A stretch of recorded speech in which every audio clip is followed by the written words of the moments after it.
People on the Zoom, is it audible?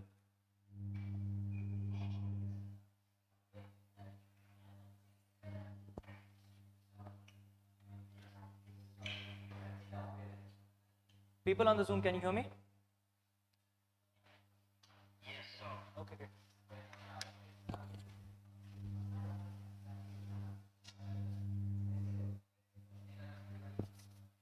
Settle, people? Yes, sir.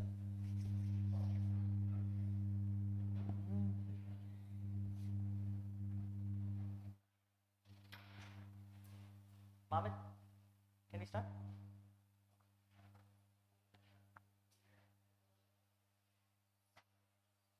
YouTube, is it?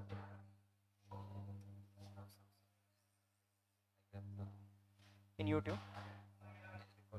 अच्छा.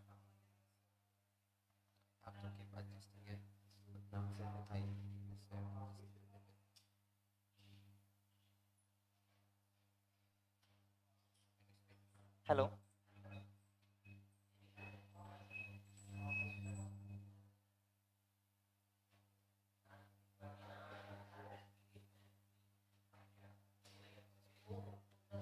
Hello. Yeah. Just get me my charger. The phone is. I'm off charge.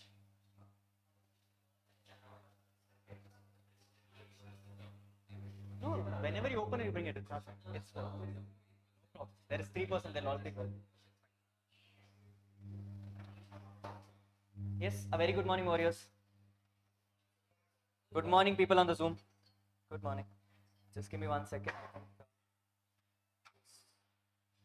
I'm hoping I should be able to hear you from Zoom. If at all there is little less noise, just please shout it. Okay? Sorry for starting late. For some reason, physical students did not turn up today on time. As a practice, I don't have the concept of starting beyond 6:30.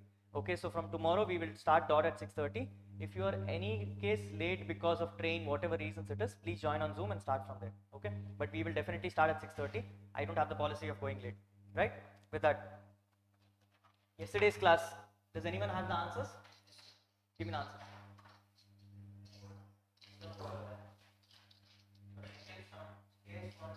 For question 1, what is the answer? We did the answer, huh? Oh, okay, yeah. We did it only for non-115 BSc. 115 BSc we have not done. Right, next one. Second one. 1 second. Yes, 1 crore. 1 crore 27 lakhs.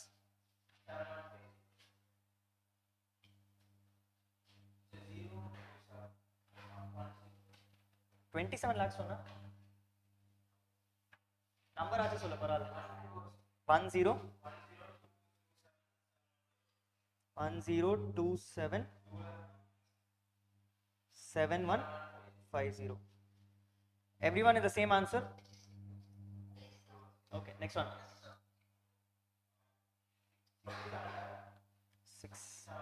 67 87 18530. Okay, 1 second.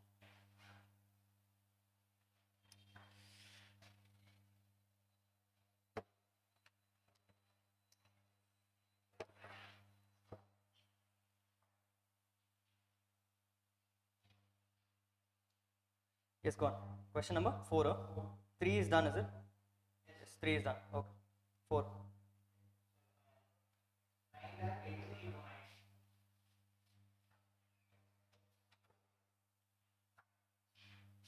983 290. Everyone okay with the answer? Yes. 85 2000 less.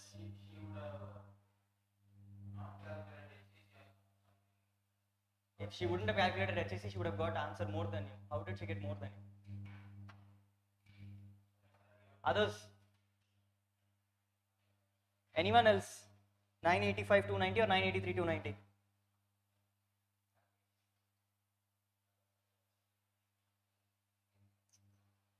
I I don't remember if I have the answer for this.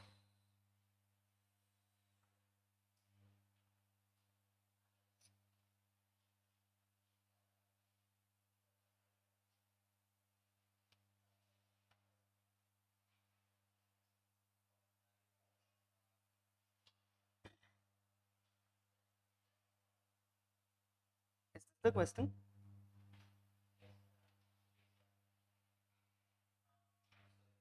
Is the numbers matching? Just verify all the numbers.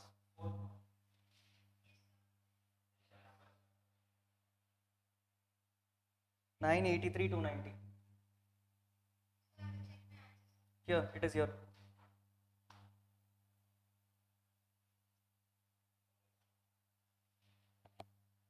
Your slab income should be 3,50,206. After surcharge, it should be 945472. I'll tell you very simply, quick look. Its winnings 1,50,000. STCG under 111A is 45,000. STCG under 112A is 10,000. 112 is 1,80,266. Unexplained income is 168,000. You have to add another surcharge of 25 on it, which is 42,000. Yes, slab incomes will come to around 3,50,206. You add everything, you get a cess. The answer should be 983,290. Okay. Where have we gone wrong? Okay.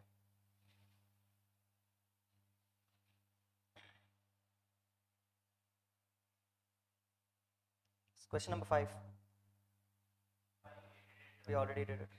6 is also done, right? Fine. Everyone clear with yesterday's concepts?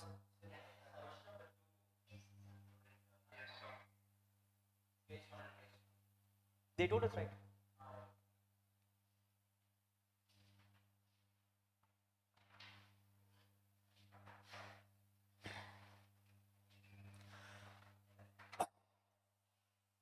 Yes.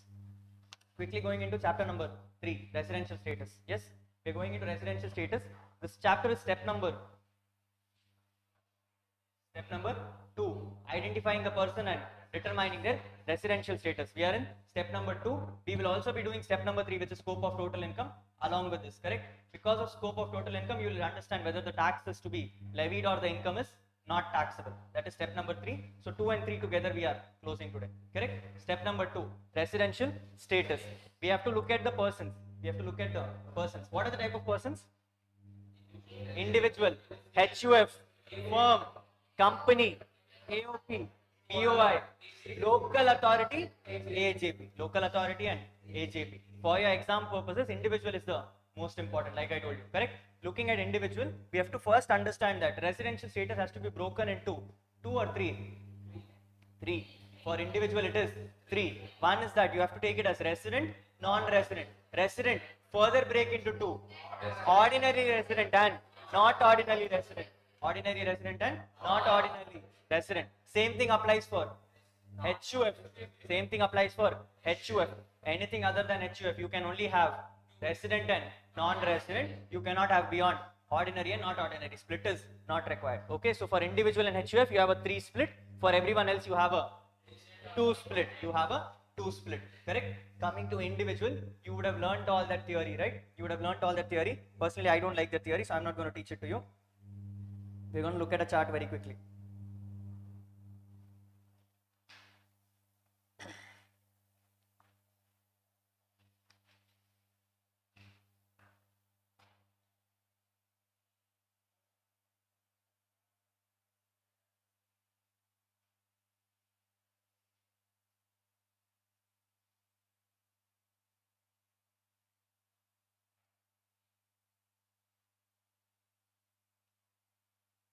Clear, people? Who can quickly tell me what are the statuses of residential individual? You have to first start with resident and non-resident. The first and the most important condition in residency is, what are the 2 conditions? First, the most basic condition is that you have to stay in India for 182 days or more in the previous year. The moment you stay for more than 182 days, you are straightforward a resident. No other second thought. You have it in your material, Noda. Check from there, no. I can't help it if the screen is blurred. I don't know how this works. I know to teach income tax, I don't know to teach IT and all. Yeah.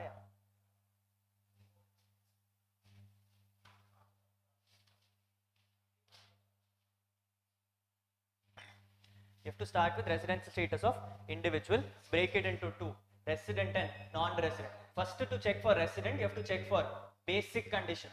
What are the two basic conditions? You have to stay for 182 days or more in the previous year. The moment you satisfy this condition, nothing else to be looked, you're straightforward resident, correct? So on the top you will see the most basic condition is stay for 180 days or more in the previous year. Stay for 180 days or more in the previous year. If you satisfy that condition, come to the right side. Right side is resident. If you don't satisfy that condition, then you have a second basic condition called stay for 60 or more in the previous year and 365 or more in the last 4 years. 60 or more in the current year and 365 or more in the last 4 years. If you satisfy that condition also, you'll be treated as resident. But there are certain exceptions, correct? There are certain exceptions. First exception, if you are an Indian citizen, being a crew member of Indian ship, leaving India, Indian citizen, crew member of Indian ship, leaving India, what will happen? Second condition not to be checked. Only first condition is applicable, straightforward, non-resident.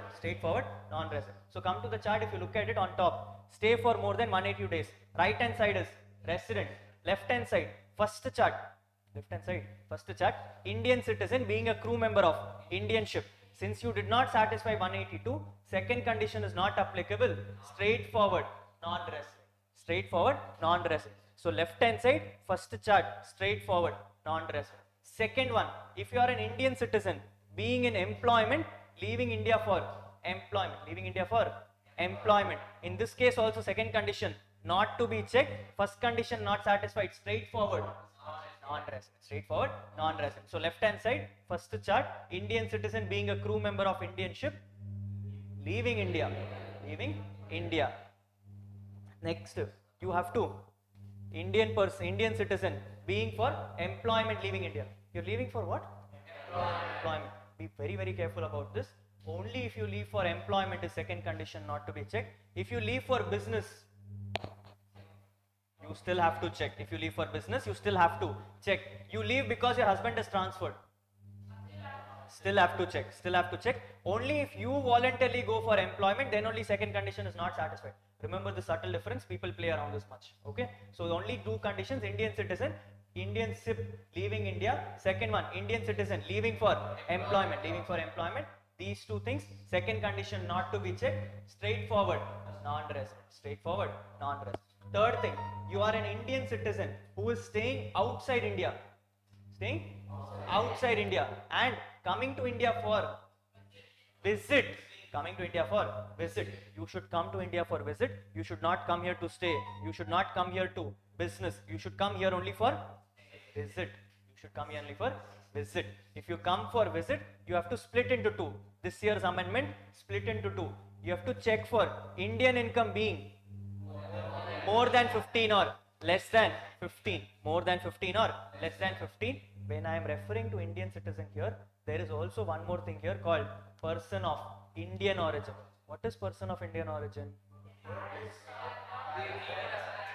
The person's himself or ancestors. Ancestors meaning? Parents and grandparents.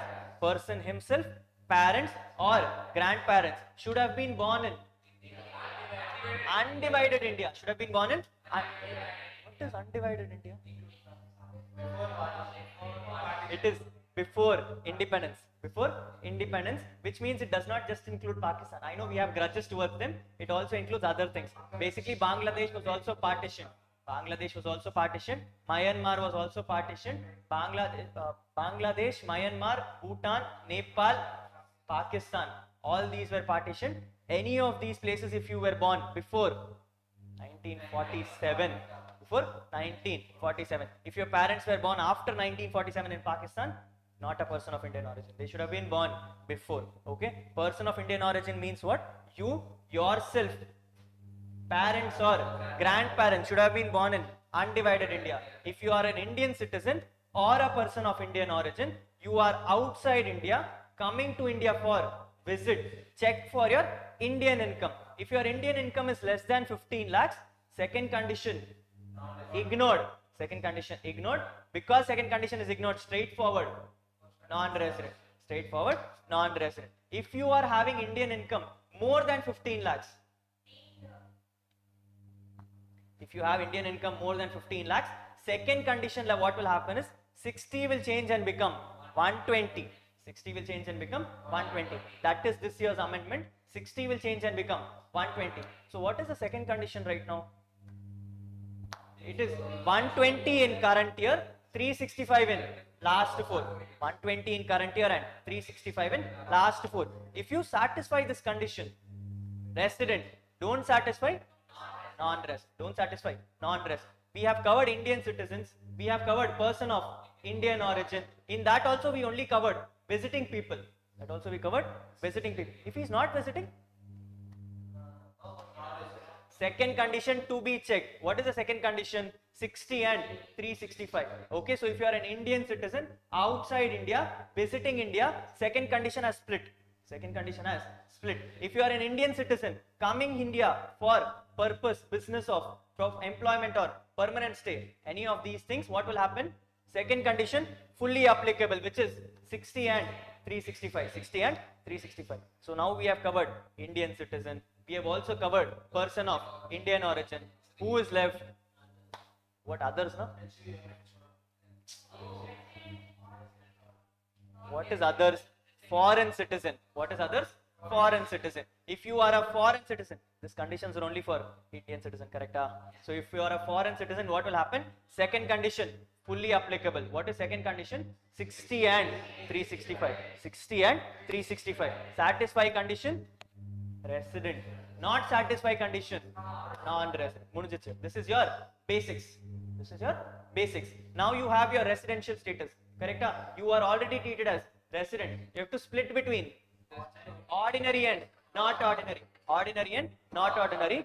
Amendment 1 is simple. Amendment 1 is simple. Where they have made you a resident because of 120 days condition.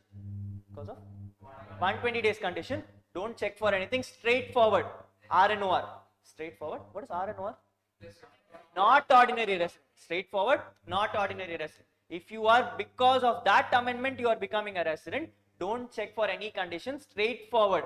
RNOR. Straightforward. RNOR. If that is not the case, but you are satisfying because of 182 days or that 60 and 365, you will have to check for 2 more conditions. Check for 2 more conditions. What are the 2 more conditions? You should be a non-resident in 9 out of last 10 years. 9 out of last 10 years. If you are a non-resident for 9 out of last 10 years, or it is or condition, you can satisfy either of the 2. Okay, you should be a non-resident for 9 out of last 10 years, or you should have stayed for less than 730 days in last 7 years. 730 days in last 7 years. If you are any of these satisfied, you will be treated as RNOR. You will be treated as RNOR. You don't satisfy both, only then will you be treated as ROR. Then you will be treated as ROR. If you are a non-resident for last 9 years, which means this is the first time you are becoming resident, correct? This is the first time or second time? Max to max, second time. In that case, can you be treated as ROR? No, you should be treated as RNOR. Same thing, in the last 7 years, you have come less than 730 days. Less than 730 days, which means you are not frequently visiting India. You are not frequently visiting India. Should I call you ROR or RNOR? RNOR, correct? So you satisfy any of the 2 conditions, you will be treated as RNOR. Illana, you will be treated as ROR. Illana, you will be treated as ROR. This was first amendment. There is a second amendment. Thank you. There is a second amendment. What is the second amendment? Anyone? There is a concept called deemed residency. Very good. There is a concept called deemed residency where they have come and told, if you are a Indian citizen, you are what? Indian citizen, and you are a non-resident because of the above cases, and you are a non-resident because of above cases, then in that case what you should do? You should check if your Indian income is beyond 15 lakhs. Check if your Indian income is beyond 15 lakhs. If it is so, what will happen? They will check if you are liable to tax in any other country. Liable to tax in any other country. If you are already a resident in some other country and you're liable to tax in that country, then I don't have a problem. Then I don't have a problem. But if your Indian income is more than 15 lakhs and you are not liable to tax in some other country also, then what should I do? I will deem you as a resident of India. I'll deem you as a resident of India. Now this is an amendment. So what will you be called? ROR or RNOR? Directly RNOR. Directly RNOR. For these conditions, no satisfying conditions, straightforward RNOR. Straightforward RNOR. These are your conditions. Let's close your eyes. Quickly remember the chart and see. Okay. On the chart on the top, first thing is stay more than 182 days. Stay more than 182 days. On the right side directly, correct? On the right side directly, you are directly a resident. If you are not satisfying that, you have to split between three. One is Indian citizen, crew member of Indian ship leaving India. Crew member of Indian ship leaving India. Second one, Indian citizen leaving India for employment. Leaving India for employment. First condition not satisfied, straightforward non-resident. Straightforward non-resident. Next, Indian citizen or person of Indian origin. Indian citizen or person of Indian origin. Check if you are visiting India or not visiting India. Check if you are visiting India or not visiting India. If you are visiting India, break into two. Indian income less than 15 lakhs, more than 15 lakhs. If it is less than 15 lakhs, straightforward non-resident. Straightforward non-resident. If you are more than 15 lakhs, break the second condition. More than 120 in current, 365 in last four. Satisfied resident, not satisfied non-resident. But if you are a resident, it is because of this amendment. You will be treated as RNOR. Straightforward RNOR. You are now visiting. Visiting is done. Come to not visiting. Come to not visiting. Hold this. Come to not visiting. Hold this. Indian citizens are done. Foreign citizens are there. Correct? So for not visiting and foreign citizens, same condition or different condition? Same condition. So for not visiting and other citizens, you have to take together. Take together. Check for the condition of 60 and 365. 60 and 365. Satisfied resident. Not satisfied non-resident. Not satisfied non-resident. In every place where you saw Indian citizen, wherever there is non-resident, merge together. Come down and write what? If your Indian income is beyond 15 lakhs, check if you are liable to tax in any other country. If you are liable to tax in any other country, non-resident. Not liable to tax in any other country, deemed RNOR. Deemed RNOR. No resident and all. Straightforward RNOR. One thing is left. Resident and resident there. You have to break into two again. RNOR and ROR. RNOR and ROR. Wherever it is ROR, wherever it is resident, check for two further conditions. Non-resident in 9 out of last 10. 9 out of last 10. Aura and or condition. Less than 730 days in last 7 years. Less than 730 days in last 7 years. Satisfied anyone. Satisfied anyone. RNOR. Satisfied anyone. RNOR. Did not satisfy both. ROR. Chart mununchu pochu. This is all your residential statuses. This is all your residential statuses. Huh? Anyone. That's what, no? If you are either a non-resident in last 10 years or you are staying for less than 730, which means you are not a frequent visitor to India. Should I tax you for all incomes? If I don't want to tax you for all incomes, I'll call you R. Clear? So it's any one condition. Yes? This is the final chart you have to read for exam. That is all is important. Yes? No, it doesn't obviously. It's last 10 years, which means excluding the current previous year. Which previous year are you writing for exam for? 2021. So from 1920 to last 10 years. 1922 last 10 years, you have to check for these conditions. Okay? Never check for current conditions because current condition itself is on the top. Current condition itself is on the top, so you cannot check for current conditions. Correct? You have to only check for last 7. All that kade, read this chart, done for your exams. Done for your exams. While we are at it, we will also discuss some extra points in it. Some extra points in it. First point, date of departure and date of arrival. To be considered, not to be considered. To be considered. Date of arrival and date of departure is treated as your stay in India. It's treated as your stay in India. Okay. So today, if you are leaving at 11:59 p.m., you're leaving at 11:59 p.m. Will this day be considered? Yes. Even if 1 minute is left, still the full day is considered. Even if 1 minute is left, still the full day is considered. Same way, you came later back, exactly at 11:59 you dropped. Considered, fully considered. Okay. Date of arrival, date of departure, both are to be considered. Date of arrival and date of departure are both to be considered.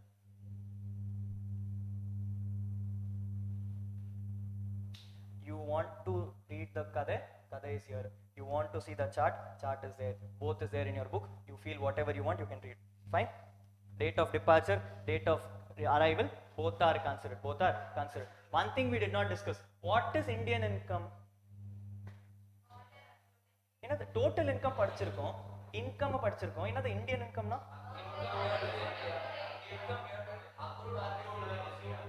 அவ்வளவுதானா? Income accruing and receiving in India is alone taxable, is it? அப்படியா? அப்போ income received in India?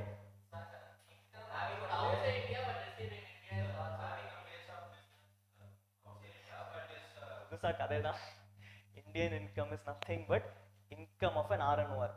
Income of what? Where are you checking this Indian income conditions for? You are checking for visiting India for that 120 days condition, and you are checking for deemed residency condition. In both the conditions, what will you deem that person as? RNOR. You deem that person as RNOR. So they are very simply telling you Indian income means if you assume that person to be an RNOR, if his income from that RNOR is more than 15 lakhs, take him as RNOR. If he is not, NR. Okay. Indian income, to put it very simply to you, it means income of RNOR. To put it very detailed to you, what are the incomes taxable for RNOR?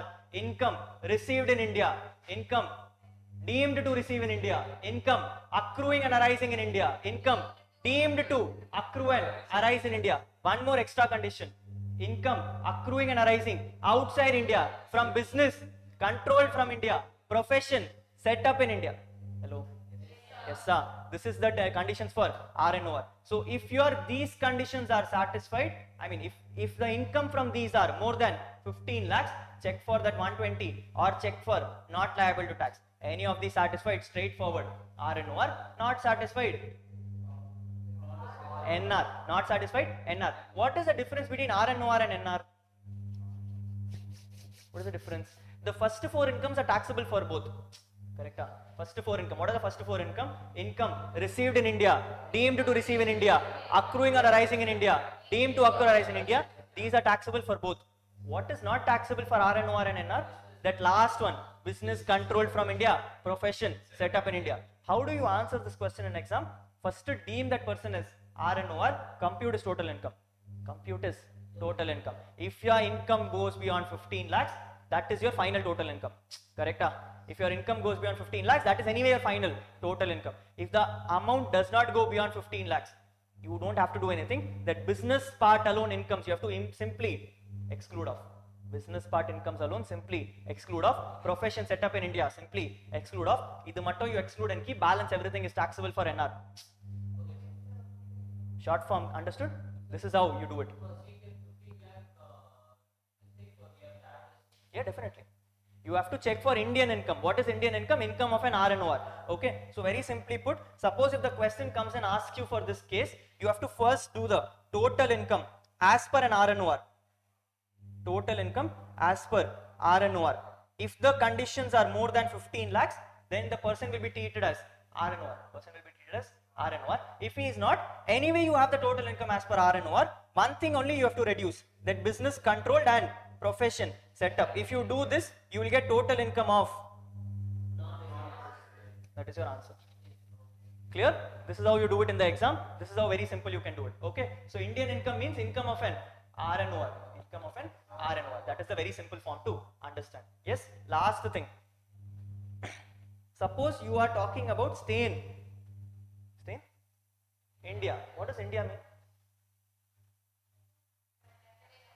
Should you stay on land, or if I go and buy a houseboat in somewhere in Andaman Islands? India definition means what? It is India's baseland along with 12 nautical miles. Along with 12 nautical miles near the nearest port. Okay. So if this is India, if this is somewhere India, some bad drawing down. If this is India, if you take This is 12 nautical miles. For example, Mr. Anil Ambani, extra superordinary rich, he creates his house here. He creates his house here. Stay in India, permissible, not permissible? This is again stay in India only, okay? As long as it is within 12 nautical miles, it will be treated as stay in India. Staying on river is also permitted. Staying on river is also permitted as long as it is 12 nautical miles. Can you go beyond 12 nautical miles? If you remember India definition, it is not just 12 nautical miles. It is 13 to 200 nautical miles also. Correct? Huh? Yes? It is not just 12 nautical miles, it is also 13 to 200 nautical miles. Why are we restricting it to 12 nautical miles then? Because beyond 13 nautical miles, it is called exclusive economic zone. What is it called?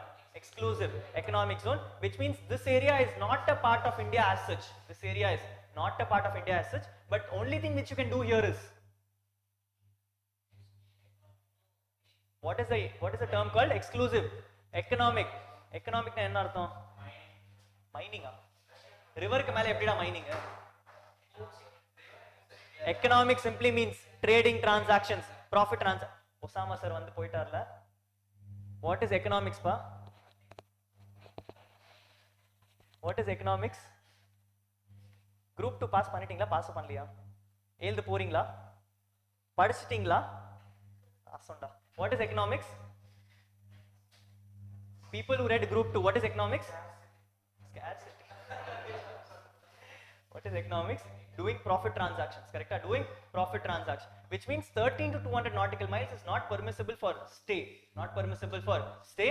You can only go there to do profit transaction. You can only go there to do profit transaction. To put it very simply, let's say you have this, what do you call it? Army officers in water. What do you call it? Navy officers. You have Navy officers. Navy officers are only persons who can stay there. Are only persons who can stay there within submarines, correct? They cannot leave their house there. They will stay within submarines. If you have to go and give them some supplies, if you have to go and give them some supplies, do some transactions between this country to that country, it will happen in that shore. It will happen in that shore. That shore is only for your trading. Only for your trading. You cannot go and stay there. So although India definition means up to 200 nautical miles, as logically speaking, you can only do it till 12 nautical miles. So till 12 nautical miles, you can stay in river. Beyond 12 nautical miles, they will throw you in jail. They will throw you in jail. That is the logic. Not relevant for exam. Show off nothing. Okay, only for show off. Yes, to put it very simply, individuals is done.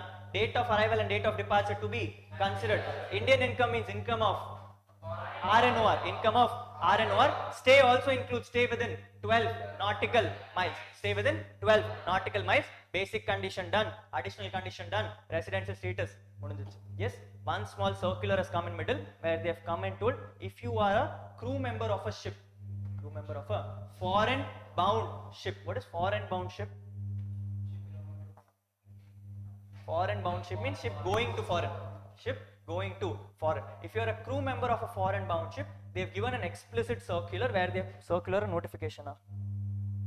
Notification. Difference solunga paapom. Circular notification ku. Circular is only binding on department. Notification is binding on assessee and department. Assessee and department. So here they have given a notification where they have come and told if you are a crew member of a ship, crew member of a ship going outside India, from the date on which you sign the agreement. Date on which you sign the what agreement? The agreement to enter the ship. The agreement to enter the ship. The date on which you sign the agreement to enter the ship and the date on which you sign off from the ship. Date on which you sign off from the ship will be deemed as your stay outside India. Will be deemed as your stay outside India. So if you are in India, now it has come purple, correct? Now it has come. So if you are in Visakhapatnam port, that ship was planning to go to Singapore. But it is going via route. So from Visakhapatnam it will go to Kolkata port, then it will go to Singapore. Logically speaking, by the time from Visakhapatnam to Singapore, is he stay in India or not? Logically speaking, is it a stay in India? Logically speaking, it is a stay in India. But this notification is now coming and saying, the moment he signed his agreement here, and the moment he comes back to the same place, that full period will be treated as outside India. Full treatment will be happening as outside India. There is one subtle difference. We told what? Date of arrival and date of departure to be considered. This is one exception. In this case, the date on which you sign will be treated as outside India. Date on which you sign will be treated as outside India. Their date of arrival is in India. Here date of signing is outside India. Be very careful about this. One small mistake which everyone does is 2 days they add off.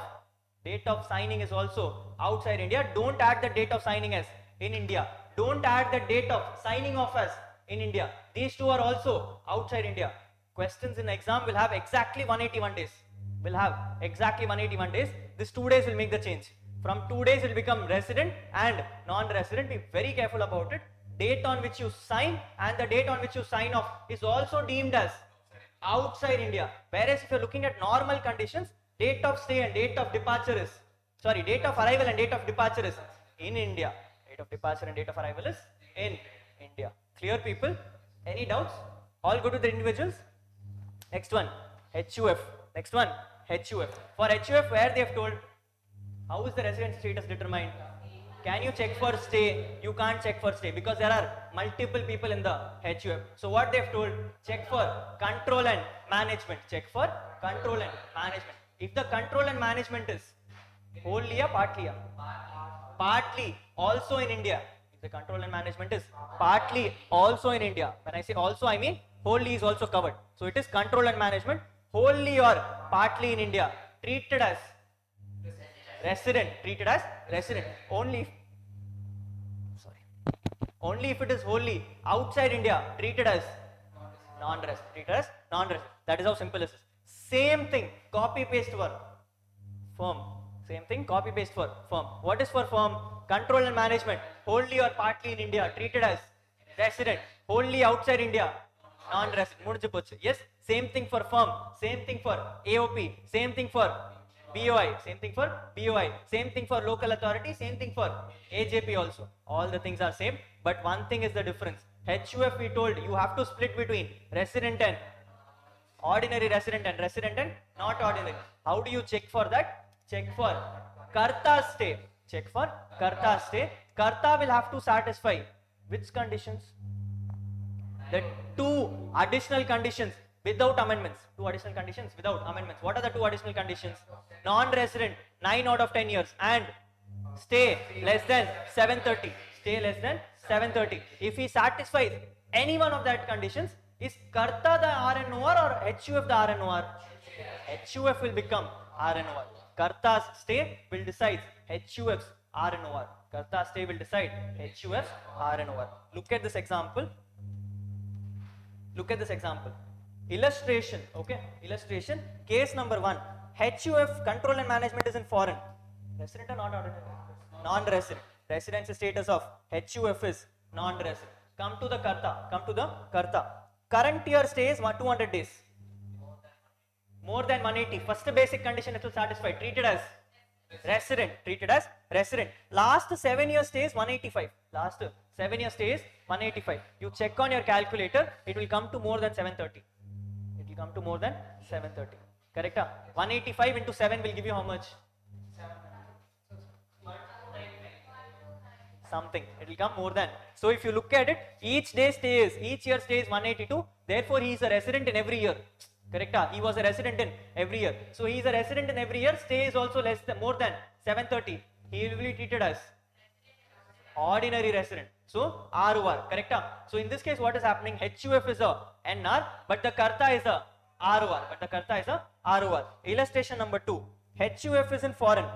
Residence status is NR. Resident status is NR. Current year stay is 200, which means he is a resident.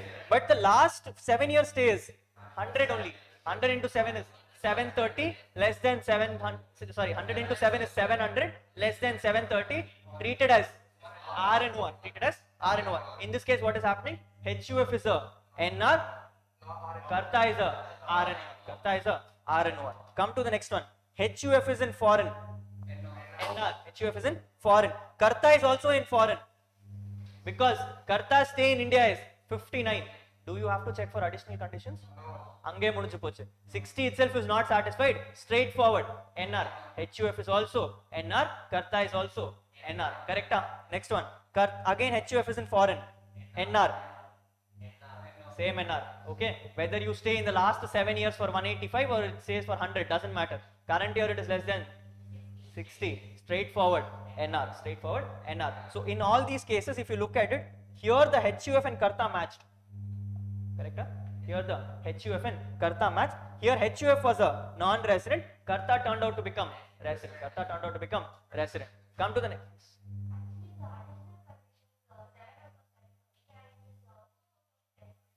It is resident for 2 out of 10. Here we are talking about non-resident 9 out of 10. Yes?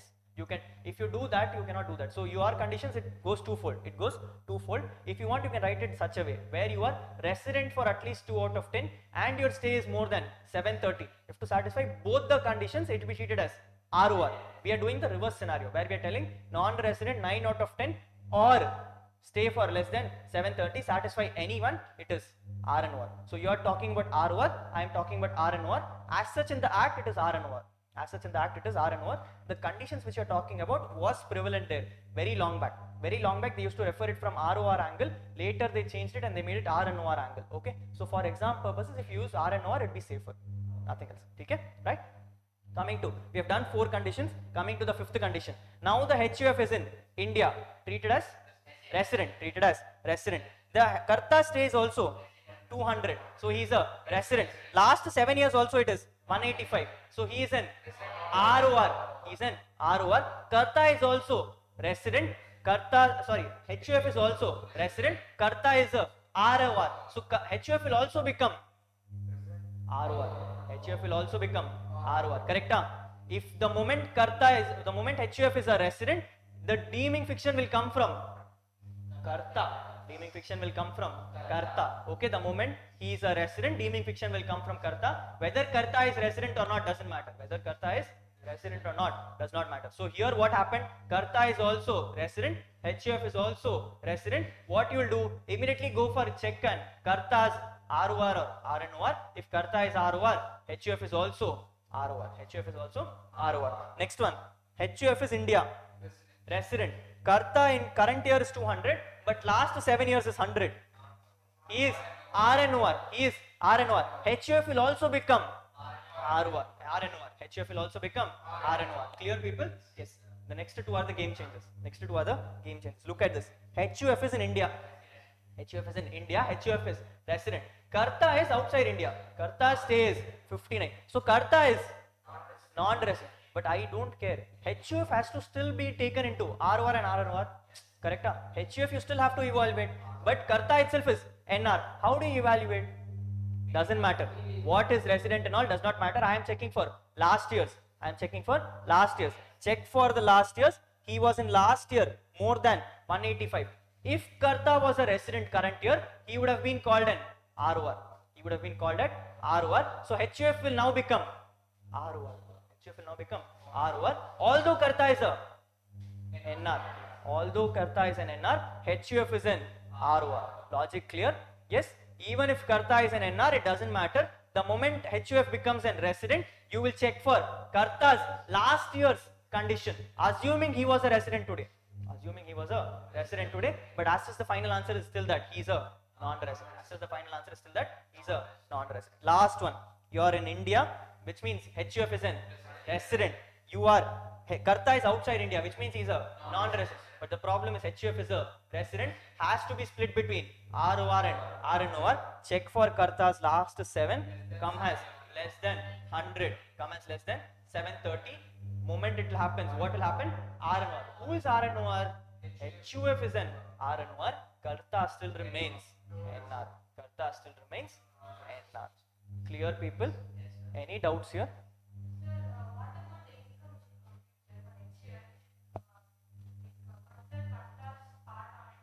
What is Karta's part now?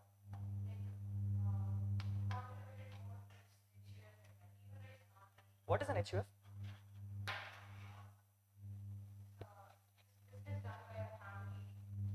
Is there any contribution from a Karta alone, or is it from the family? Where is the contribution?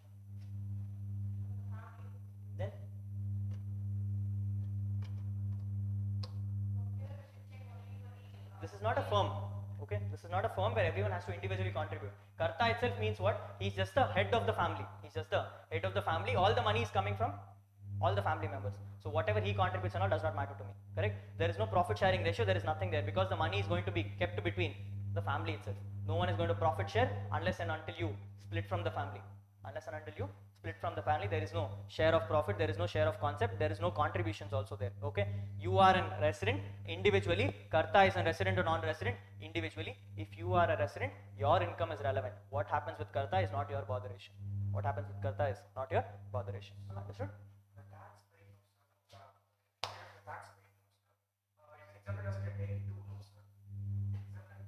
Tax paid as in the share which HUF gives to its family members is exempted. That is it.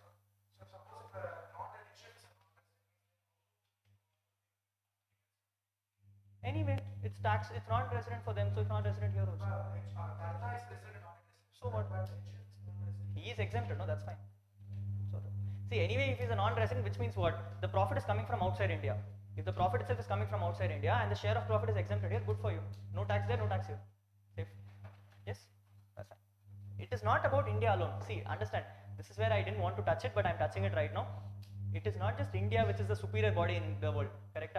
Can there be a possibility that you are a resident here and a resident in some other country? Yes.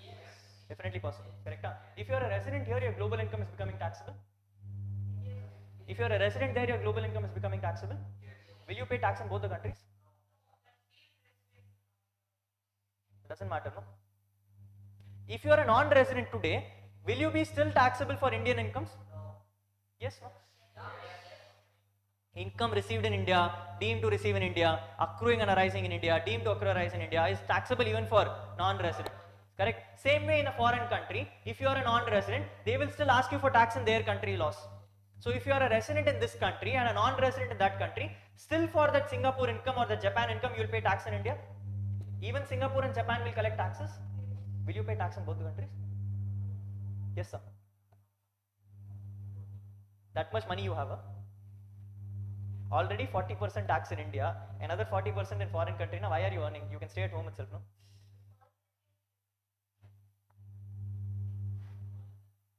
That is where I am expecting you to clear in this attempt. Come 3 years later, there is something called double taxation avoidance agreement in finals. There is something called double taxation avoidance agreement in finals, where they've come and clarified that if you are paying tax in one country, other country should not collect taxes, or alternatively, if the other country wants to collect taxes, they have to give credit for this taxes. They have to give credit for this taxes. Final level portion. Correct? That is what I am clarifying. So if an HUF is a non-resident, he is not going to pay tax in India. Same thing, Karta is also not going to pay tax in India. Is it a gain? Is it some tax planning? Answer is no, because that country will still collect taxes. That country will still collect taxes. Okay, so there can never be a tax avoidance unless and until you are a very superior body, you do structuring and all that and all practical level. Okay, unless and until you do that, there will still always be taxes. There will still always be taxes. Or if you go and you plant yourself in a country where there is no taxes, different story. Huh? Where? Mauritius. Mauritius is a tax 7. Dubai is also a tax 7. Correct? In Dubai, company tax rate is 0. In Dubai, company tax rate is 0. You want to open a company, go to Dubai, open a company. Next day, you will have a Ferrari at home. Correct? That is how it is. Most of the beggars also have Ferrari in Dubai. That is how great it is. The rules are that you should have one of the resident person in Dubai, yes, but you can still open companies. That's not a problem. Yes, that is all conditions there. I know. Okay. So how it works is that you can do all sort of tax planning after you clear. Let's clear first today. Okay, let's clear first today. Today you are looking at HUF. You have to understand that HUF's residency, the moment he is a resident, Karta, irrespective of whether he is a resident or not, his previous year conditions will help you satisfy ROR and RNOR. Foreign HUF, foreign HUF. We are done with individuals, we are done with HUF, we are done with firm, AOP, BOI, AJP, local authority. One thing is left, company. One thing is left, company. In companies, yesterday we discussed something called domestic company and foreign. Who knows what is the difference? What is the definition? Huh? Abdiya. Enga padcha? Summa. What is a domestic company? What is a foreign company?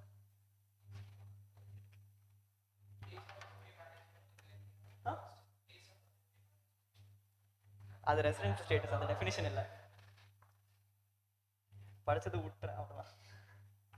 S anyone, what is domestic company, what is foreign company?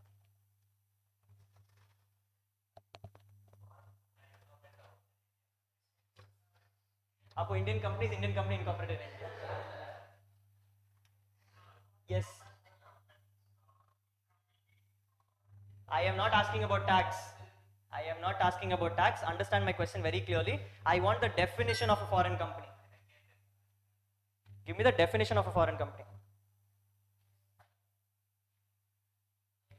Think about it. I'll keep my phone on charge. It's there in your material. I sent you the PDF yesterday, no? Lazy people. Waiting for someone?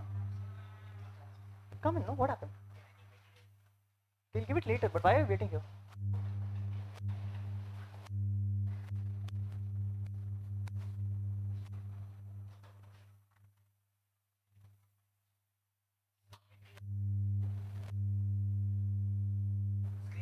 நீ வாட்ஸ்அப்ல இருக்கு புதுசா join பண்ணியா? என்ன எப்போ join? Group இருக்கியா WhatsApp குரூப்ல? சரிப்பா.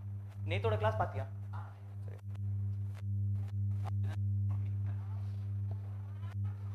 எதுக்கு வெளியில உட்கார்ந்திருக்க தெரியலவா?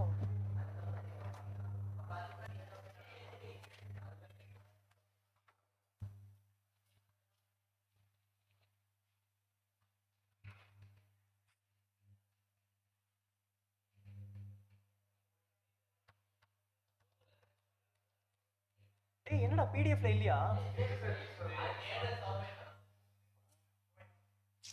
போயமா, அது ரெசிடென்ஷியல் ஸ்டேட்டஸ்ரா, டெஃபினிஷனை கேட்டுன்னு இருக்கேன்.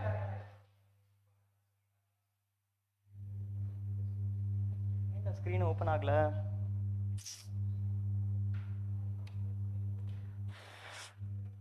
I like problems coming in my class only on first day, not from second day.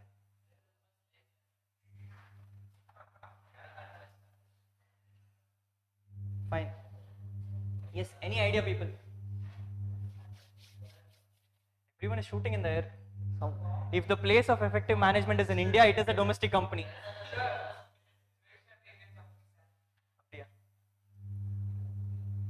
Domestic company, I'll tell you, foreign company. A foreign company is not a domestic company. What is domestic company? Our domestic company is first of all an Indian company. And another company which has made arrangements for distributing dividends in India. Dividends in India, provided your place of business is India. Yes, domestic company means an Indian company and a company which has made arrangements to distribute dividends in India. What is an Indian company? An Indian company is a company which is registered under Companies Act 2013 or any other. Karthik sir சொன்னது தெரியுதா? What is a company under Companies Act? A company is a company registered under this act or any other. Same thing. Indian company means a company which is registered under Companies Act 2013 or any other previous act. It also covers some type of companies which are under Jammu and Kashmir, Ladakh, Daman and Diu. All these have special laws. For these companies also they will be covered. One more extra thing they put out of their blue. Every company which I treat as company, every company which who's I? Income tax. Who will deem someone as a company in income tax? CBDT. Every company deemed as company by CBDT. Every company deemed as company by CBDT.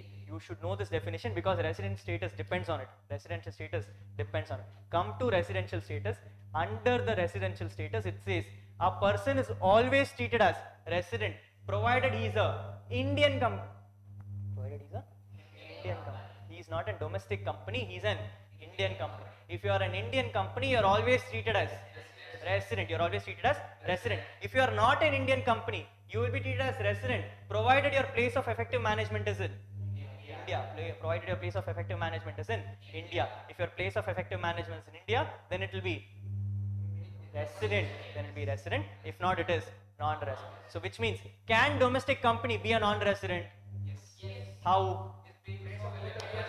Very good. Domestic company should not be an Indian company. At the same time, their place of effective management should be outside India. At the same time, their place of effective management should be outside India. Foreign company, can it be a resident? If its place of effective management is in India, can Indian company be a non-resident? No, no. So a domestic foreign company, a foreign non-resident, tax rate will be, tax rate will be 40%. A foreign resident company, tax rate will be still 40%. Foreign company is defined, resident non-resident is not defined. Correct? Foreign non-resident is still taxable for 40%. Domestic non-resident 25, 30. Domestic non-resident is also 25 and 30. Domestic resident is also 25 and 30. Indian company 25 and 30 because it is a domestic company. Everything is linked together. Be very, very careful about it. Okay, there is a chart here, I think so. There is a chart here. Company break into two, domestic and foreign company. Domestic again break into two, Indian and place of effective management. Indian and distributing dividends. Indian and distributing dividends. When it comes to Indian company, always 25 and 30, always tax rate is, always resident. Always resident, always tax rate 25 and 30. Distributing dividends in India, split into two. Place of effective management, India. Place of effective management, outside India. If it is India, resident, not India. Tax rates, same 25 and 30. Tax rates is same 25 and 30. Foreign company, place of effective management, in India, outside India. In India, resident, not in India. Non-resident, tax rate is 40 for final level portion. Final level portion. They will play funny with you. They will play funny with you. Foreign company resident, tax rate, suddenly people will say 25. Ange gali. Okay, be very, very careful. For a foreign company and a domestic company, residential status does not determine your tax rate. Does not determine your tax rate. Your status determines your tax rate. There is an MCQ question on this today while testing for you. I will test this MCQ for today. Let's see how many get it right. Okay, I will make it very clear to you. Now itself I'm warning you, there is an MCQ on this. Clear? Final level portion again. Yes? This is all that is there for residential status. We are done with residential status. Any doubts, anyone?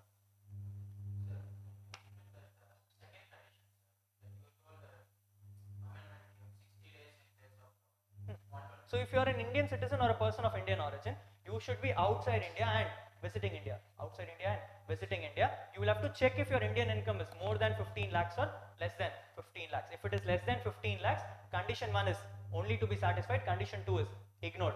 You will become a non-resident. You will become a non-resident. If your Indian income is more than 15 lakhs, you have to check whether your stay in the current year is not 60 but 120. Not 60 but 120. If your current year stay is 120 and the last 4 years is 365, you will be treated as straightforward R and OR. Straightforward R and OR. If not, it is NR. If not, it is NR. When you are an NR, you can come and check for deemed residency. Only for Indian citizen. Only for Indian citizen. Person of Indian origin, deemed residency will not be checked. Person of Indian origin, deemed residency will not be checked. Anyone, any doubts?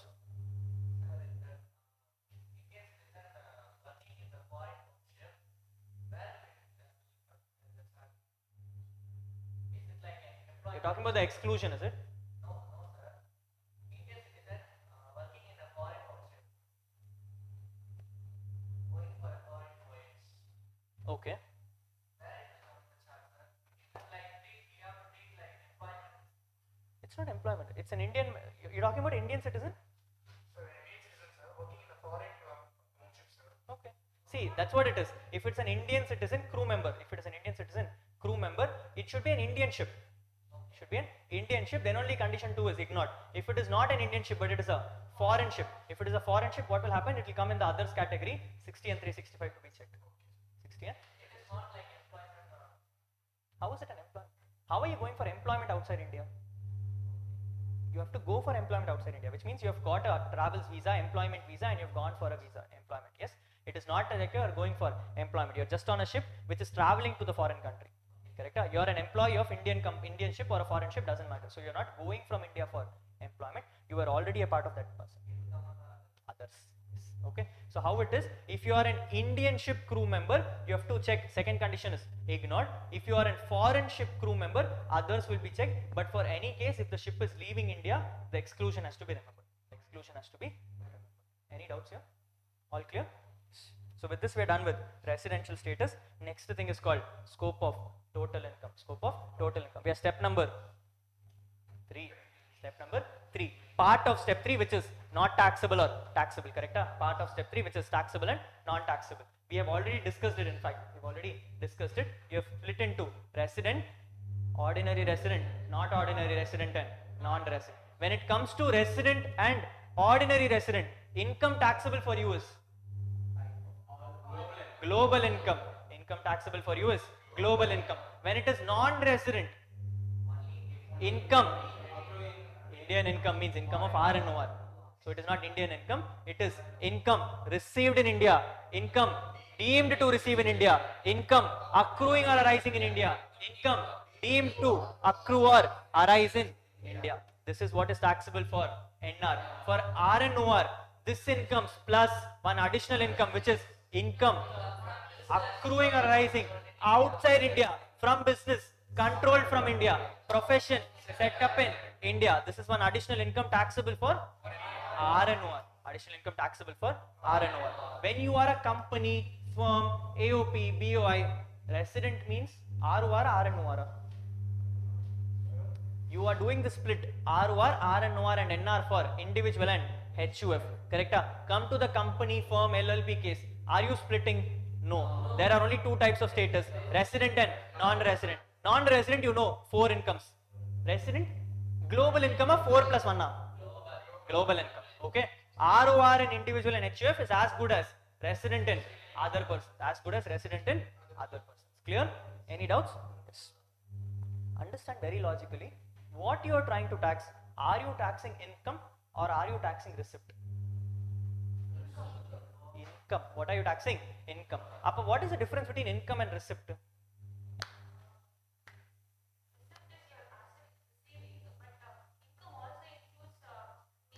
What is the bigger concept? Receipt is bigger or income is bigger? What is bigger?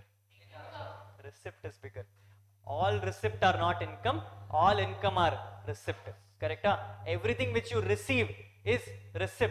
Some of it can become income and be taxed for you. Some of it may not become income, may not be taxed for you.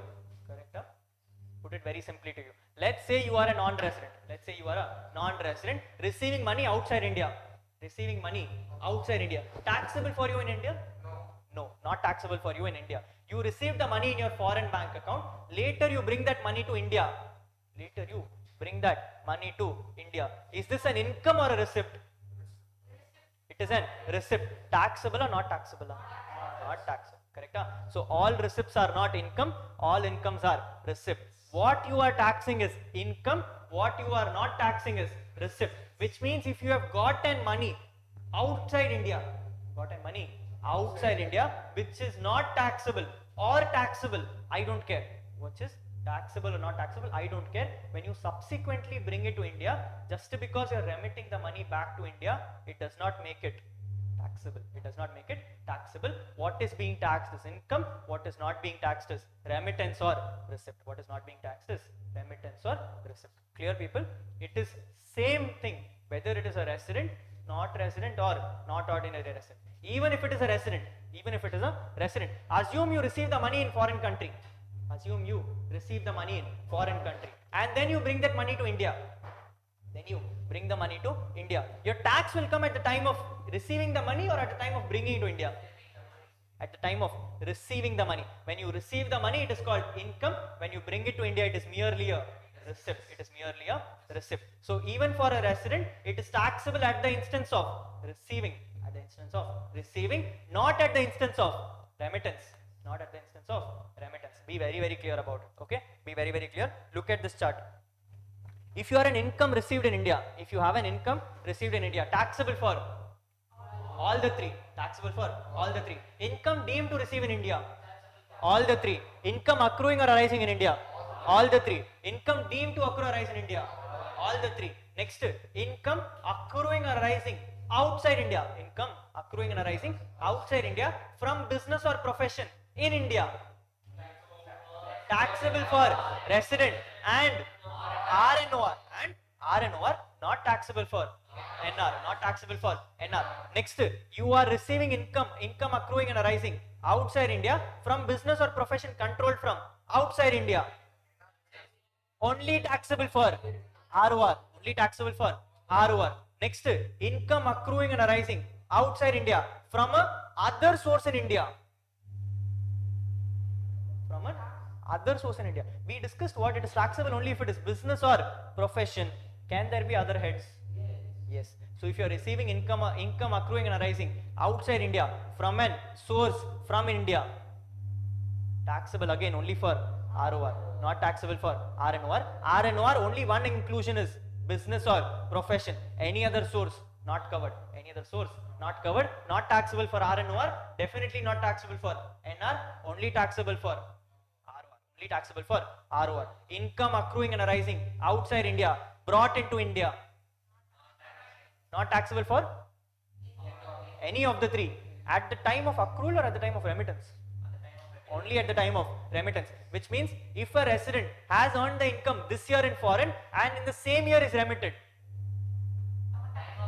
taxable at the time of accrual, not taxable at the time of remittance, not taxable at the time of remittance. Clear, people? Any doubts here? No? Yes. We know what is income received in India, correct? You should receive money in India. You should receive the money in India. Money means income itself directly should come in India. Income itself directly should come in India. What is income deemed to receive in India? Employer to fund. People started making a human cry. They started telling, boss, I am not receiving the money itself. I am not receiving the money itself. Should I be taxed on this income? Correct, no? They made a human fuss about it, so they told, boss, on your behalf only I am giving it to the fund. Correct.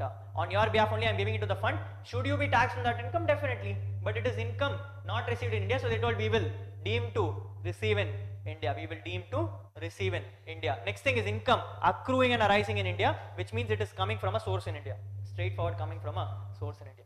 The most important is income deemed to accrue and arise in India. Section number 9. Section number 9. Section number 9. In section number 9, they have defined certain cases where they have told what is the income which is deemed to accrue or arise in India. The first most important thing which they have come and told is business connection. What they have told is business connection. If you have a business connection in India, to the extent you carry out operations in India, it is fully connection is not defined. They have given an inclusive definition. What is the difference? What is inclusive definition? Inclusive definition. Apo, what is other things? What are the other types? One is inclusive definition, then exhaustive definition, then what is the opposite of inclusive? What is the definition of inclusive? Exclusive. Inclusive definition means you are including something, which means you have not defined something, but you are telling these are the possible scenarios. These are the possible scenarios. Exclusive means what? You are keeping the scope open, but you are telling these specific items alone should not be taken into consideration. These specific items should not be taken into consideration. Last thing is exhaustive, which means what? What I am giving is the final. What I am giving is the final. No extra to be added, no extra to be excluded. You will use the term for means. You will use the term called means. So when you see the term called includes, it is inclusive definition. If you read the term excludes, it is called exclusive definition. If you read the term means, it is called law paper. I am teaching you in income tax. Correct? Yes. Business connection is inclusive definition. All this kadai not important for exam. All this kadai not important for exam. We'll read in final. We will read in final. The only thing which you have to remember in business connection is that business connection covers any agency relationship. Any agency relationship. Which means if a non-resident appoints an agent in India, whose income will become taxable? Non-resident's income will become taxable. Okay. If a non-resident appoints an agent in India, the agent will become his business connection, and the moment he becomes his business connection, non-residence income will become taxable in India. Will his global income become taxable? Then the income which is coming from operations in India alone will become taxable. Income from operations alone in India will become taxable. But there is one subtle point. Not all agencies covered. Not all agencies covered. They have come and explicitly clarified. If you are an agent of independent status, agent of independent. What is the short form for this? Independent agent. If you are an independent agent, you will not be treated as his business connection. You will not be treated as his business connection. If you are an independent agent, you are not his business connection, so his income is not taxable in India. His income is not taxable in India. All this kada, authority to conclude, habitually maintaining stock, nothing is required. The only thing which is required is this note. The only thing which is required is this note. Non-resident business connection will not be established the moment there is an independent agent. The moment there is an independent agent acting in his ordinary course of business. Acting in his ordinary course of business. If that is the case, non-resident will not have a business connection in India. His income will not be taxable in India. His income will not be taxable in India. All this kada not important. Read this alone and go. This is all is coming for exam. This is all is coming for exam. That also MCQ only. That also MCQ only. Okay. So what did we tell? For business connection, only those incomes which are having operations in India alone is taxable. Only those incomes which has an operations in India alone is taxable. But they have given some certain exclusions. They have given some certain exclusions. These exclusions alone are important. These exclusions alone are important. They have given some certain cases where they have come and told, even if you carry out operations in India, in this cases I will not tax you. In this cases I will not tax you. Let's read it. It says, portion of income not attributable to operations carried out in India. Correct?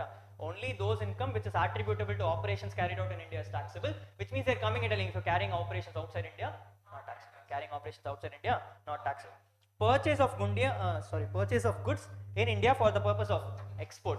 You are merely purchasing goods in India. The moment you purchase, you are going to export it out. The moment you are purchasing goods, you are going to export it out. Sale is also going to happen from outside India. Sale is also going to happen from outside India. So if you purchase in India for exporting, it will be treated as not a business connection. This income will not be taxable in India. Income will not be taxable in India. Collection of, that's what, no, I didn't talk about income carried out in India. I'm talking about operations carried out in India. Okay, so this purchase of goods is an operations in India, correct? So what are you doing? You're purchasing goods in India, you're giving it out for export, from there you will sell. From there you will sell. So what they're telling now, if you are doing operations in India, purchase itself happened from India, so income should also be from India, correct? That is why they've come and explicitly told, if you purchase in India for the purpose of export, the income which is anyway accruing outside India, merely because you purchase in India, that income cannot be taxable in India. Okay, I have an illustration on this, we will do it. We will do it, right? Next one, collection of news and views for transmission outside India, which means if a foreign newspaper, projects anything about India, for example, if there is a foreign newspaper, give me a foreign newspaper, New York Times, okay? If New York Times comes and puts an article in their newspaper, says Virat Kohli has hit a 6 in the cricket, have they collected data from India or from foreign? They've collected data from India. Long time back, this became a huge human cry. They told what? New York Times has to come and pay tax in India. New York Times has to come and pay tax in India. They publish a 15-page newspaper. Correct? In that one small page, one small article is Virat Kohli's article. I'm giving an hypothetical example. It was not Virat Kohli that time, it was some other example. Okay? Hypothetically, 15-page newspaper, one small page, one small article is about India. Assessing officer sitting in India comes and says, you have collected data from India, operations are carried out in India, please pay me tax. New York Times came and said, I am distributing this paper outside India to the market world. I would be easily selling around 5 crore papers. In that 5 crore papers, how much of income I would have made? Correct? Out of that income, 15 pages divided by 15 divided by that article size. That much income you want, is it? They asked. Assessing officer told, yes, why not? Give me. Correct? Next newspaper day, they put put a very big article about India. They put a very big article about India. All sorts of nonsense they wrote in that paper. All sorts of nonsense they wrote about that paper. They came and very clearly told, boss, India is playing a new game altogether. Now they are coming and saying, if a person comes to India and he stands and he gets the sun from India, he's standing and getting heat from India, correct? You are a tourist coming to India, getting some sun rays. What they'll start telling, boss, you have come and taken sun rays from India, you have started using operations in India, please pay me tax. Please pay me tax. They put it in the news article. They put it in news article. Next year amendment, boss, not required, please exclude it. Please exclude it. Okay, this is the history background. Okay, what happened is very simple. If you are a foreign newspaper collecting news from India for doing what? Transmitting outside India, it is not taxable. It is not taxable. If you are selling that newspaper in India, anyway it is income accruing in India. Anyway it is income accruing in India. If you are anyway selling the newspaper outside India and you are collecting news from India, you cannot call it as taxable in India. You cannot call it as taxable in India. Logic clear? Let's come to the next one. Shooting of cinematographic film by a non-resident. So if a non-resident is using India as a film scene, it will not be taxable for that non-resident. Not be taxable for that non-resident. Very simple. You have this Mission Impossible. In Mission Impossible, Anil Kapoor came. Correct? Mission Impossible, Anil Kapoor came. They shot a scene fully in India. If assessing officer comes and says, whatever income Mission Impossible earns, they have to pay a certain portion to tax to me. They have to do what? 3 hours movie, how much time they spent in India, how much is the scene of India, how much Anil Kapoor earned from that, everything has to be apportioned. Correct? All that thing is not required. Anyway, they're trying to make India as a tourist spot. Correct? Anyway, they're trying to make India as a tourist spot. If someone comes and shoots film in India itself is a big thing. Yes, sir. If they're shooting film itself, it's a big thing. Adukku if you start asking tax, no one will come only. Correct? So they came and said, if you are a non-resident, who are you? Non-resident. You should be a non-resident. If you are a resident, the income is anyway taxed. Correct? If you are a non-resident and you come to India for shooting films, that income will not be taxable for you. Income will not be taxable for you. Last and the last one, it says display of uncut and unassorted diamonds. What is it? Display of uncut and unassorted diamonds by a foreign company. What should you be doing? You should merely be displaying.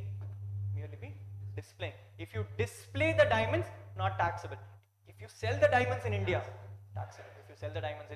Taxable. What is basically telling is that if you have a diamond, people from foreign country coming here showing Kohinoor. What is Kohinoor? It's an Indian diamond in British. Correct? If you bring that Kohinoor diamond, bring it to India, merely show it as display. Someone is interested to buy. You should tell that person, please don't buy from me today. I am here only for exhibition purpose. I will take this diamond, go back to my foreign country, then you place the order. From there, I'll again send it to you.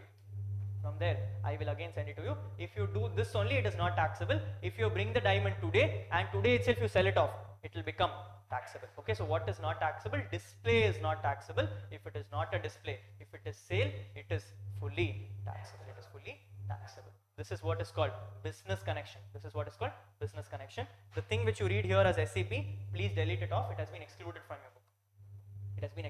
your book. It is not a part of your syllabus. This has been amended and brought into May 22. Okay, it is not relevant for you because you are going to clear this attempt. Only this is applicable for May 22. People who are clearing in this attempt is not relevant. Okay, so please exclude this off. Business connection is done. Then very simple things are there. They told if you get us income from property situated in India, that will be deemed to accrue or arise in India. First thing we spoke about is business. Second thing we are talking about is property. Third thing we'll be talking about is other sources. Meaning what? Income from any source in India. Look at the heads, no? We have covered business, then we have covered capital gains, then we have covered other sources. Now what is left is salaries. Correct? Now what is left is salaries. So they're telling property, asset source, then it is capital asset. So this is also covering HP. Correct? This is covering HP. This is covering other sources. This is covering capital gains. Yes. So they're telling if you transfer any capital gains situated in India, your property should be situated in India and you earn capital gains from it, that will be taxable in India. There is a concept called indirect transfers. Please ignore it for your exam. It is a final level portion. There will be some nonsense here. Where an entity is incorporated outside India, deriving its value substantially from India, that income will also be deemed as accruing in India. Final level portion. Okay. When you come to final, we will discuss a very big case called Vodafone case. I'm not sure if you're aware about it. That's a very big case called Vodafone case. India and income tax played left, right, center with this. They asked for 20,000 crores of money. Asked for 20,000 crores of money. Vodafone said, I will not give you a single penny. Okay, this went for litigation, so much big litigation. Last year it got closed. Yes, 2012 case. That time they asked for some 14,000 crores. They told, boss, nothing I'm paying to you, single penny I will not pay to you. Income tax came and said, I want money. He told, I will not give you anything. They went to Supreme Court. Who won the case? Vodafone won the case. Nothing came to India. India had prepared their budget itself based on this. Correct? 14,000 crores is a big money. Yes. Next year's budget, they told, this year we are going to get big income, so we have big plans for India. Nothing came to their hand. India got very pissed off. They told, I will retrospectively change the law. Yes. Mr. M.A. Chidambaram retrospectively changed. Retrospective, no? In 2012, he came and said, in 1961, I was thinking this should be there. In 1961, I was thinking this should be there. We by mistakenly forgot to put it. Now I am correcting. No problem. So 2012, they made a retrospective law to 1961 and they told Vodafone, boss, enak kaas vano. You had Supreme Court decision. I have now changed the law. Is Supreme Court decision applicable now? Please pay me 14,000 plus, because you have not paid me for so long, please pay me interest also. Please pay me 20,000 crores. Pay me what? 20,000 crores. They cannot go to Supreme Court also now, correct? Because the law itself is amended. They went to international court. International court. They told, boss, India is playing games with me right now. We already won a decision. Now they're coming and saying they want tax. They went to international court. International court also told, this and all cannot happen. Don't pay single rupee to them. 14,000 crores budget gone. 20,000 crores budget also gone. Nothing came to their pocket. Everything became a huge human cry. This year they have amended the law. And they have told, now it is not applicable retrospectively, but it is applicable only from 2012. Again, all final level portion, only for you to show off. Nothing great. Okay, nothing great about it. Not relevant for your exam. The only thing relevant for your exam is that if you are transferring a capital asset situated in India, it is taxable in India. We have covered business. We have covered house property. We have covered IFOS. We have covered capital gains. What is left? Salaries. So what they have told, if the salary is being given by government of India, it is taxable in India. Who is giving? Why will government give a foreign person salary? Government office, no, India person only. No? Example? Embassy people. Yes. If you have an Indian embassy in a foreign country, those people who will pay salary? Indian government will pay salary. If you pay salary for those people, that is also taxable in India. But they have given one small exception. Where they have told any allowances and purposes which is received by them will be exempted from tax. Which means what is taxable for them is only called basic plus DA plus bonus plus commission. Any allowance, any perquisite is exempted for them. Okay, so if you're paying salary by government of India, paying to the outside person, it will be deemed to accrue rise in India. That person has to pay tax only on the basic, DA, bonus, commission. Allowances and perquisites are exempted for you. Then they are telling, if you are receiving any salary from operations carried out in India, which means you come to India, you do some service in India, for which you are being given salary. Although if the salary is given from a foreign person, even if you receive the salary in foreign country, since you did the services in India, that income will also become taxable in India. Correct? So we have discussed this. Now the last thing is dividends. If it is a dividend given by a Indian company, domestic company, Indian company. If it's a dividend given by an Indian company, even if the dividend is given to a non-resident, that income will become taxable in India. These are all the small things which are not relevant for exam. Only thing which was relevant is business connection, and the next most important thing is three things: interest, FTS and royalty. Interest, FTS and royalty. It is pretty much the same, one small difference. We will discuss about it. Yes. What is interest first? What is interest? Interest means I show interest in you. Then interest is any payment for borrowings. Any payment for borrowings. So you have a borrowings for which you are paying interest. Correct? For which they have come and told, I am until now discussing from the payer angle. I am discussing from the recipient angle. Till now I was discussing from the recipient angle. What is the recipient? What is the underlying transaction? That is what I was discussing. For these three alone, I told I will discuss from the payer's angle. I will discuss from the payer's angle. What the payer does with it will decide your tax. What the payer does with it will decide your tax. So in cases of interest, if the payer is a government of India, income should be taxable in India or not taxable in India? Taxable in India. So if the interest is paid by government of India, it is taxable in India. If royalty is paid by government of India, taxable in India. If FTS is paid by government of India, taxable in India. Correct? If FTS is paid by yes. So next one, if you are looking at government, next thing you are looking at resident. Who will pay tax? Who will pay the money? Residents. Who will receive the money? Non-resident. Correct? Anyway, resident global income is taxable. So they are discussing about non-resident. Yes. So they are telling if the interest is being paid by a resident. If interest is being paid by a resident, who is borrowing the money? Resident is borrowing the money. Where will he use the money? In India. Correct? So here they have told if the interest is paid by a resident, income will generally accrue or arise in India.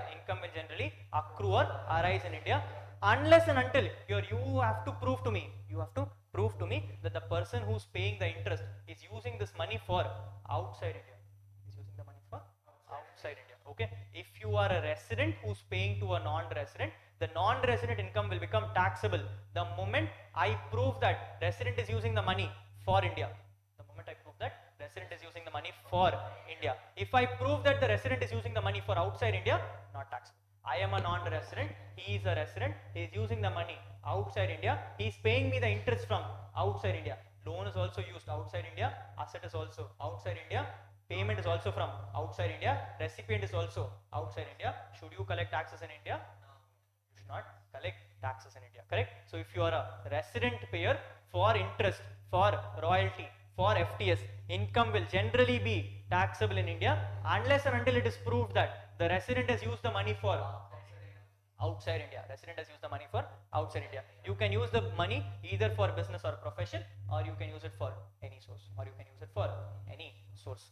Next one is, we have covered government, then we have covered residents. What is left? Non-resident. Yes, if you are a non-resident receiving money from another non-resident, where will be using the money? Outside India. Correct? So if it is an interest which is paid by a non-resident to another non-resident, income is generally not taxable in India. Unless you prove what? The money is used in India. Okay. So the point is, if the interest is paid by a non-resident, it will not be taxable in India unless it is proved that the money is used in India. For business or profession or other source. There is just one small trick here. For royalty and FTS, they have told it is business or any source in India. For interest, they have told it is only for business in India. Very simple. Let's say you are outside India. You are a non-resident borrowing money from another non-resident.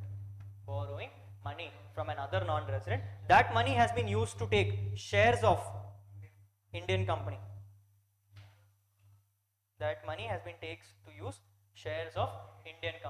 From the shares of Indian company, what is this guy going to get? Dividend or capital appreciation. Correct? It will be either dividend or CG. Now this non-resident has to pay him interest. Correct? Non-resident has to pay him interest. Is this income taxable for the non-resident? Not taxable. income taxable, not taxable. Interest paid by a non-resident is generally not taxable unless it is proved that the money is used for business in India. Is this money being used for business in India?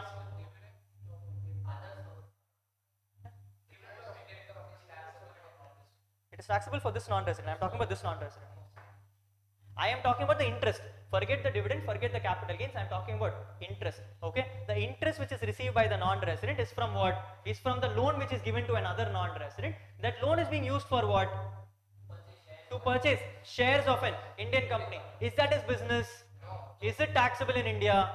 No, it is not taxable in India. This is one small difference. If it is interest alone, and the amount is being paid by a non-resident, it will not be taxable in India unless it is proved that the loan is used for business or profession in India. If it is used for any other source in India, not taxable. Any other source in India, not taxable. Change this question, make it interest illa. It is royalty. Taxable. If it is royalty, taxable, because it should be used for business or profession or any other source in India. If it is FTS, taxable. If it is FTS also taxable. Okay. So when it comes to interest alone, it should be used for a business in India. If it is used for any other source, not taxable. Not taxable. If it is royalty and FTS, taxable. Business or profession or any other source. Taxable. Interest we discussed. What is royalty? Royalty is copyright, a payment for the copyright. Any payment you give for intellectual property, will be treated as royalty. You purchase computer software. You have a laptop. You wanted to upgrade your laptop to Windows 11. Yes, I have Windows 11. Okay, it's unrated version, but I have Windows 11. Yes, so I have Windows 11. I went to Microsoft and I told boss, I want your Microsoft software. Please give me Microsoft software. He tells, please pay me 5,000 rupees. I pay him 5,000 rupees. Royalty or not royalty? What are you purchasing? Software. Are you purchasing a good or are you purchasing a software? You are purchasing a good, correct? You are purchasing a software which is actually a goods, correct? What is royalty meaning? Meaning I give you payment for using your intellectual property. Using means what? I should have some right over the property. I should be able to make changes to the property, correct? Simple example. If today you open a franchise for McDonald's, you will have to pay McDonald's royalty. Why? Because he will give you how to make the burger. Can you go and say, boss, I will open the name called McDonald's, but I will create my own burgers? Will you allow that? He will say, I will give you the ingredients, I will give you the recipe, you have to use my recipe only, then only I'll allow you to use McDonald's name, correct? So what are you doing? You are getting right over his ingredients. You are using that ingredients, correct? When it comes to Windows 11, are you the end user or are you making changes to that? You are the end user. Are you purchasing a software or are you purchasing a software product? You are purchasing a software product. Is it a purchase of good or is it a payment of royalty? It is a purchase of good. Should it be taxable as royalty? Should not be taxable as royalty. Income tax does not like all this. They've told this is taxable as royalty. Income tax does not like all this. They've told this is taxable as royalty. Okay, so it doesn't matter even if it is a copyright or it is a copyrighted article. What is the difference between copyright and copyrighted article? Copyright is intellectual property. Copyrighted article means you have created a product from that copyright which you are selling as a mere goods. No one can use it. Correct? So they have come and told in income tax that boss, whether you sell a copyright or you sell a copyrighted article, it will be treated as royalty. Most of the one stupidest definition in income tax, but this is how it is. Why all this story? Just to make you clear.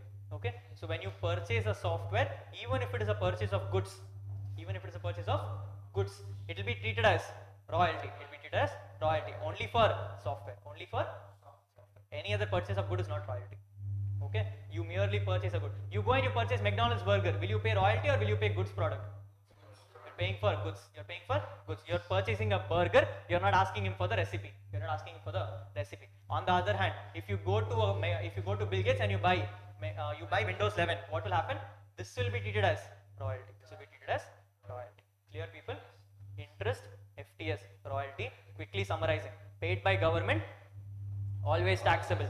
Paid by resident, taxable unless proved that it is used for business or other source outside India. It is used for business or other source outside India. If it is paid by non-resident, not taxable unless it is proved that it is used for, unless it is business alone when it comes to interest, business or other source when it comes to royalty and FTS, royalty and FTS, business or other source in India, outside India, in India.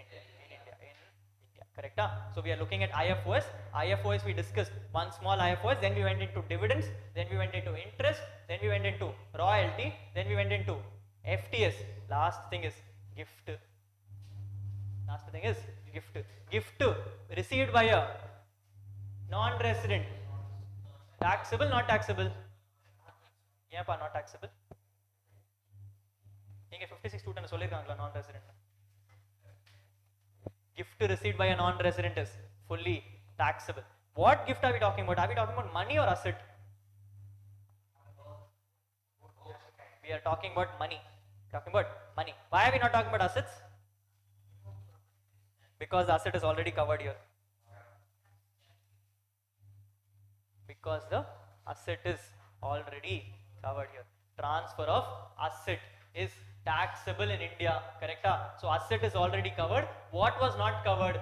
Money was not covered. Is money an asset? Sale of Goods Act, foundation level, pass citing la, certificate irukla veetla, Sale of Goods Act, just pass padchala. Sale of Goods Act, money is covered, not covered? Not covered, not covered. Okay, so they have explicitly clarified when it comes to gifts, both are taxable, which is money and asset. Asset is already covered. What was not covered? Money was not covered. So they told if any money is given to a non-resident, as long as it is taxable under 56(2)(10), I will treat you as deemed to receive and accrue and arise in India. Therefore, it will become taxable in India. It will become taxable in India. Done. Chapter. Any doubts? Any doubts, anyone? No doubts? All happy? Some parcha maroma. சரி பாப்போம்.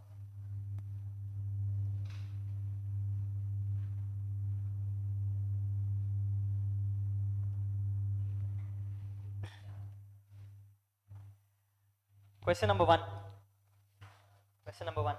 Mr. Ram, Indian citizen. Mr. Ram, Indian citizen. On the chart, first two. On the chart, first two. Correct? Indian citizen, crew member or employment, Indian citizen. Visiting India. Only these two conditions are checked. Third condition not possible, or 182 days has to be checked. Correct? So Mr. Ram, Indian citizen, left India on 22/9. 22/9 included, not included? Included. Date of departure is also included. Date of departure is also included. Left India on 29 for the first time. For the first time. Which means before this he was always in India. Before this he was always in India. So he left to India to work as an officer of a company. Leaving India for employment. On the chart, second one or first one? First one. On the chart, first one, which means what? First basic condition to be checked. Satisfied Aichana resident, not satisfied now. Non-resident, not satisfied now. Non-resident. Leave to India for employment. Determine the residency status. Please give me the number of days. You will start from April. You will start from April, May, June, July, August, September, correct? April is 30 days, May is 31 days, June is 30 days, July is 31, August is 31, September is 22 or 21? 22. September is 22. Please total this. 175. 175. We are looking at the chart. First basic condition, not satisfied, come to the left side. On the left side, because this is leaving for employment, it is not eligible for second condition. Straightforward.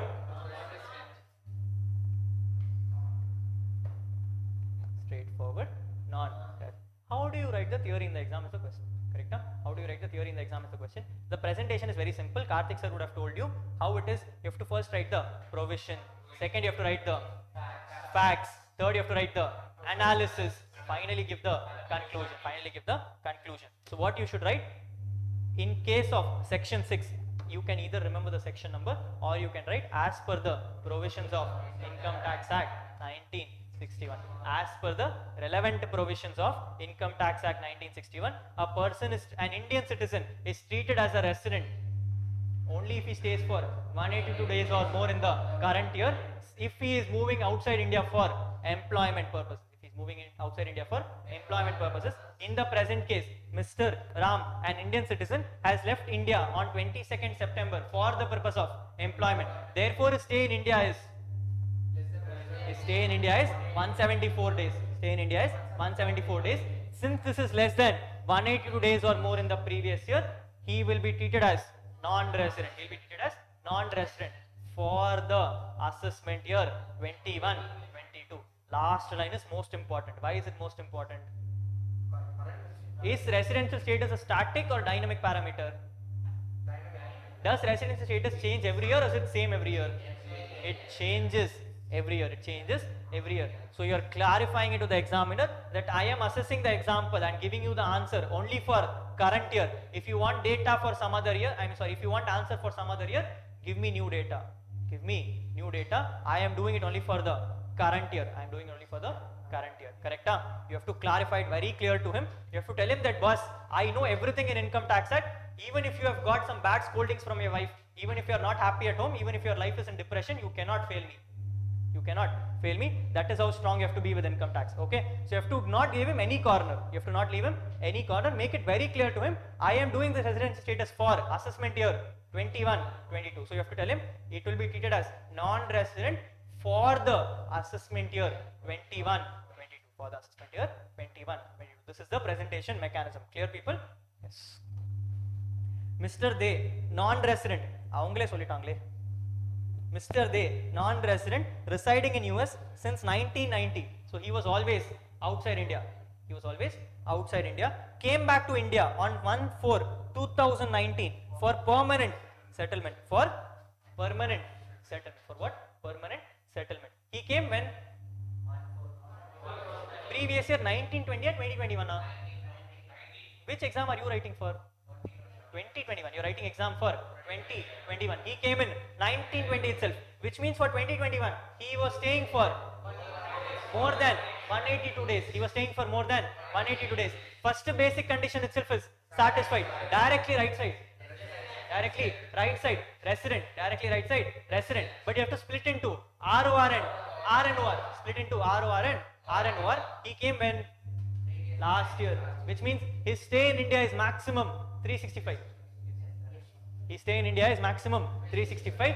Second OR condition, stay for less than 730 in last 7 years. Stay for less than 730 in last 7 years. Condition satisfied. Straightforward.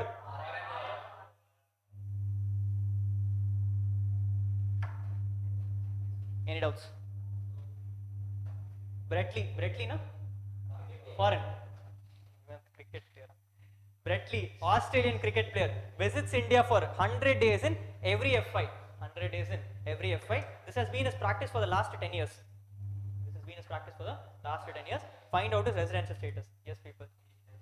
First of all, Indian citizen or non-Indian citizen? Indian citizen or non-Indian citizen? Non-Indian citizen. Correct? You have to check for basic condition. Basic condition is 182. Satisfied, not satisfied? Not satisfied. Come to the left side. Come to the left side. Indian citizen, not Indian citizen? Not Indian citizen. First chart ignored. Second chart ignored. Third chart. Third chart is to be checked. What is the third chart? 60 in the current year. 365 in last 4. Current year 60 satisfied? Yes. Last 4. Satisfied. Straightforward. Resident. Straightforward. Resident. 1 second. Straightforward.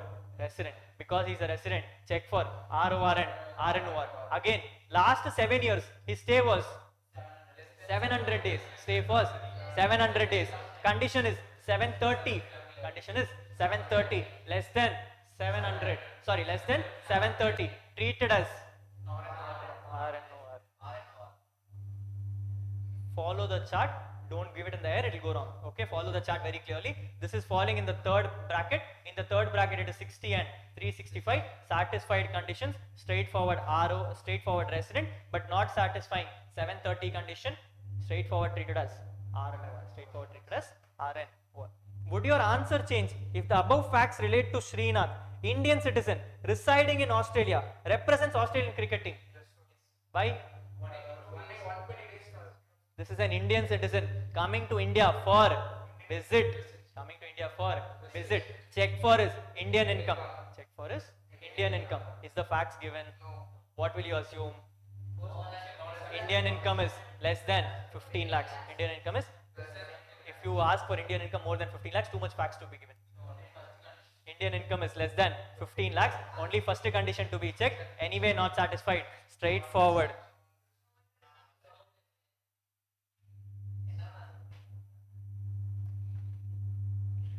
Straightforward, non-resident. It is easier to assume your Indian income is zero. Correct? It is difficult to assume that your Indian income is more than 15 lakhs because then you don't know the facts. If you're telling Indian income is more than 15 lakhs, you have to prove what is this Indian income. Can you prove? You can easily tell Indian income is not given, assuming zero. Assuming zero, correct only no. If Indian income is nothing given, he did not earn any income. Correct?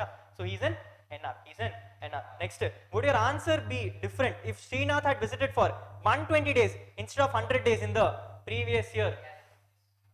Yes. No. Yes. Is the Indian income given to you? Is the Indian income given to you? No. But in this case, since they have changed the facts, you will have to write both the alternatives. You have to write both the alternatives. You will have to say if the Indian income is less than 15 lakhs, he will be treated as non-resident. However, if the Indian income is more than 15 lakhs, please check if the Indian income is more than 15 lakhs. Anyway, it will not be satisfied because his stay in India is 120. His stay in India is 120. Last 4 years stay is also more than 365. He will be treated as RNOR. He will be treated as RNOR. So you have to give both the facts to him. You have to give both the facts to him. Any doubts here? All clear? So this is NR/RNOR. NR/RNOR. All clear? You are an Indian citizen. You are an Indian citizen visiting India. You don't know the Indian income. Assuming the Indian income is more than 15 lakhs, what will happen? Your first condition is 120 days in the current year, 365 in the last 4. Have you satisfied 120? You have satisfied 120. And he is coming for 120 in the last 4, which means his last 4 is 480. Last 4 is 480, more than 365, resident. But because he is becoming resident because of this amendment, he will be treated as RN1. He will be treated as RN1. Clear, people? Yes? Next one. Residential status of Sundaram, HUF. Rule number 2, identify person. Identify person. You are looking at HUF. First condition is control and management. If that is satisfied, check for Karta. Check for Karta. In this, residential status of HUF is given. Carries out his transactions in Malaysia. Carries out his transaction in Malaysia. Affairs are partly controlled. He is a resident. So HUF is a resident. HUF is a resident. Karta of the HUF, who is from Chennai, visits India on 1/6/2020 and leaves to Malaysia on 10/2. Leaves to India on 10/2. So you are checking for Karta's residential status now. Check for Karta. He visited India on 1/6. 1/6 to be considered, not to be considered. To be considered. So which means June he was fully there. June he was fully there. July is also there. August is also there. September is also there. October also there. November also there. December also there. January is also there. February he is leaving on 10th. 9 days or 10 days? 10 days. He's leaving on 10 days. So 30, 31, 31, 30, 31, 31, 31, 31. Total please. 255. Total is 255. Because this total is 255, first condition itself is satisfied. Karta is also a resident. Karta is also a resident. Karta is also resident. HUF is also resident. You have to check for the last 7 years or last 10 years. Question is telling he never visited for the past 11 years. Both the conditions. Last 7 years, 730 days less. So Karta will become RNOR. Because Karta is RNOR, HUF is also easy, la? So HUF is RNOR. Karta is also RNOR. Karta is also RNOR. Correct? Yes. Assuming this question was different, assuming the question says he visited India on 1/6 and he left on 36. Who is non-resident?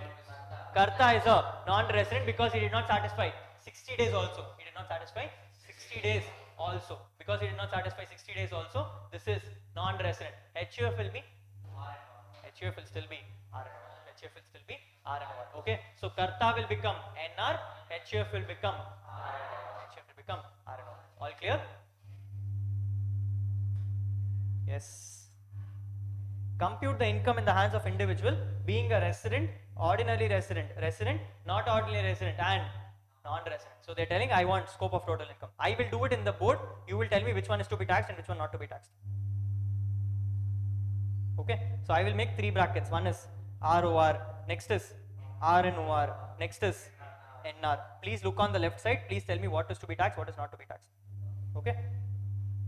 Interest on UK development bonds, 50% is received in India. So for ROR,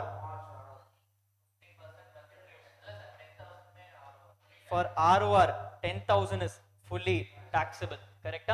50% you receive, 100% you receive, nothing you receive, doesn't matter. Income is fully taxable. RNOR, is this from business or profession controlled in India? No. So it is only 5,000 which is taxable because it is on receipt. Because it is on receipt. RNOR 5,000. NR is also same as RNOR. NR is also same as RNOR. Second one, income from business in Chennai. 20,000 for ROR. I'll tell you. Next one. Why? The business itself is in India. Income accruing and arising in India. Income accruing and arising in India. Straightforward, fully taxable. Yes? Straightforward, fully taxable. Next one. Short-term capital gains on sale of shares of an Indian company received in London. Receipt is outside India, but sale of shares is of Indian company. Income deemed to accrue or arise in India. Taxable for all the 3. Taxable for all the 3.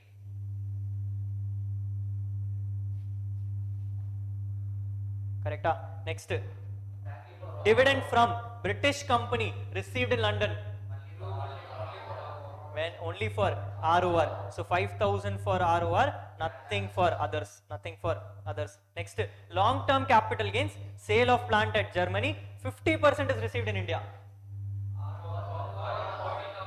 ROR is full taxable. It is only 20,000 for both. Correct? This is not a business or profession. This is capital gains received outside India. Only 50% is received in India. Padida taxable. Padida taxable. Next, income earned from business in Germany, controlled from Delhi. ROR is 70,000. RNOR is also 70. Very good. RNOR is also 70. Business itself is controlled from India. Everything becomes taxable. Everything becomes taxable for RNOR. But for NR, only 40,000 which is received is taxable. Only 40,000 which is received is taxable. Income earned from business in okay. Profit from business in Delhi managed entirely from London. He managed from London. Business itself is in India. Business itself is in India. You don't have to go to income deemed to accrue or arise and all. Straightforward income accruing or arising itself taxable. So it is 15,000 for all. 15,000 for all. Income from house property in London deposited in an Indian bank at London brought to India. Income from one second. House property is in London, deposited in an Indian bank at London, brought to India.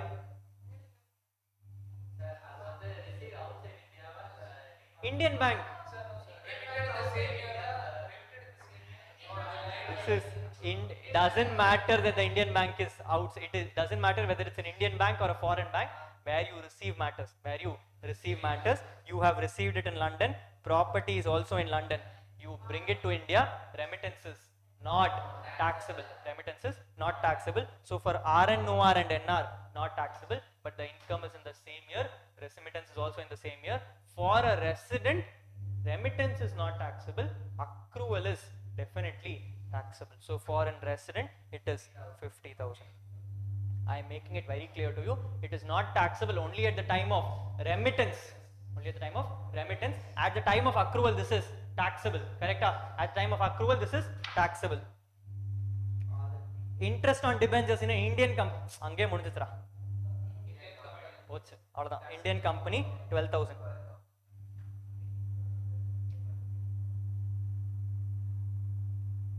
Next. Sorry. FTS rendered in India, received in London. This is income. FTS itself is rendered in India. FTS itself is rendered in India. Income deemed to accrue or arise in India. Taxable for all. Same. Profit from business in Mumbai. Managed from London. All the three. Mumbai. Hey, dash means 0, double apostrophe means same. Seriously, it's boring. Income from property situated in Nepal, received there. Only for ROR. Only for ROR. Past untaxed profits brought to India. This is remittance. This is remittance. Here it is very clearly given, it is not accrual also. Very clearly given, it is not accrual also. It is last year's profits received in India during the year. It is a remittance, not taxable for all the three. Not taxable for all the three. Income from agriculture land in Nepal, received there, brought to India. ROR, taxable at the instance of accrual. Taxable at the instance of accrual. Remittances, not taxable. Remittances, not taxable. Next, income from profession in Kenya, set up in India, received there, spent in India. One second. Profession, one second. Profession is in Kenya, set up is in India, spent is in India. Is spending an important criteria? Spending has to be ignored. Spending has to be ignored. Income, receipt and accrual is important. How you spend the money does not matter. How you spend the money does not matter. Correct? Now it is a profession of foreign but set up from India. Foreign ROR, I'll tell you, it is 5,000. For an ROR, I'll tell you it is 5,000. RNOR, again 5,000. It is business controlled from India. Profession set up in India. Taxable at 5,000. NR, not taxable. NR, not taxable. Gift received on the occasion of wedding. Accruing, no. This is accrued in India. As such, it is taxable. But because of section 56(2)(10), this is becoming exempt. This is becoming exempt. Gift received on occasion of wedding is exempted under section 56(2)(10). So section 9 and section 5 alone is not important.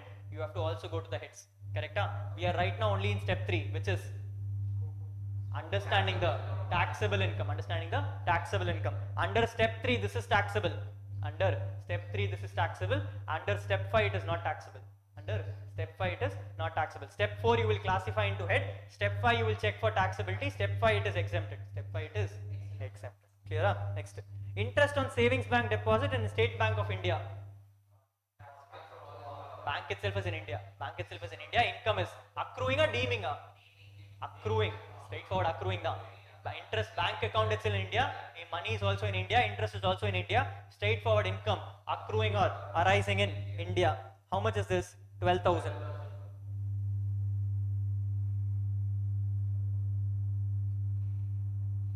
But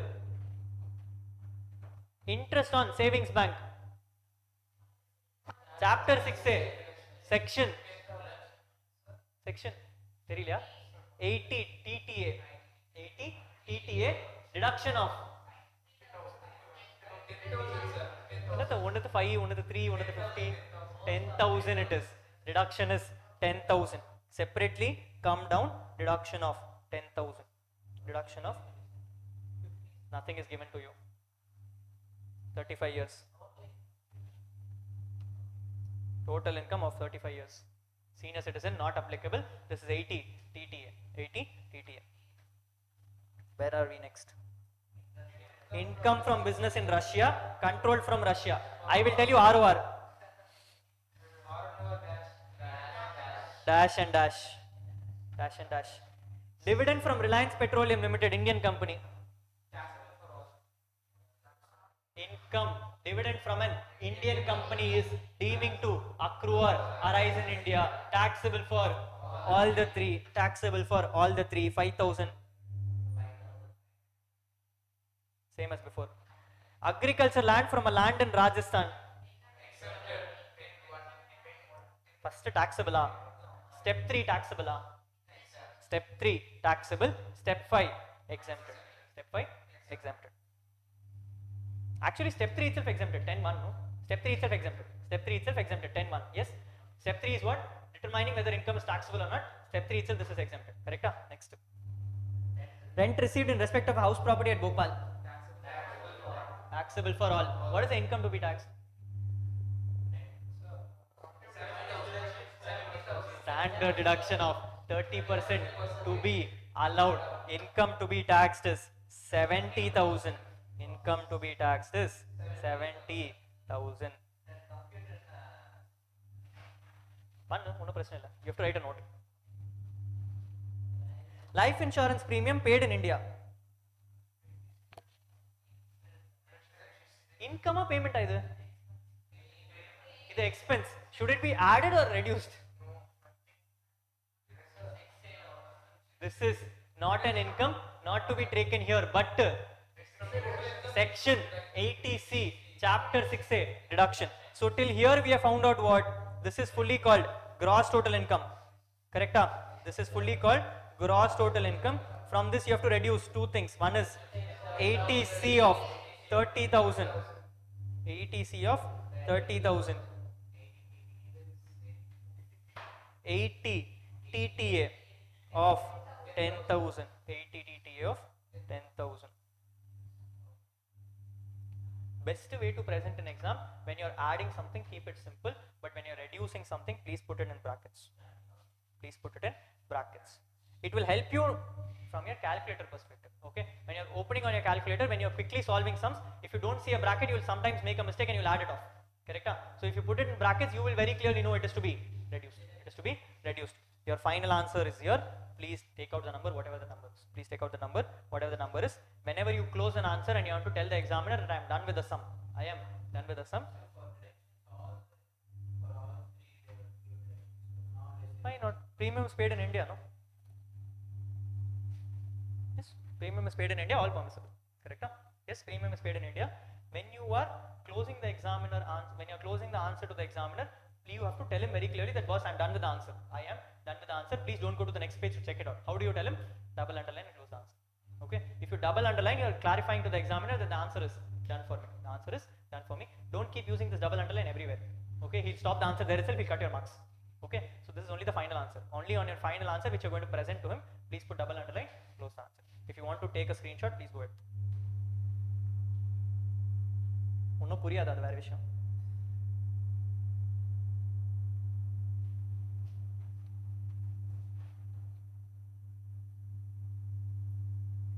I will do a screen clipping and put it on WhatsApp. Fine? Mr. David, citizen of India. Chart number? First two charts, chart number 1 and 2. Mr. David, citizen of India, aged 40 years, government employee, serving in the Ministry of External Affairs, left India for the first time on 31st March. Which previous year are you in? You are in previous year, 2021. He left when? He left one day before your previous year starting itself. He left one day previous year before your starting itself. Did he stay in India this year? He did not stay in for a single day in India. Directly income is, sorry, residential status is, residential status is non-resident. 182 not satisfied. He has not stayed for a single day also. He has to at least stay for 60, correct? He has to at least stay for 60. He has not stayed a single day also. Straightforward, non-resident. Straightforward, non-resident. He is aged 40 years, government employee, serving in Ministry of External Affairs, left India on 31st March due to his transfer to High Commission of Canada. Transfer to High Commission of Canada. He is working for whom? It's government. Government of India. Where are we going? Where are we going? Where are we going? Where are we going?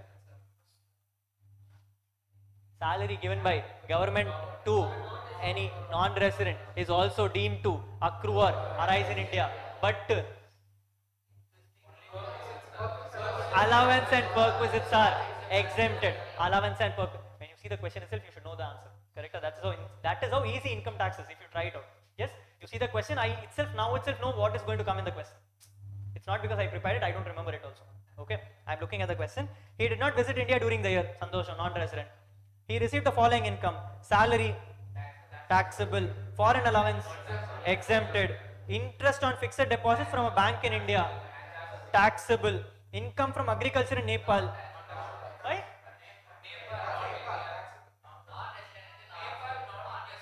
Idhukappa taxable?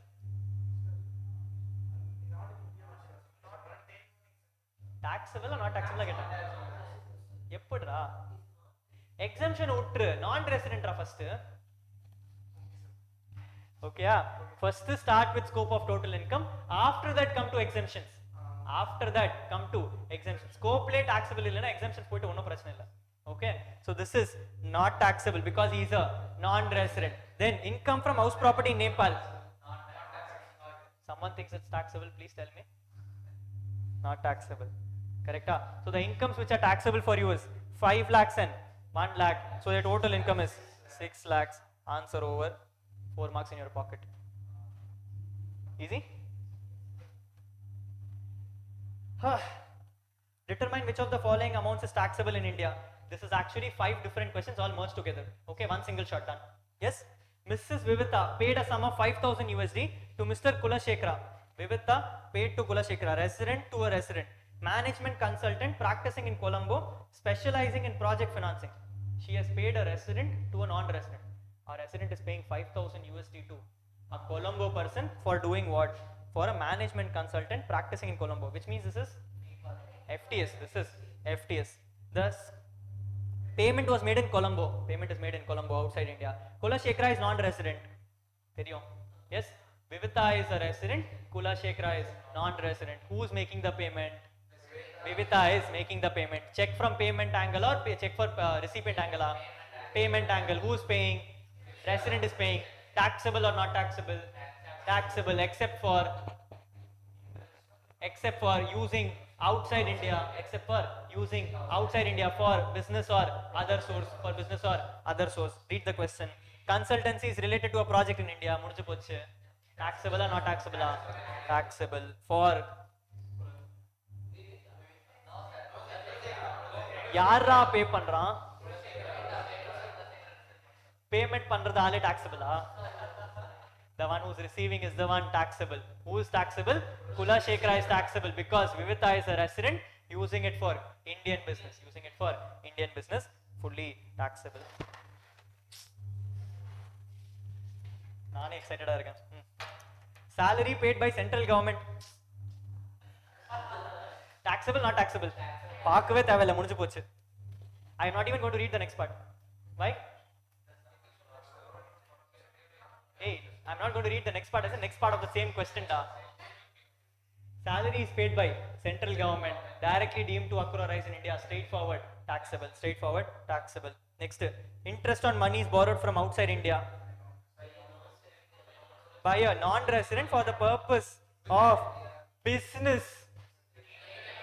Taxable. Interest paid by a non-resident to another non-resident will be taxable provided it is used only for business in India. Royalty paid by a resident.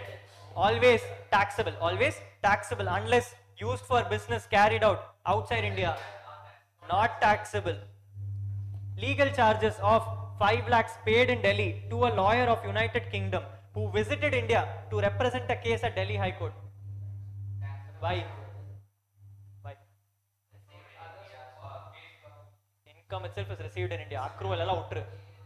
Income itself is received in India. He came for representing Delhi High Court case. Payment is made.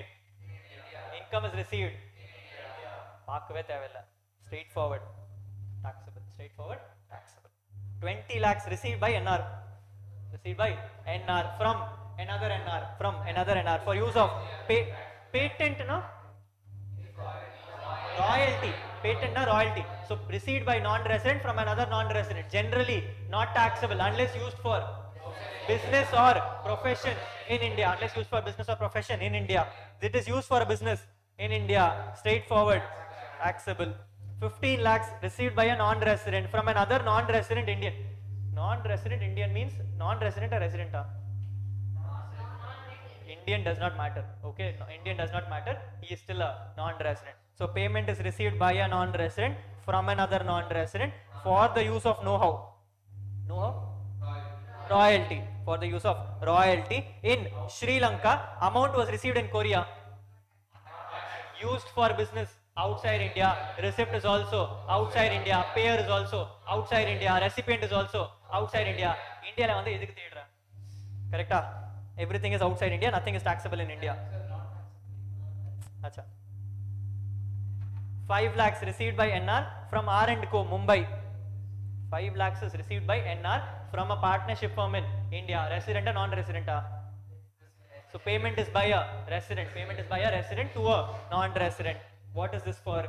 Conducting feasibility study. FTS or royalty? Illa interest illa vere eduma? FTS. This is for a feasibility study for a new project in Nepal. Payment was made in Nepal. Payment by a resident. Generally taxable unless used for business outside India. This is used for business in Nepal. Taxable, not taxable? Not taxable. Not taxable. Interest received by NR from Mr. Marshall, non-resident, outside India. Borrowed fund is used for investing in Indian companies. Debt fund for interest. Not taxable. Not taxable. Why? Taxable. Any other source. Taxable. What is this? Interest received by non-resident, paid by non-resident, used for any other source in India. Taxable or not taxable? Not taxable. Used only for business in India. Used only for business in past exam question. Okay, past exam question. I think past exam means November 19, I think, I'm not sure, some recent year only. 10 lakhs received by NR in Japan from a business enterprise in India. So received by NR in Japan, received from a business enterprise in India for granting license for computer software. This is the actual royalty. This is not product. They are granting license. They are not granting the product.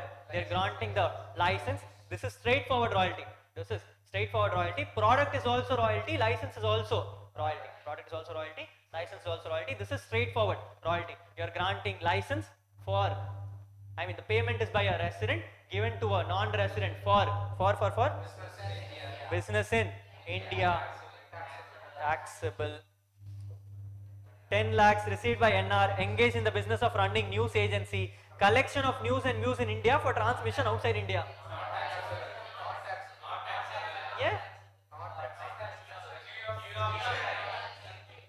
That example you will remember for life now. Correct? Collection of news and views in India, not taxable. Collection of news and views in India is not taxable. Mr. Pratham, non-resident, received a sum of 1,14,000 from Rakesh, a resident and ordinarily resident. Resident, non-resident is receiving from? Ordinarily resident is NR or NR? Ordinary, okay, fine. It's ordinary resident, fine. A non-resident is receiving from ROR. Non-resident is receiving from ROR. Amount was paid to Pratham on account of transfer of right to use manufacturing process. Royalty. Manufacturing process developed by Mr. Pratham in Singapore. Rakesh uses his process for carrying on his business in Dubai. Correct? Using for business in Dubai, not taxable. Last question. Chapter Question number 8. Question number 8. Daisy, foreign company incorporated in USA, engaged in the business of manufacturing and distribution of diamonds, set up a branch office in India. A foreign company is incorporated in USA, engaged in manufacturing and distribution, set up a branch office in India. Branch office was required to purchase uncut and unassorted diamonds from the dealer in Mumbai and export them to USA. Profit from such export is 75 lakhs. Out of the 20 shareholders, Daisy Limited, 12 shareholders are non-resident in India. Major decisions are carried out in USA. First of all, is this an Indian company? No. What do you have to check? Place of effective management. How do you check? Look at this. 20 shareholders, 12 are outside India. Decisions are also happening outside India. So this person is a he was always a foreign company. This person is a non-resident. This person is a non-resident. Only the 4 kind of income is taxable. What transaction have they given to you?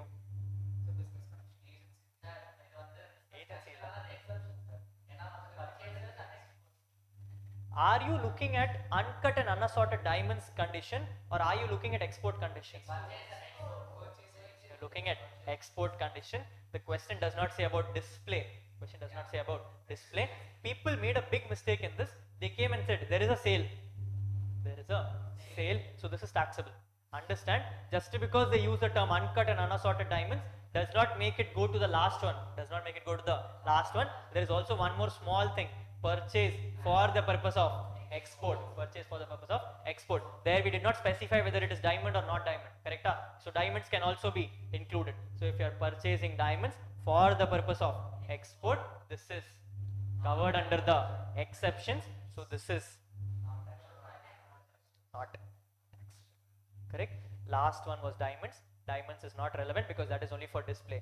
Even if that condition is not satisfied, you still have one more condition called purchase for the purpose of export. That condition is being satisfied. So this is not taxable under Income Tax Act for Daisy Limited for the assessment year 21, 22. Yaar first sollu. Identify the person first. For Daisy Limited for the assessment year 21, 22. All clear? Chapter done. You want to see MCQs? You want to go for a break? Huh? Break. Let's cut for a break. We'll join back and we'll do MCQs. Then we are moving to salaries. Let's take a break.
People on Zoom back.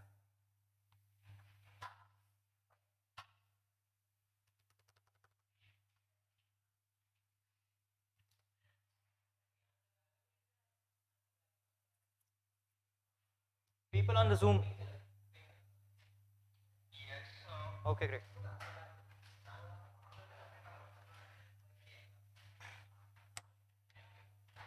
MCQs. Yes. Mr. Sumit, Indian citizen. Chart number 1 and 2. Chart number 1 and 2. Mr. Sumit, Indian citizen, member of crew of American bound Indian ship. Chart 1 or chart 2? Chart 1. Chart 1. American bound Indian ship engaged in the business of carriage of freight departing from Chennai on 25th April. They are departing from Chennai. This is a foreign bound ship and an Indian ship. And an Indian ship and a foreign bound ship. Indian ship means first chart. Foreign bound ship means notification. Foreign bound ship means notification. Correct? So it's departing from Chennai on 25th April. From the following details, what would be the residential status of Mr. Sumit?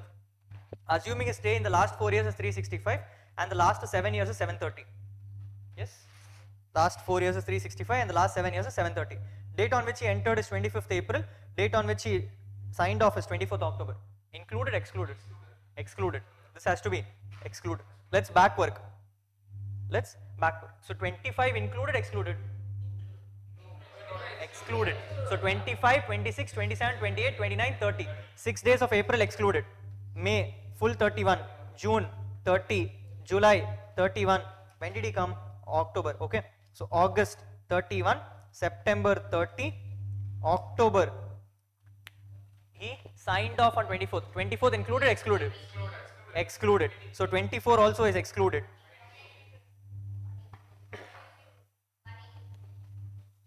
It comes to 182. 182 is the number of stay in India or number of stay outside India? Outside India. So number of stay in India is 365 minus 182, which is 183. Resident or non-resident? 182 or 183? 183 is this stay outside India.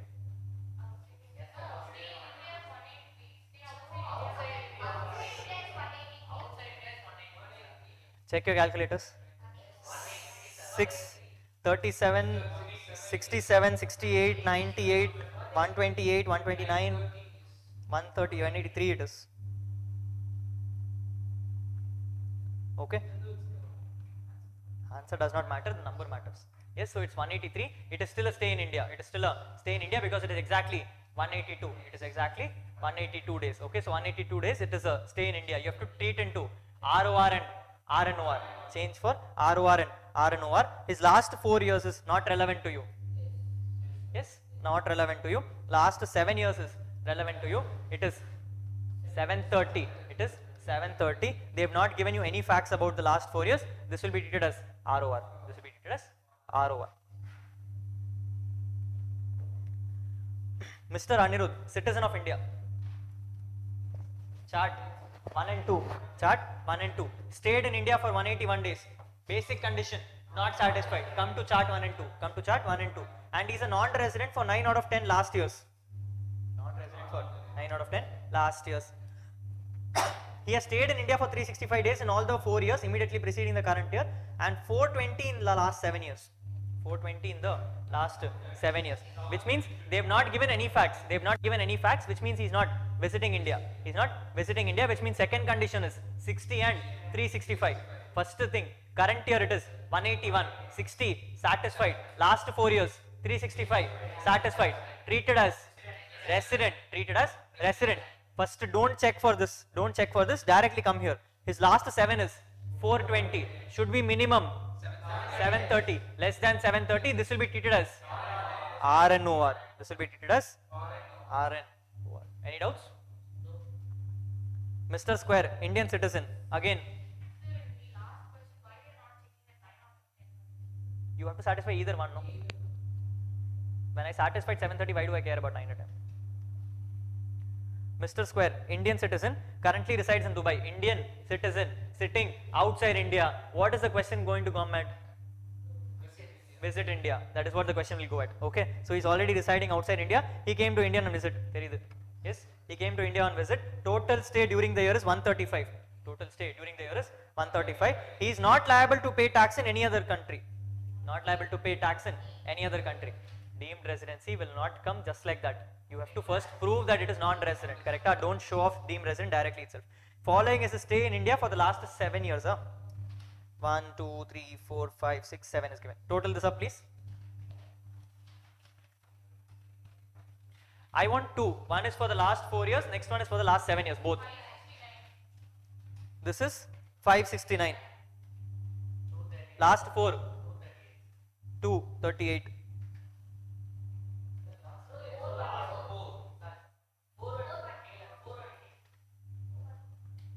எப்படி 238 சொன்னா? What will be the residence status if his income other than foreign sources is 10 lakhs? Indian income is 10 lakhs. Indian citizen outside India, visiting India, Indian income less than 10 lakhs. Current year, second condition not to be checked. First condition to be checked. What is first condition? 135 days is there. Less than 182. Straightforward.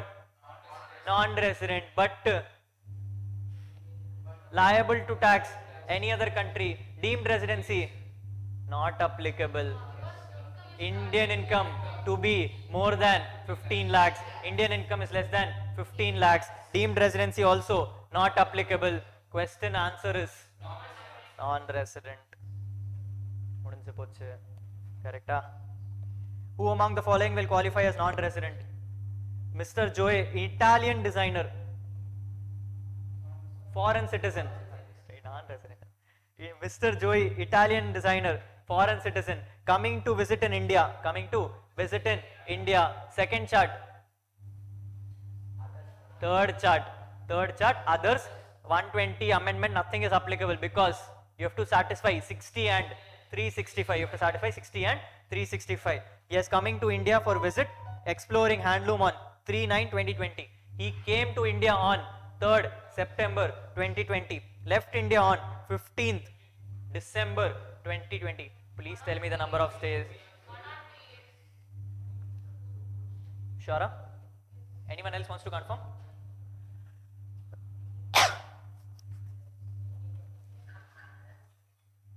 So September is 28 days, I think. 3rd will be included. September is 28. 104 days. எங்க தப்பா போன? போச்சா? September is 104 days. Anyway, first condition not satisfied. Come to chart number 3. Chart number 3 says 60 and 365. Current year more than 60. Then 365, what you have to do? For the last 4 years, he stayed for 100 days each. Satisfied, not satisfied? Satisfied, treated as resident. They've asked you only for non-resident. This is not applicable. Sanjay, born and settled in Canada. Born and settled in Canada. Visits India each year for 3 months to meet his parents and grandparents. Born in India in 1946. Person of Indian origin. They're coming to second chart. Yes, he comes to India. His Indian income is 15,20,000. He is coming to India for 3 months. Which means stay in India is 90 or 91. 90 or 91. Anything close than that. His Indian income is 15,20,000. Which means Indian income more than 15 lakhs. You have to bring the condition of 120. His stay in India is 90 days.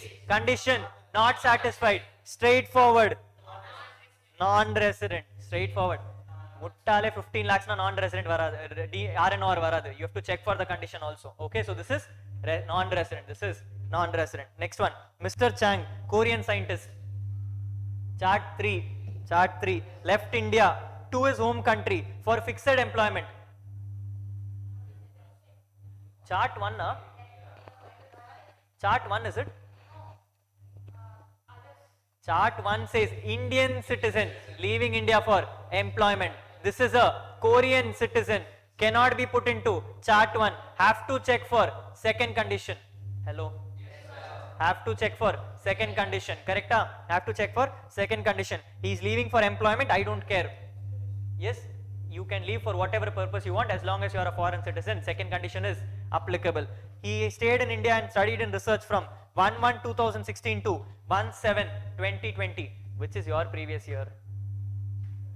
2021, which means your stay is 1/4/20 to 1/7/20. Please tell me the number of days. 92 days, more than 60 days. He is the ITF from 2016. Last year itself he would have satisfied 365, which means he is a resident. Answer is Mr. Sanjay alone is non-resident. Mr. Sanjay alone is non-resident. Don't make the mistake of telling that it's employment, so second condition is not applicable. Second condition is most definitely applicable because this is an foreign citizen. Keep the chart in head. Whenever you see the question, if you remember the chart, your answer is already done. Okay, be very careful about the chart. Raman, citizen of India, employed in Hindustan Liver, resigned on 27/9. He received a salary of 40,000 per month from 1st April to 27/9 from Hindustan Liver. Thereafter, he left for Dubai for the first time on 1 October 2020. His stay outside India starts from 27th September or 1st October. Starts from 1st October. This information is useless. He left on 1st October. October 1st to be considered, not to be considered. To be considered. So October he stayed only for 30 days. I mean October his outside stay is 30 days. Correct? It's not 31 days, it is 30 days. He got a salary of rupee equivalent of 80,000 per month from 1st October to 31st March. His salary for October to December was credited in Dubai account and the salary for Jan to March was credited in Mumbai account. First I need to check what residential status. He is a Indian citizen going outside India for employment. Second condition not applicable. First condition alone to be checked. He left India on October, which means he was there from April, May, June, July, August, September, October, one day. Please tell me 30, 31, 30, 31, 31, 30, 184, which means his stay in India is 184. Resident not resident? Resident. ROR RNOR? ROR. First time he is leaving outside employment, straightforward. ROR. ROR vandone? Global income taxable. Yenge vana credit paniko, everything becomes taxable. So, income received in Hindustan Lever and sorry. Option number B. Income received in India and in Dubai. Income received in India and in Dubai, which means global income is taxable. Correct? Global income is taxable. Mr. Suhan, age 35, non-resident. Non-resident. Earned dividend income of 12,50,000 from Indian company, which declared it on 30th September and credited on 5th October in France. In France. Taxable, not taxable? By income deemed to accrue or arise in India. Full income is taxable. 15,000 from interest of savings account in SBI. Indian income taxable, fully taxable. Allow for 80 TTA. Allow for deduction of 80 TTA. Income is 12,50,000 plus 15,000 minus 10,000.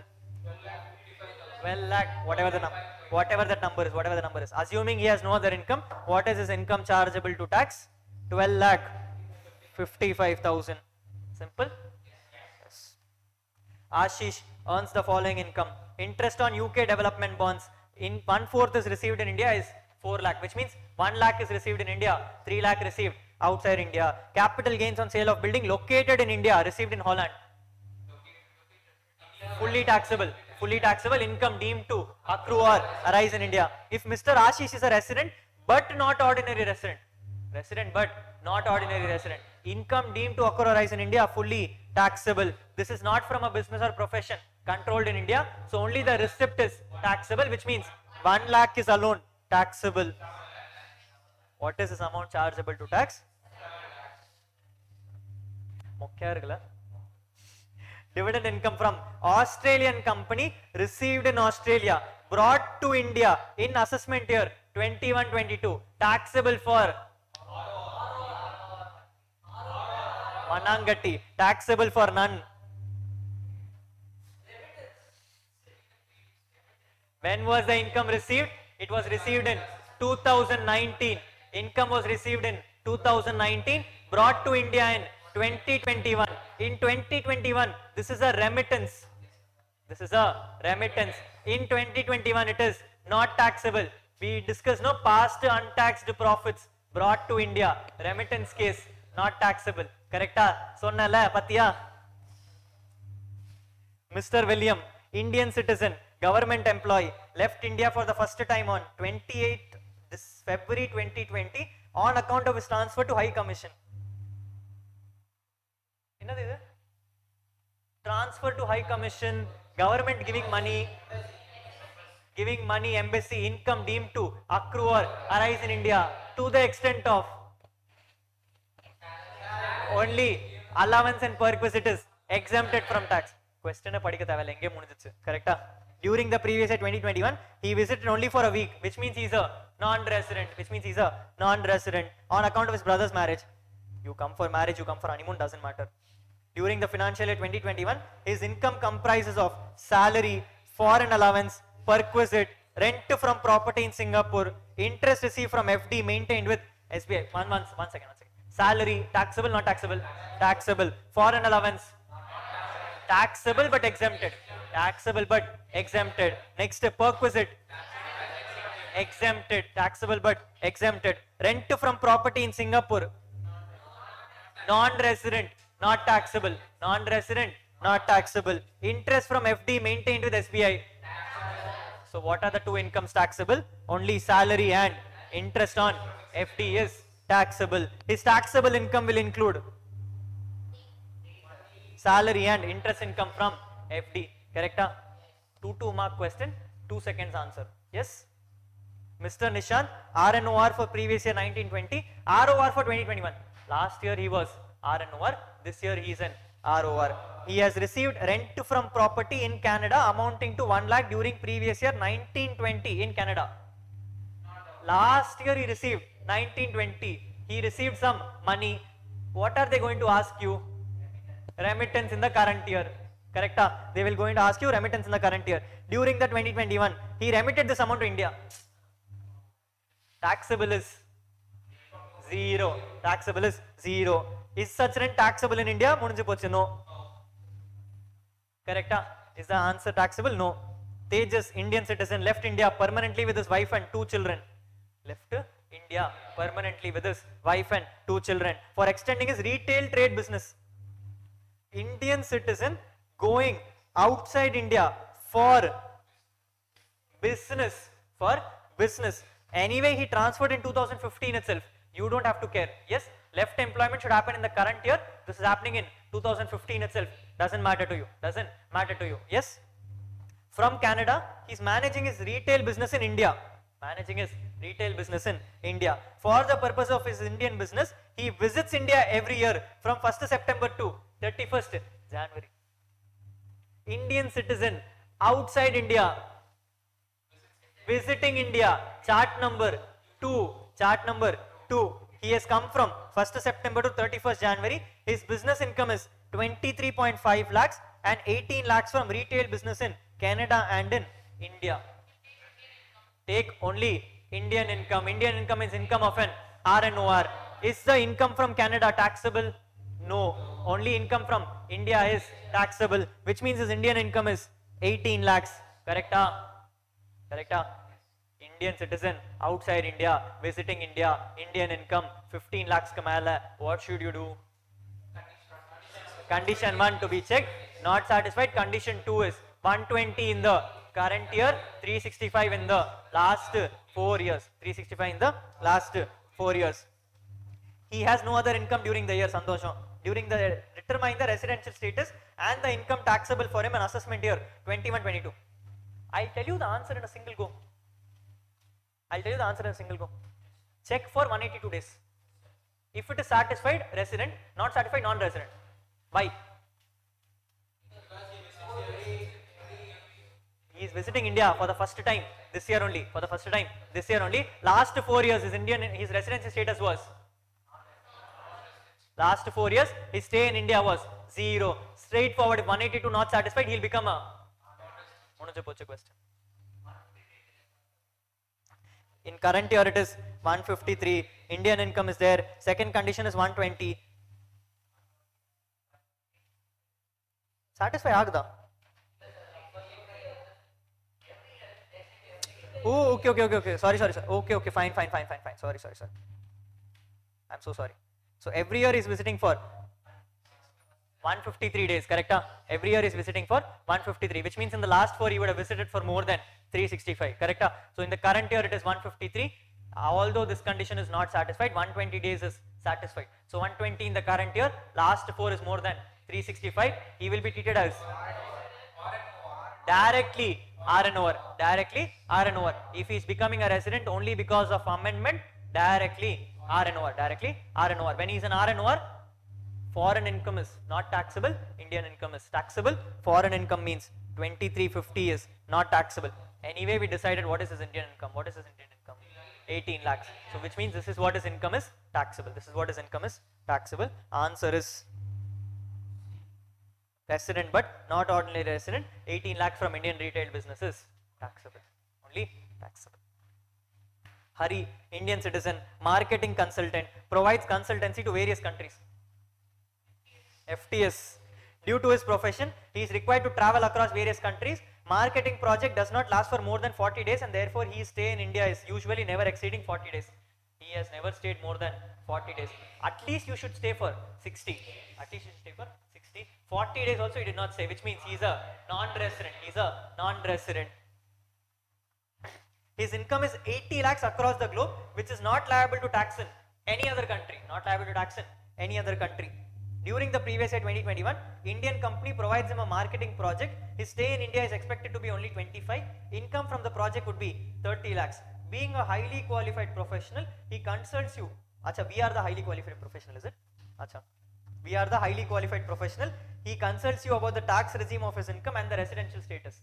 First of all, he is a non-resident because his stay is less than 60. But he is traveling all over the world. He is not liable to tax in any other country. Where are they going?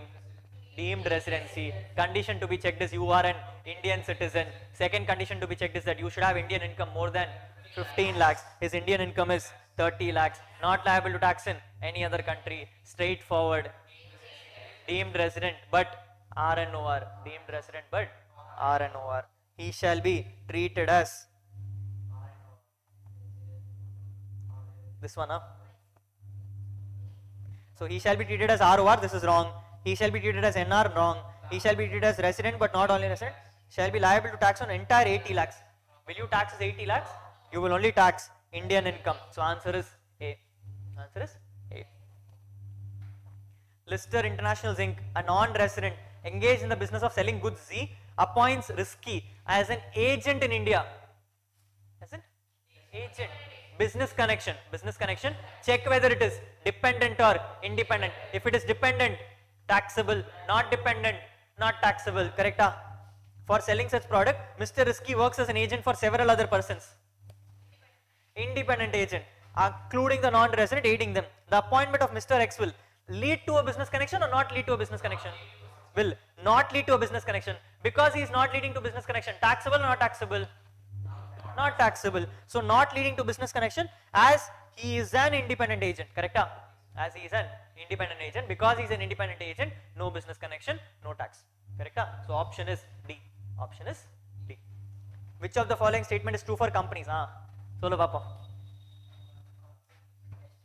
Residential status of a company has an impact on tax rate. Tax rate of a company depends upon place of incorporation.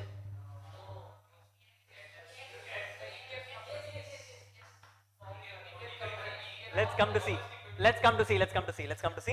Residential status of company helps to classify the company as resident and domestic and foreign. Does residential status help you to determine domestic and foreign? No. You are already domestic and foreign. Based on that only your residence status is determined. Residence status of company helps classification of closely and mildly. நாங்க படிச்சோமா படிக்கவே இல்ல அதனால இது வரவே வராது. Answer is B, trial and error method. Correct? So it is actually dependent on place of incorporation. Correct? If you are an Indian company, always domestic company. Because of that, it will be 25 and 30%. If not, if you are giving distribution dividends in India, your principal place is India. Your principal place is India, because of which you will become a domestic company. Tax rate is 25-30. Nothing of this satisfied. Straightforward. Foreign 40. Straightforward foreign 40%. Option B. Trial and error. Mr. Happy, US citizen. Happy is generally Punjabi people name, no? Something. Mr. Happy, a US citizen. Because he is a US citizen, chart number 3. Chart number 3. Chart number 3 came to India for an assignment for 11th January 2017 to 9th October 2017. Not relevant information. Went back to his home country on completion of the same. He thereafter visited India on 5th July 2019. Again not relevant. Again for an assignment, ended on 26/5/2020, which means relevance for you is 1/4/22, 26/5/20. 1/4 is 30 days. April is 30 days. May is 26 days. Totals to 56 days. Inge question mudinjichu. Answer is, that's all. What is the latest date by which Happy should depart from India after completing the assignment so as to qualify as non-resident? So as to qualify as non-resident. As such, today his stay is 56 days. Stay is 56 days. So today he is a non-resident. They are trying to understand how many more days can he stay in India. How many more days can he stay in India before he becomes a resident? Correct? He can stay for 3 more days or 4 more days. 3 more days. The moment he touches 60, it will become resident. The moment he touches 60, it will become resident. He can stay for 3 more days. Correct? He can stay for 3 more days, which means he is already on 26. He is already on 26, 27, 28, 29. That's all. If he stays on 30th, resident. Stays on 30th, resident. Answer is 29. Any doubts? No? 31st August 2020. Kashyap moved to Japan for employment. Kashyap moved to Japan for employment. Chart number 1. Chart number 1. His family accompanied him owing to his long-term nature of employment. Kashyap is also planning to start. Mrs. Kashyap, okay. Mr. Kashyap moved for employment. Mrs. Kashyap is planning to start a fashion boutique in Japan soon once she settles. Mr. Kashyap is going for employment. Mrs. Kashyap is going for business. For Mrs. Kashyap, first condition to be checked. Second condition to be checked. Second condition to be checked. Both Mr. and Mrs. Kashyap are Indian citizens working in India for more than a decade now. Comment on the residential status. Assuming they did not visit to India after August, which means from April to August they are in India. Till April to August they are in India. Before April also they were always in India. Correct? Coming to Mr. Kashyap, for them chart number 1 is applicable. Chart number 1 is applicable. You have to check only for 182 days. How much is the number of days? So for both Mr. and Mrs. Kashyap, the stay is 153. Correct? For Mr. Kashyap, chart number 1 applicable, straightforward NR. Straightforward NR. Coming to Mrs. Kashyap, second chart is applicable because she is an Indian citizen. But second chart, third part is applicable. Sorry, second part is applicable. What is first part? Visiting India. Second part is others. Correct? Second part is others. So second chart, second part is applicable, which means condition is 60 and 365. 60 and 365. Current year stay is 153. Last year's stay was always India. Last year's stay was always India. She is a resident and ordinary resident. For all the last years she was always in India. So Mr. Kashyap will become non-resident. Mrs. Kashyap will become resident, ordinary resident. So when your husband is going for employment, please do not join him and go. You will be taxed, he will not be taxed. Okay, be careful. So it is Mr. Kashyap will be qualified as non-resident and Mrs. Kashyap will be resident and ordinary resident. Okay, if you are going along with your husband, go find employment there, then only you are safe. If you go for some other reason, you will be taxed, he will not be taxed. Okay, be careful. Case study. Mr. Shashikant, aged 45 years, Indian citizen, member of crew of Singapore bound Indian ship. Chart number 1. Engaged in carriage of passengers in international traffic from Chennai port on 29th May 2020. He signs the agreement on 29th May. He comes back to India on 19th December. 29th May to 19th December should be excluded. Which means what is to be included? April 30, May 28, very good. May 28 coming to December. 19 variko excluded. So 31 minus 19 will give you 12. 39 minus 19 will give you 12. January is 31. February is leap year. It is 28. March is 31 total. 160. You are in first chart. Basic condition not satisfied. Second condition not applicable. Directly non-resident. Before I know the question itself, I know the answer. He stayed in India for the last 4 years. Last 4 years 400, last 7 years 750.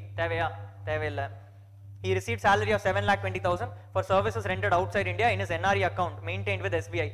He received salary of 7,20,000 for services rendered outside India in NRE account maintained with SBI Bank. He is a part of Indian ship. Which means this income is accruing from India. So this amount which is deposited in NRE account as such is taxable, but there is an exception for this. There is an exemption for this where they have told if you are a person who's maintaining an NRE account, amount which is deposited in NRE account is exempted from tax. It is exempted from tax. I think it's section 10.4. I'm not exactly remembering, but it is section 10.4 if my knowledge is right. Okay. So if you are a person who's maintaining an NRE account which is permitted by an RBI, the amount which is deposited in NRE account will be deemed as received outside India and will be exempted from tax. So 7 lakhs is exempted from tax. He has also furnished the further particulars. Dividend declared in the month of April 20 by X Limited, a Singapore company. Same was received by him in Singapore. What is his residential status? Non-resident. He is non-resident. This is not taxable. Next one. Agriculture income from land in Pakistan received in India. Why? Taxable, not taxable. This is taxable. Agriculture income exemption is only applicable for Indian agriculture because it is governed by state government. Because it is governed by state government, central will not collect taxes. But when it is an agriculture income from foreign country, state government has the authority, central government has the authority to collect taxes. This is fully taxable. Correct? Yes. Rent received from house property in Chennai, taxable. This is taxable. Allow for 30% standard deduction. Don't miss this out. This is a big game. Yes, don't miss this out. What will be the total income of Mr. Shashikant, assuming he does not opt to pay tax on 115 BAC? It is 2,50,000 plus 3,60,000 minus 30% of 3,60,000. I have given the answer here itself. 502. The MCQ book which I give you has hints also. Okay. So when you don't know the answer, it's already there. Yes. Assume for the purpose of answering the question that Mr. Shashikant has transferred his house property in Chennai to his minor married daughter on 1st April 2020 and his wife is a housewife and does not have any other income. He has transferred this house property to his minor married daughter. Wife does not have any other income. Where are we going? We are going to clubbing provisions, which states what? If it is an income of a minor child, it will be clubbed in the hands of transfer or a parenta. Parent. It doesn't matter who's giving the money, it matters whose parent's income is highest. So it will be taxable in the hands of the person whose income is highest. Wife is anyway housewife, husband is the one earning, so it will be taxable in the hands of husband. How much to be taxed? 3,60,000 transferred, 30% standard deduction. How much is the number? For those who wrote 2,52,000, please cut your answer. This is income of an minor child eligible for exemption under section 1032 of புதுசா ஒரு number 1500, eligible for an exemption of 1500. So the income to be taxed in the hands of Mr. Sashikant is not 3,60,000, it is 3,60,000 minus 1,08,000 minus 1,500 minus 1,500.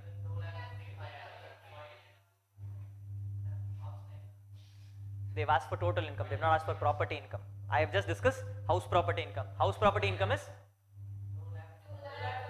2,50,500. Add 2,50,000 separately. 5,500. Irka? Mr. Sashikant would like to minimize his tax liability. Consulted you to compute the amount of the same. Accordingly, his tax liability would be, there are two incomes. One is 2,50,000, one is 3,60,000. When you are going to this question, they have not come to refer the old question. Okay, they are not asking for the minor child question. They are asking for his actual income. Okay, so if this is his actual income, it is 2,50,000 plus 3,60,000 minus 1,80,000. What is his total income? 5,02,000. 5,02,000. Compute tax and tell me.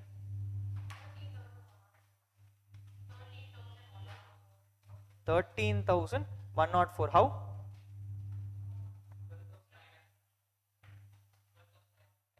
Number. How did you get it? 5,02,000. You have to reduce 5 lakh. First 5 lakh you can reduce because first 5 lakh tax rate is 5%, which means 12,500. Correct?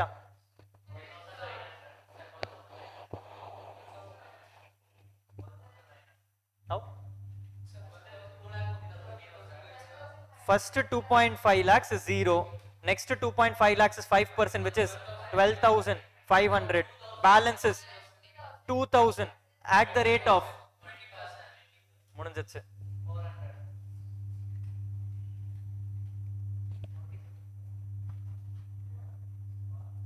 Who can tell me why is it 10%?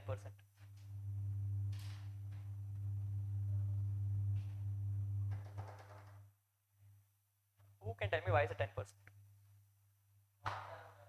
அடிச்சிருவேன் நான். Very good. This is section 115 BAC. Section 115 BAC. Question padi. Mr. Sashank would like to minimize his tax liability. நேத்து ஒரு question பண்ணோம், ஞாபகம் இருக்கா? Compute tax liability in order to claim maximum benefits under the law. Correct? Maximum benefits under the law. அப்பே சொன்னேன், when the question like this comes, you have to compute tax either on the normal or on the 115 BAC. Question மொட்டமா கொடுத்திருக்காங்க. You have to minimize tax liability. If you have to minimize tax liability, it will be either normal or 115 BAC. Will you suggest him for normal? Will you suggest him for 115 BAC? For those who are suggesting him normal, I am sorry. Please tear your practicing certificate and go home. Okay? No one will go to pay you a single consulting fee for it. Yes? This is for minimizing tax liability. Option for section 115 BAC has to be given to him, which means that 2,000 will be taxable at the rate of 10%, which means it is 200. It is 200. So it is 12,700. Add. முன்னாடியோட questionல add பண்ணீங்களா? Let's assume the fact that it was not 115 BAC. The ones who told me 12,900, எப்படிரா cess add பண்ணீங்களா? tax liability தான கேட்டேன். அங்கே தப்பு இங்கேயோ தப்பு. Never leave the question in blank. Okay, it is 12,700. Add 4% cess.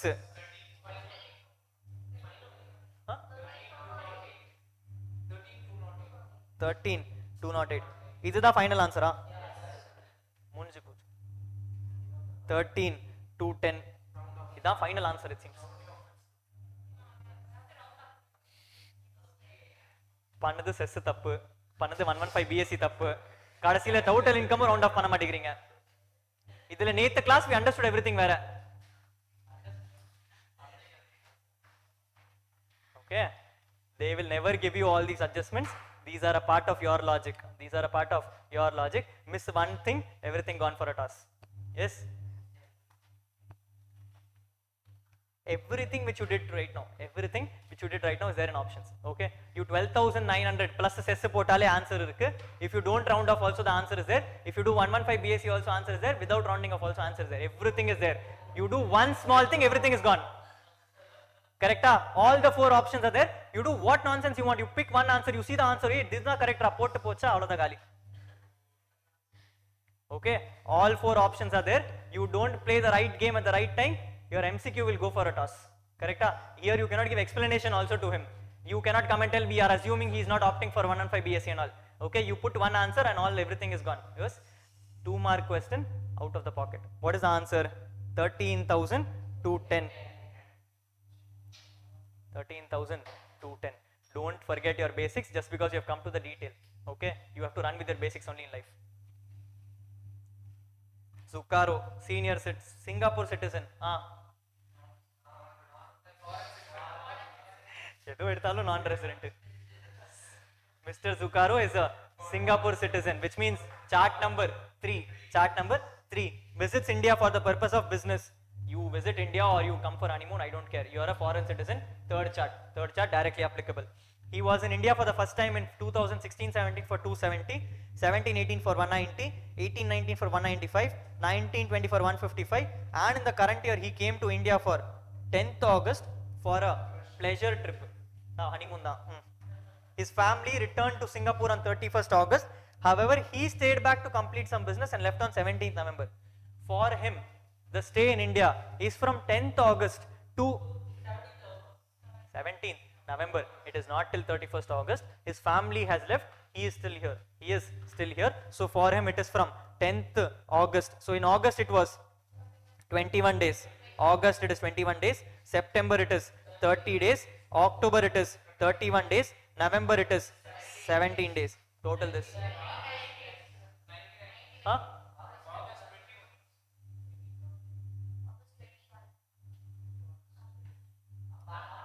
Acha, okay, sorry. 99. 99. He is in third chart. Because he is in third chart, stay in India should be 60 in the current year, 365 in the last 4. They've given you last 4 information also. 155 here, 145 here. Doesn't matter. 2 you add, 3 you add itself, you'll know it's 365. 3 you add itself, you'll know 365, which means he is a resident. He is a resident. Then you have to check for ordinary and not ordinary. You cannot remember for 730. You can do for 730, correct? What is for 730? Add all the 4. How much is it coming to? 765. That condition not satisfied. Second thing you have to check for non-resident in 9 out of 10, which means you can check for resident in 2. You can check for resident in 2. Last year he was here for, where is it? Last year he was here for 155, which means last year also he satisfied 60, and the last 4 years also it was 365. Correct? Last 4 years also it was 365, which means he was a resident in last year. Same thing, last to last year he was 60, and if you add these two it comes to 365, which means he was again resident for last year also. So last year also he is a resident. Last to last year he is also resident. He has to be non-resident for 9 out of 10. He is already a resident for 2, which means he is a ROR. He is an ROR. He did not satisfy 730. He did not satisfy residency chapter. So now he is into ROR. He is into ROR. Yes. In the 10th October. Amma pannu. 31 days. நீங்க தான் சொன்னீங்க, நான் சொல்லல. 22 days தானே. உன்னோட தப்பு, நான் என்ன பண்ண முடியும்? It is 22 days for August. You have to include 10th August. Yes. Zucaro owns a manufacturing unit in Singapore. He basically comes to India for procurement of raw material. Procuring raw material, purchase of goods for the purpose of export. He has appointed Mr. Manish, a dependent agent in Mumbai, who procures the raw materials in India and then exports it to Singapore. First of all, 2 things here. First thing is that he is appointing a dependent agent. He is appointing a dependent agent. As such, business connection is established. As such, Business connection is established, but we have an exception.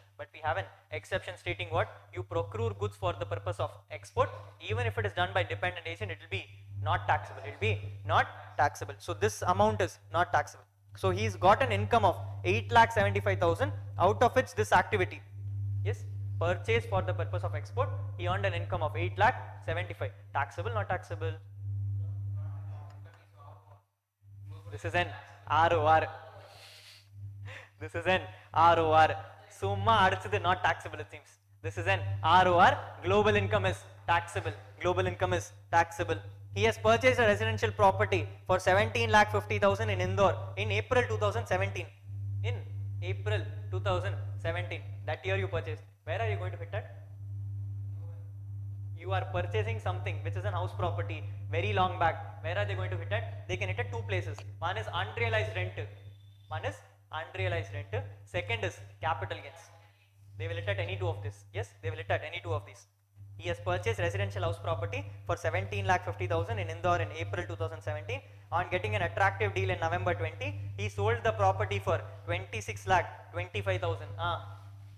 In the chapter, capital gains. He has bought it for capital gains. He has also paid brokerage at 2%. Correct?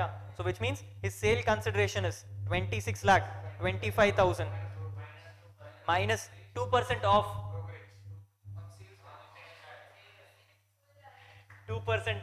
26,25,000. 2% itself is brokerage. Adhika mele brokerage. 50 to 500.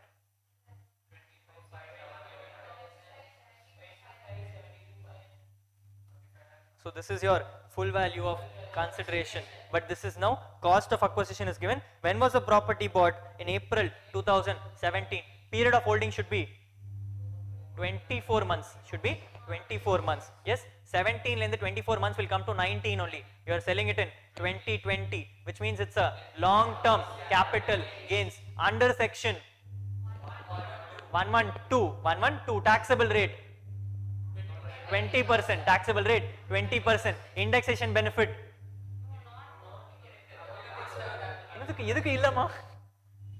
Indexation benefit is permissible. Zucaro has also purchased the agricultural land in India, leased it out to a tenant. Tenant shares a portion of the agricultural income with Zucaro as a consideration for the rent. Agriculture income received by Zucaro from India, exempta, taxable, exempted, fully exempted. Income is 6,50,000, no tax on this. 6,50,000, no tax on this. What are the taxable incomes? 8,75,000. Because it is an ROR. 8,75,000 of income from business. Capital gains. You have to do cost of acquisition. Indexation numbers are given to you. 272 and 301. You have the calculator. It is 17,50,000. 17,50,000 into 301 divided by 272. 19 lakh 36,581. Number 6 lakh 35,919. So this is your capital gains. Then PGBP 8,75,000. Add both.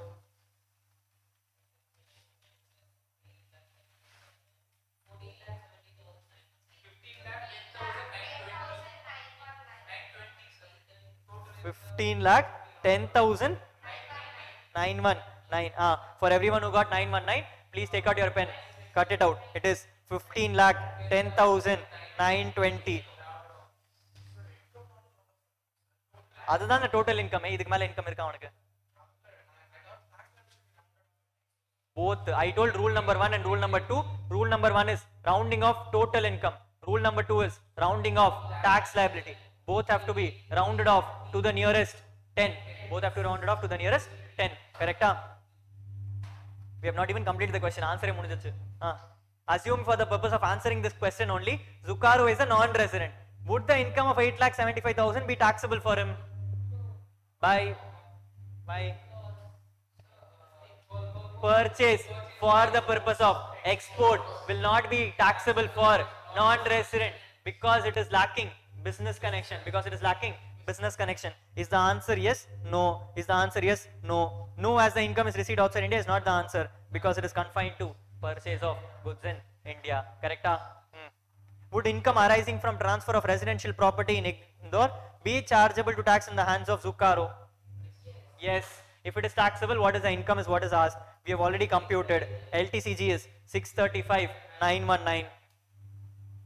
Look at the options. Yes, LTCG of 635,919 chargeable to tax since income is deemed to accrue rise in India and hence taxable in the hands as he is non-resident in India.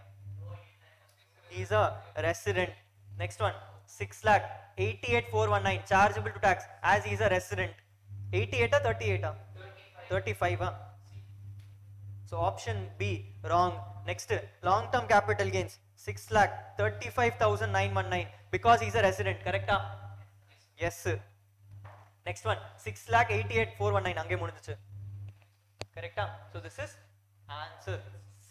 This is answer C. Would income earned from agriculture land given on lease taxable?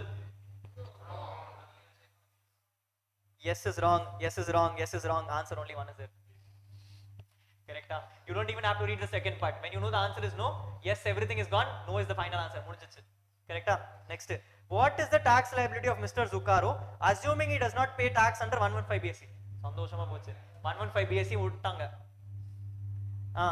Your total income is here 15,10,920.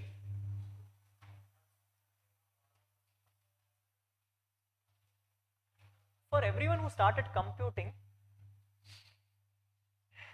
your answer is only going to be wrong. அது வேற 54 நான் எங்க எக்ஸம்ஷனா கொடுத்திருக்கேன் அப்போ என்னது one second sorry very good you are having agriculture income which is exempted there is a concept of partial integration there is a concept for partial integration pocha this is why income tax is difficult correct there is nothing difficult about income tax you just have to be calm and casual about what you are understanding correct you have to be very calm and casual one thing is that when you are looking at this income of 15,10,920 LTCG will be taxable at PGBP will be taxable at slabs but you also have agriculture income of 6,50,000 of 6,50,000 add both 21,60,920 now compute tax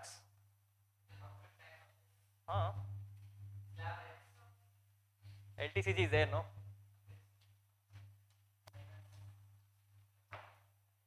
so under 21,60,920 for 6,35,919 for 6,35,919 at the rate of 20% correct at the rate of 20%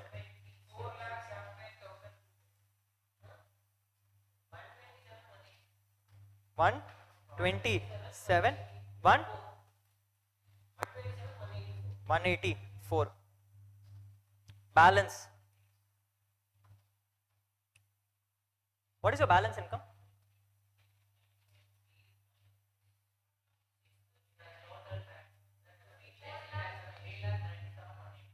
15 lakh what is your other income 1 second what is your balance income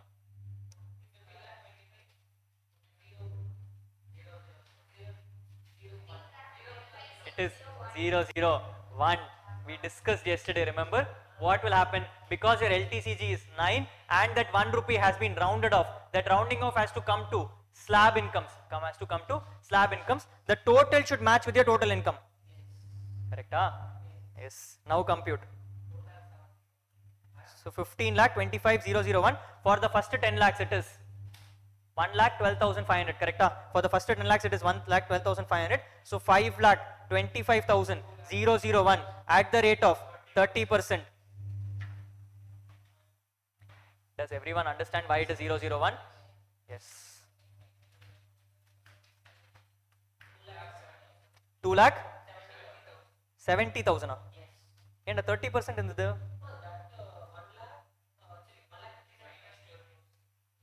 1 lakh.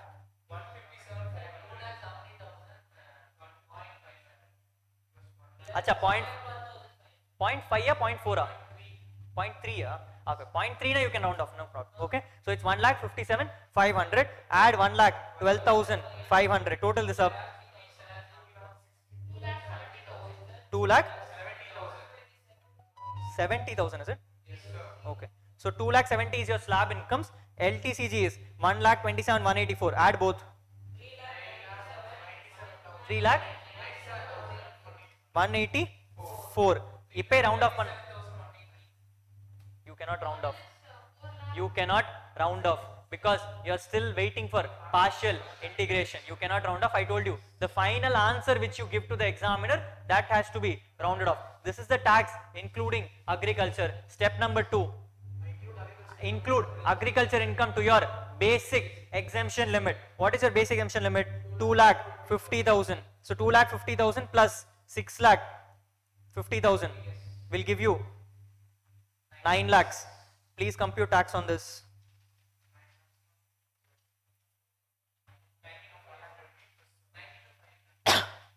92,500.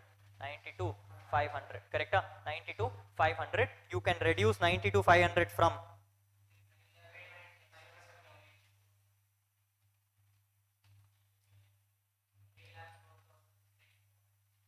3 lakh. Add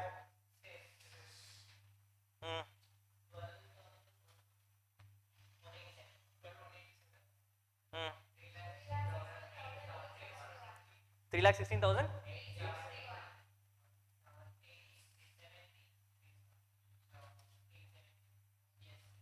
871 will come. Round off to the nearest 10.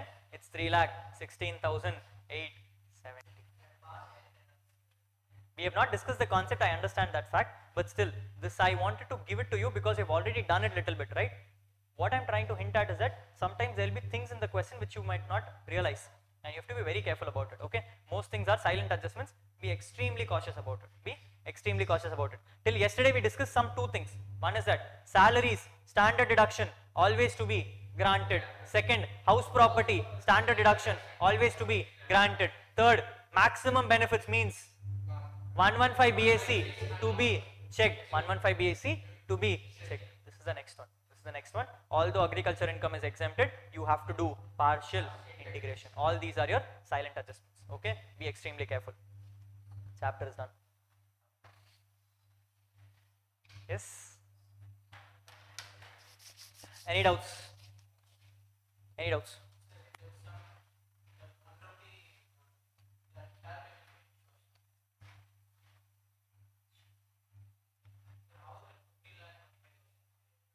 Your total income is 21,60,920, out of which LTCG is 6,35,919. Balancing figure is slabs. Balancing figure is slabs. Okay. Don't make the mistake of doing 8,75,000 plus 6,50,000. Don't make that mistake. What you have to do, you have to take your total income, reduce all your special incomes, balance fully will become your slab incomes. Balance fully will become your slab incomes. Understood? All clear? Yes. Any doubts? Salaries. Polama? Yeah, definitely. This is as good as your full course. The only difference is that we are doing faster, that's all. Your chart for section 9 is also there. What is the time? We have how much time? You have a class after this? Live, is it? So you have to start at 2:30.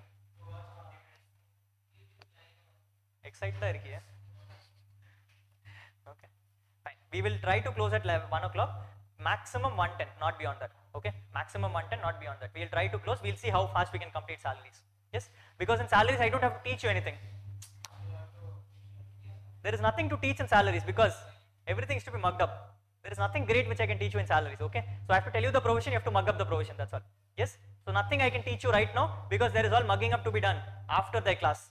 After the class, you have to go home and mug up all the provisions. I cannot teach you much. I will only explain how it is to run, correct? I will explain you a provision. I will see where it is. I will tell you what to be applied, how to be applied, when to be applied. That is what I will do. We will go a little slower with salaries. We will go a little slower with salaries, correct? Coming to income from salaries. When you come to a chapter of heads, the first thing you have to understand is that every chapter has its own charging section. Every section has its own charging section. That section will give you the power to levy taxes under this head. Because if it is not giving you the power, taxes will be falling under IFOS income. Very good. If it is not covered under any of the four heads, it will directly come and jump into IFOS income. So for salaries, it is section 15. For salaries, it is section 15. Section 15 comes and says there should be an employer-employee relationship. There should be an employer-employee relationship, and all the payment which you make should be in pursuance to this relationship. Should be in pursuance to this relationship. Which means what? First of all, there should be a master-servant relationship. There should be a master-servant relationship, and the payment which you give to him should be because of this relationship. Should be because of this relationship. Very simple. Two examples. One example. You are quitting the company. You are quitting the company. The company person is your boss. Correct? You have a big company. In that you have a boss, but you have a manager also. When you quit the company, manager is giving you an Amazon food cart. Taxable under other sources. Because manager is not your employer. Who is your employer? Your boss is your employer. Manager is merely an employee under the boss. So he is an employee under the boss. You are an employee under the boss. Both are an employee. It is not because of an employer-employee relationship. This is taxable under the heads IFOS income. Taxable under the head IFOS income. Question number 2. It is your marriage. Okay. It is your marriage. Because of your marriage, your boss comes to your home. Because of your marriage, your boss comes to your home and he gives you one gift, pressure cooker. He gives you one gift, pressure cooker. It is for your wife, but you know it is for you. Yes, it is for pressure cooker. Now he is giving you one pressure cooker as a gift. Taxable under the head.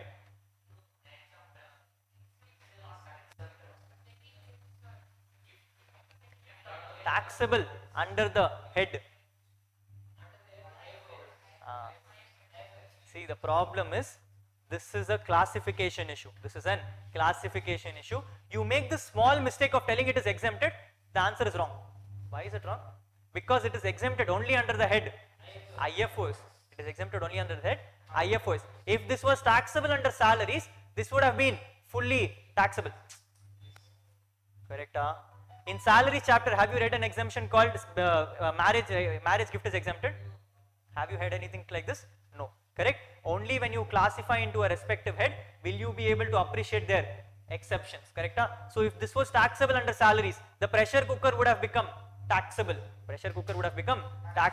Because this is not taxable under salaries but is taxable under IFOs. You have an exception in IFOs which says marriage gifts are exempted. Okay, that is why I told you classification head is important. When you do step number 4, then only you can check for step number 5.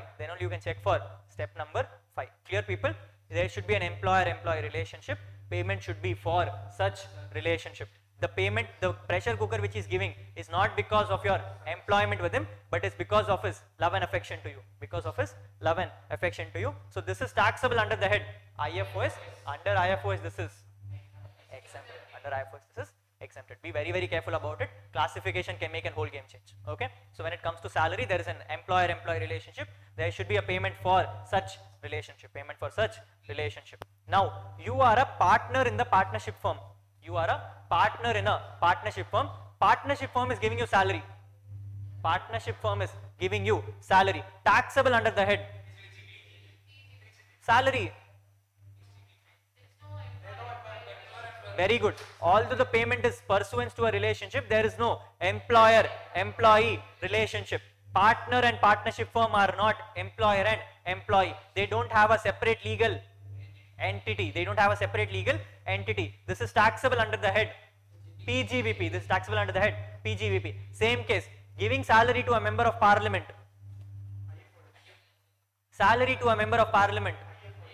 Nirmala Sitharaman, Modi ji. Salaries. Salaries.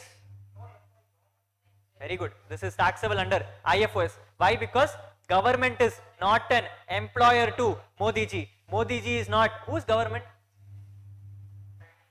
We are the government.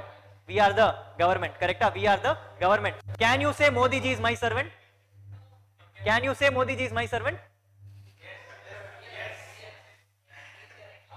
I can say Rahul Gandhi is my servant. That's a different story. I will not say it to Modi ji. Correct? I will not say it to Modi ji.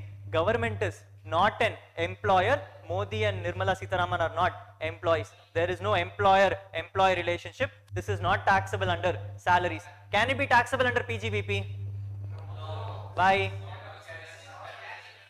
There is no intention to earn profits. Logic.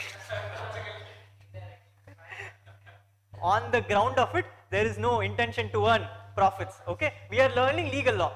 We are learning legal law. Legally, there is no intention to earn profits. So there is no taxability under PGBP. It should be taxable under other sources. It should be taxable under other sources. Illegally also, it will not be taxable under PGBP. Why? Because he will not disclose it. It will be called unexplained income. Link varda. It will be called unexplained income. So it can always be taxable only under IFOS. Can also be taxable only under IFOS. Correct? So employer-employee relationship is important. Payment should be made for such relationship. Payment should be made for such relationship. When you are making an employer-employee relationship and you want something to be taxed under salaries, the computation says it will be taxable on payment or due, whichever is earlier. Payment or due, whichever is earlier. Which means if you give advance salary today, you give advance salary today for the month of April, it is taxable in the month of March. Taxable in the month of March. Although you are giving the payment for April, taxable in the month of March itself. So what you have to give him is salary. What you have to give him is salary. There should be income, not receipt of money. There should be income, not receipt of money. What I am trying to say is very simple. Today you go to your employer and you tell an employer, boss, give me loan. Give me loan. I have to go get married. My wife is asking me for another 50 lakh rupees. My salary is only 1 lakh rupee. My salary is only 1 lakh rupee. Give me 50 lakh rupees today itself. I have to take her for honeymoon. I have to take her for honeymoon. Employer also sometimes he is nice. He told, okay, go take. He told, okay, go take. 50 lakhs taxable today.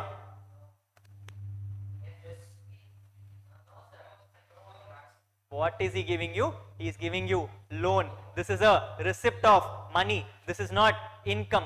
This is not income. You will have to come and check. Come and check whether you will repay this loan or you will adjust it with your salaries. Correct? You will either repay this loan or you will adjust it against salaries. If you are going to repay this loan, it is principal bought, principal repaid, no income itself. Correct? Principal bought, principal repaid, no income itself. If you are going to adjust it against your salaries of future years, correct? You are going to adjust it against salary of future years. Today you have received income or receipt of money. You have received receipt of money, correct? You have just received money. Tomorrow when the salary is due to you, he will adjust it against the loan. He will adjust it against the loan. It is an income today or is it an income tomorrow? It is an income tomorrow. It is an income tomorrow. So this is called loan against salary. Loan against salary. Is this taxable today? No, it is not taxable today. It is taxable when you adjust. Taxable when you adjust. Okay. Understand this difference between advance and advanced against salary. Difference between advance and advance against salary. When he is giving you advance, there is no option to repay. Correct? For the month of April, he is giving you today itself. For the month of April, he is giving you today itself. Is this your salary? Yes, because this is not to be repaid to him. This is not to be repaid to him. But when he is giving you a loan, the intention is to repay either directly or through adjustment. Or through adjustment. Is it an income today? No. So this is not taxable today. Understand the difference? Understand the difference? Salary means if you receive something which does not have to be repaid back, that is called advance salary. Taxable today. Taxable today on due or receipt, whichever is earlier. On the contrary, if you get a loan today, Get a loan today, which is to be adjusted in the future. What you receive today is an receipt of money. You don't receive income. You don't receive income. Income will come only when it is due. Income will come only when it is due. So on the year of adjustment, it will be taxable. On the year of adjustment, it will be taxable. Logic clear? Any doubts? What is salary in arrears? What is salary in arrears?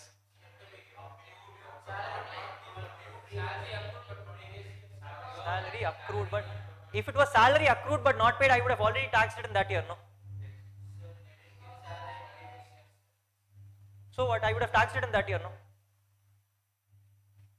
Salary is taxable on due on receipt, whichever is earlier. For the last 5 years, he did not give me salary. But was I paying taxes? Yes.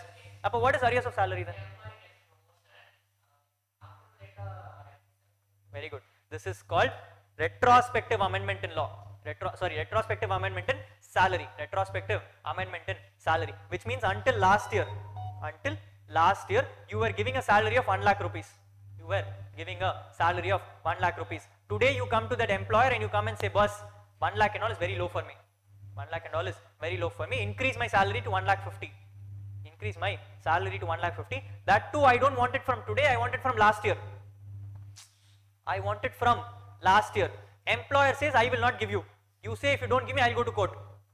I will go to court. They both go to court. Court gives it in your favor. Court gives it in your favor. Now your salary is from last year. Last year, how much did you tax? Only 1 lakh. Because did you know 1 lakh 50 will come to you? You taxed only 1 lakh. How much is balance left? To 50,000 for the whole year. For the whole year. To be taxed today. Correct? Huh? To be taxed today. This is called arrears of salary. So arrears of salary does not mean salary not paid, because that has already been taxed to you. That has already been taxed to you. It is something which was last year's income but never given to you as tax. Because you did not know it will come to you. Because you did not know it will come to you. Okay, so there is salary in received in advance. There is salary received as arrears. There is salary received as arrears. Remember this, when we go to house property chapter, I'll ask the same question. I will ask the same question. Let's see how much you can answer. Okay, same thing I will ask you, what is advance, what is arrears? Same answer will come in, but you will give it wrong. Okay, salary received in advance, salary received in arrears. These are the two concepts. These are the two concepts, correct?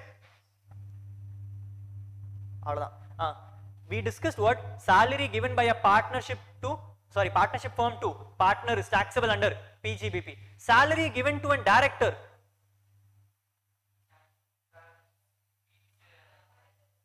Salary given to director.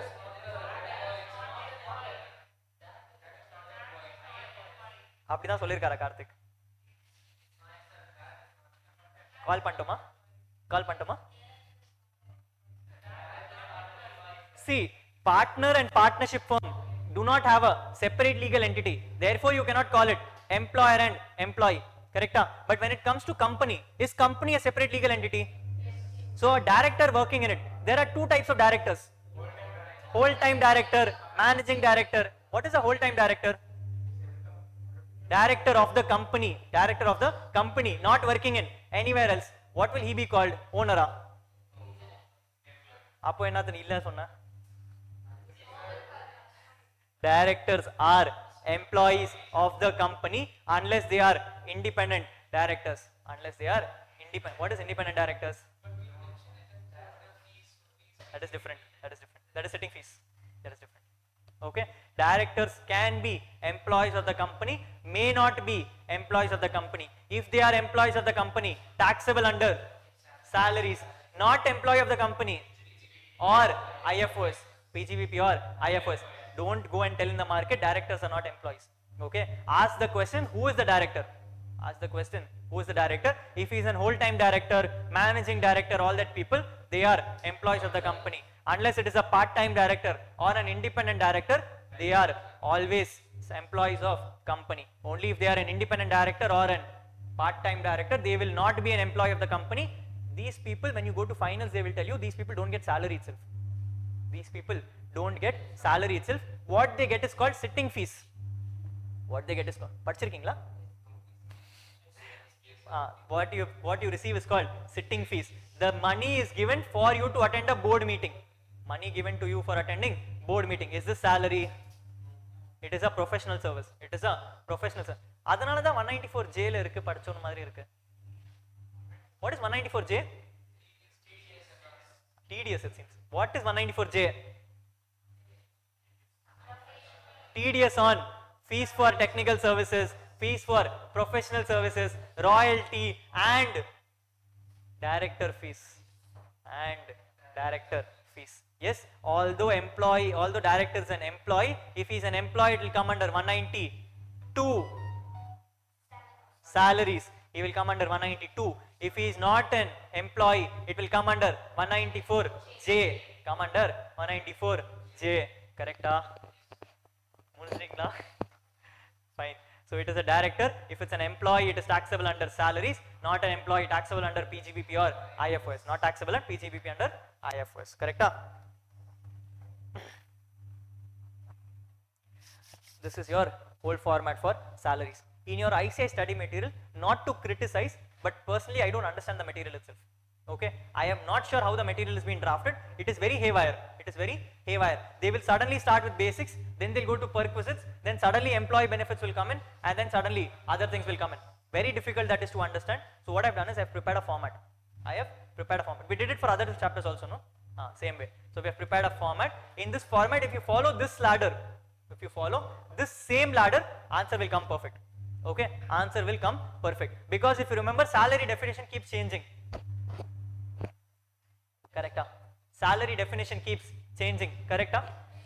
Yes, somewhere salary is different, somewhere salary is different, somewhere salary is different. The most widest definition is for RFA. Widest definition is for RFA. Now full form hai kekla. Widest definition is RFA. What is the amount for salaries? It is basic plus DA plus bonus plus commission plus all taxable allowances, which means this is the widest definition. Should be on the end, correct? Should be on the end. As compared to that, if you're looking at normal things like HR and everything, it is basic plus DA plus bonus. Illa, basic plus DA plus commission as a percentage of turnover. Correct? Commission as a percentage of turnover. So these are smaller definitions. So these should be on the top. These should be on the top. So what I've done is I've prepared a format. Follow this format in your exams. Answer will come perfect. Okay. How is the format is? You start with basic always. Correct? You start with basic always. Next is DA. Fully taxable or some taxable? Fully taxable. Basic plus DA is fully taxable. Forming part is only for the purpose of computing salaries under specific items. Computing salaries under specific items. When you are taxing your salary, DA should be fully taxable. DA should be fully taxable. Okay. So it is basic plus DA plus bonus plus commission, whether as a percentage or otherwise. What is whether as a percentage or otherwise? There are two items of commission. One is as a percentage of the turnover. Second is fixed commission. Second is fixed commission. Which is taxable? Both are taxable. But for the purpose of computing your salaries, commission as a percentage of turnover alone should be considered. Fixed commission not to be considered. Fixed commission not to be considered. All this clear? Yes? So it's basic plus DA plus bonus plus commission. Bonus will be taxable only on receipt basis. Bonus will only be taxable on receipt basis. This is one exception to the normal rule. One exception to the normal rule, because bonus you cannot know when you will get. Correct? Bonus you can never know when you will get, and you do not know how much you will get. Can you come and sit today and tell I will get 5 lakh rupees? If tomorrow COVID happens, they don't give you a single money, what will happen? Correct? So they told, let's make it safe. Whenever you receive it, that time you tax it. Whenever you receive it, that time you tax it. Okay, so basic plus DA plus bonus plus commission. Bonus plus commission is your basics. Is your basics. Then we start with allowances.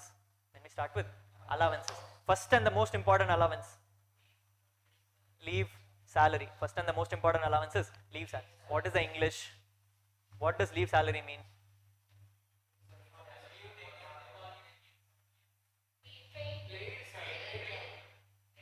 Is paid leave taxable or encashing that paid leave taxable? Is paid leave taxable or encashing the paid leave taxable? It is encashing the paid leave. Okay, leave is given to you. Leave is given to you. Your choice is to either avail the leave or encash the leave. Avail the leave or encash the leave. If you are availing the leave, will they tax you? What will they tax you with? Nothing. Correct?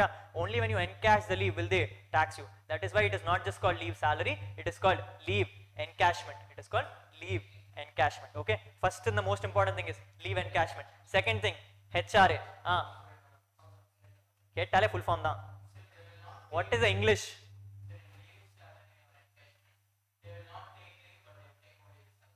It's either of the two.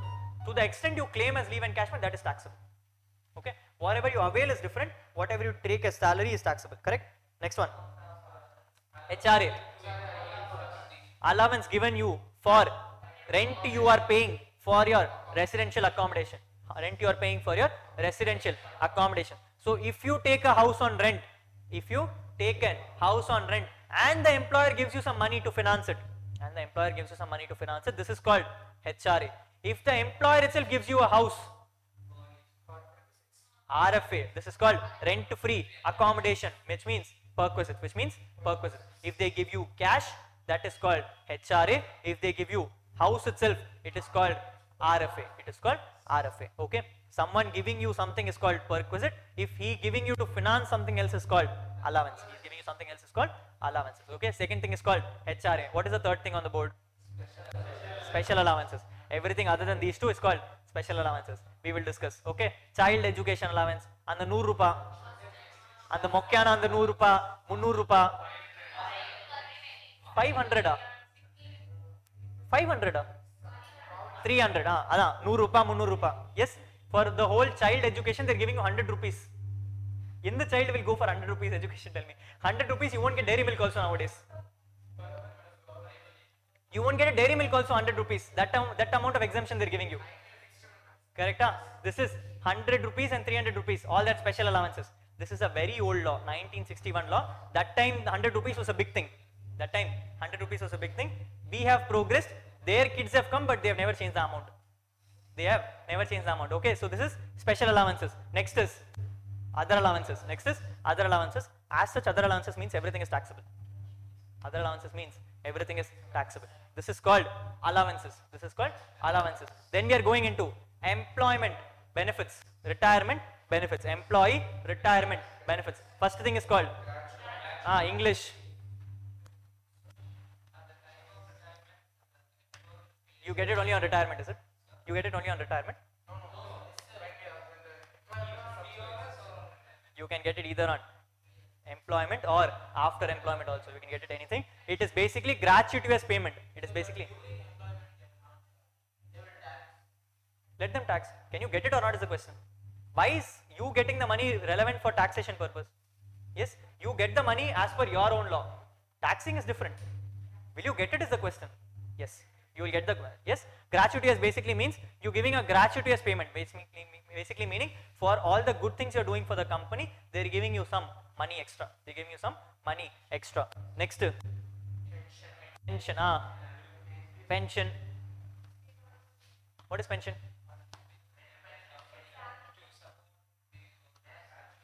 What is? Can you get pension during employment? You can never get pension during employment. That is called commuted pension given post-employment only. Okay. So it is pension basically meaning money given to you after your employment on a monthly basis or a one-time fees. So that you can finance your home. Next. Voluntary retirement English. What? English ketta VRS.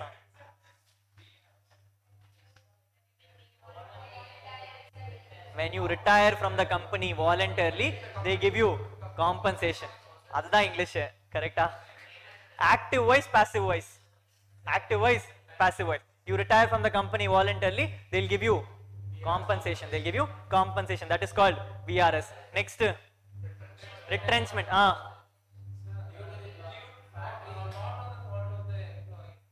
Basically, company unakku thorthi vittaru avladhaan. Yes, Company has thrown you out of the company, for which he is giving you compensation. Company has thrown you out of the employer has thrown you out of the company, for which he is giving you compensation. This is called retrenchment compensation. Adutha. Contribution to funds. What funds? Provident fund, superannuation fund, national pension scheme. Correct? Adanda pension fund, provident fund RPF da. Next. Avladha. Done. Next. Perquisites. What is perquisite meaning? Benefits given to the employee. Benefits given to the employee. If it is cash given to employee, it is called allowances. If it is a benefit given to employee, it is called perquisites. It should always be in cash. Should always be in cash. Can be in cash or kind. Can be in cash or kind. Perquisites. First one. Leave, travel, allowance. English.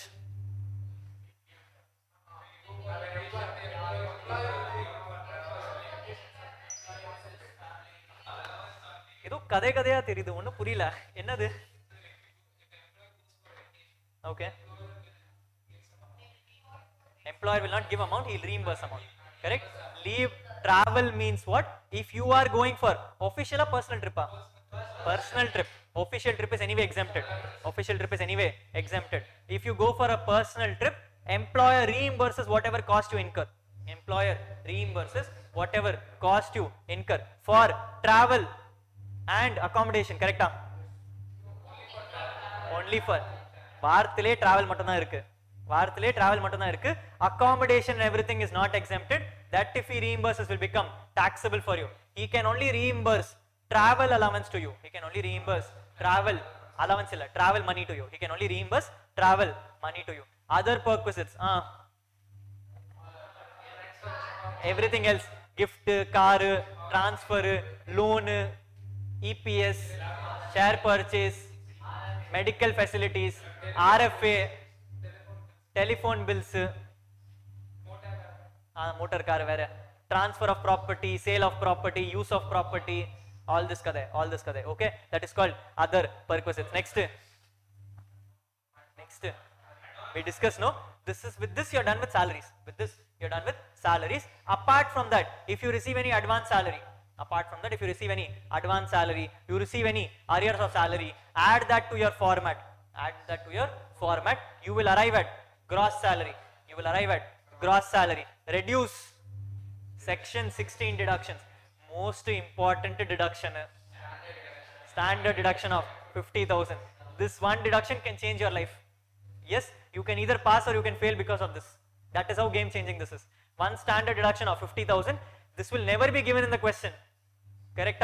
This will never be given in the question. They will tell you compute income from salaries. You put 50,000, marks for you. You don't put 50,000, gone guess. Yes? So first standard deduction is called 50,000.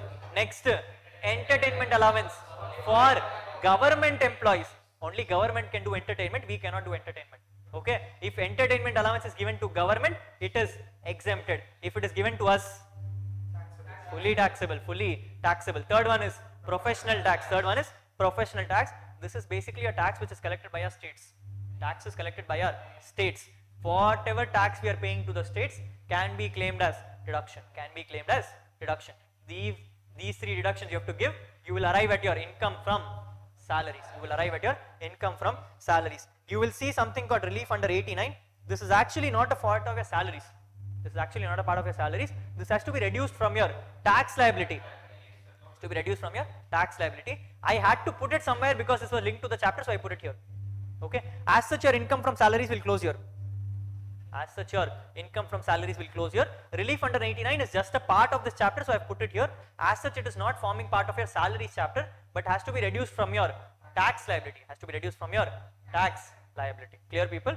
Yes. This is your format. Follow this religiously and answer will come. Yes. Can we go into one thing by now? Let's go into one thing. We already discussed what is basic. We already discussed what is DA. We already discussed what is commission. We also discussed what is bonus. Next thing in hand was allowances. In allowances, we first told leave salary. In leave salary, they have made it very clear. If you receive it during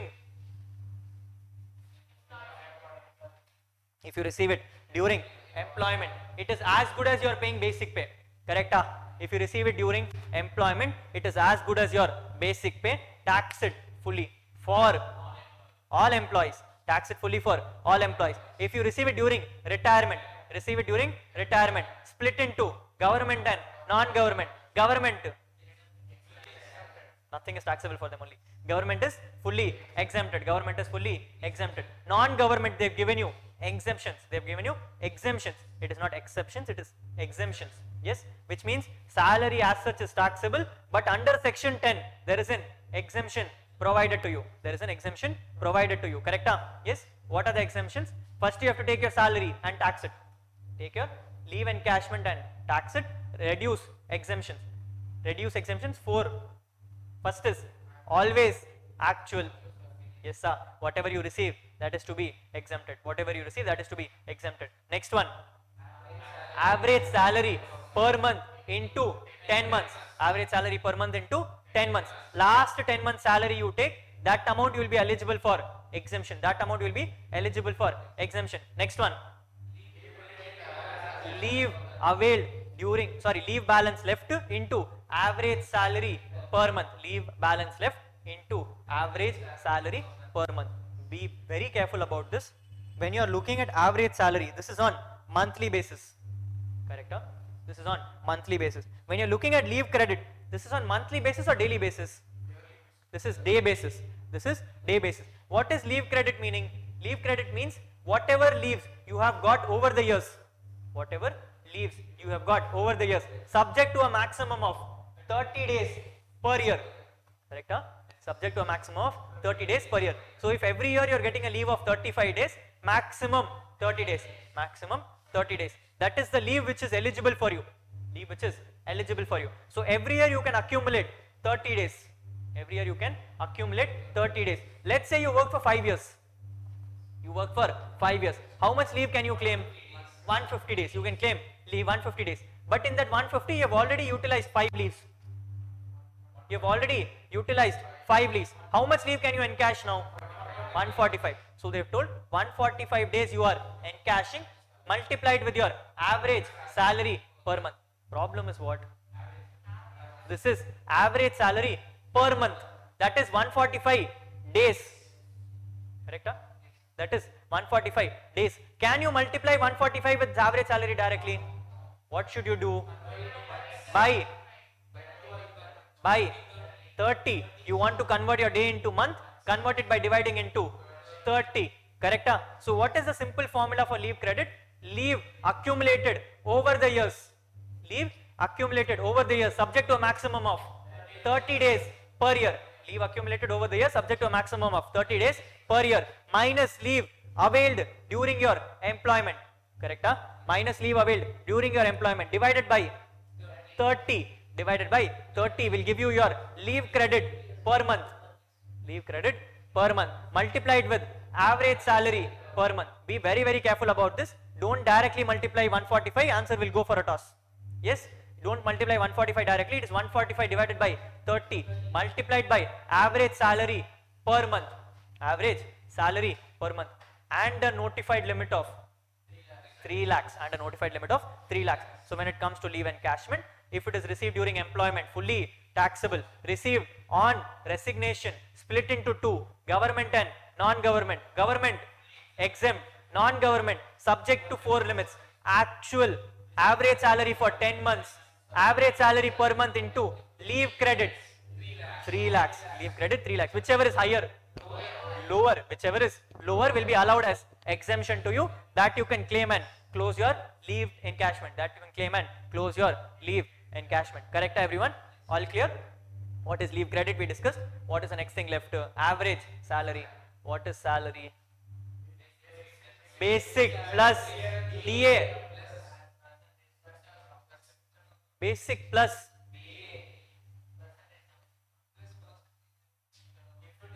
DA, forming part, not forming part. Illa both. So basic plus DA, forming part plus commission as a percentage of turnover. This is your salary definition. But it is not for last month, it is for last 10 months. Basic plus DA forming part plus commission as a percentage of turnover into 10 months for last 10 months. For last 10 months, whole thing divided by 10 will give you average salary per month. Will give you average salary per month. That is what you have to consider. That is what you have to consider. Correct, people? Yes. You have to get leave encashment. Now there is a notified limit of 3 lakhs. There is a notified limit of 3 lakhs. In one employment, you claim 2,50,000 as exemption. One employment, you claimed 2,50,000 as exemption. You go to your second employment. Go to your second employment. The notified limit will come down by 2,50,000. Correct? 3 lakhs is over your lifetime. 3 lakhs is over your lifetime. So in one employment, if you have already claimed 2,50,000 as exemption, next employment, the 2,50,000 will be reduced from the notified limit and your exemption will become 50,000. Exemption will become 50,000, which means 3 lakh is in lifetime exemption. 3 lakh is in lifetime exemption. Beyond 3 lakhs, you cannot claim. Beyond 3 lakhs, you cannot claim. This is called leave salary. Any doubts? All good?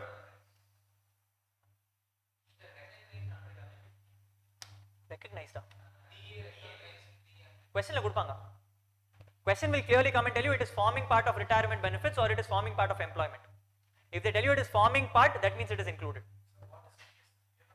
Dearness allowance is basically, it's basically called cost of living allowance. Another name of it is called cost of living allowance. Basically, you coming and living with them. That is all they are giving you an allowance for. Okay. As such, there is no concept for it. Dearness allowance is basically you are very dear to me. Okay. Dearness allowance is nothing great. Yes. So this is called leave salary. Next is called HRA, which means what? It is for allowance given for rent paid by you. Rent paid by you, which means you will get an exemption only if you pay rent. Only if you pay rent. Only if you pay rent. They have told what? When it comes to HRA, taxability is threefold. Taxability is threefold. They will allow you minimum of the 3 as exemption. Minimum of the 3 as exemption. One is always actual. Always actual. Then they will come and check you where you have got the house. Where you have got the house. If you have got it in a metro city, 50% of salary.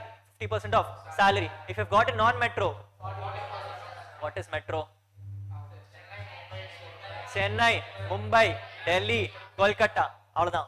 Chennai, Mumbai, Delhi, Kolkata. Pudu sa airport radinga. Maharashtra, Telangana, nothing. Chennai, Mumbai, Delhi, Kolkata. Chennai, Mumbai, Delhi and Kolkata. It is 50% of salary. Illana 40% of salary. Next is rent paid minus 10% of salary. Rent paid minus 10% of salary. If you do not pay a rent, rent paid will become 0, which means exemption for you will be 0. Correct? That is why rent paid is a mandatory condition. Only if you pay rent will you get an exemption. You don't pay rent, no exemption for you. Don't pay rent, no exemption for you. This is called HRA. This is called HRA. HRA salary means basic plus DA forming part plus commission as a percentage of turnover. The difference, that's all.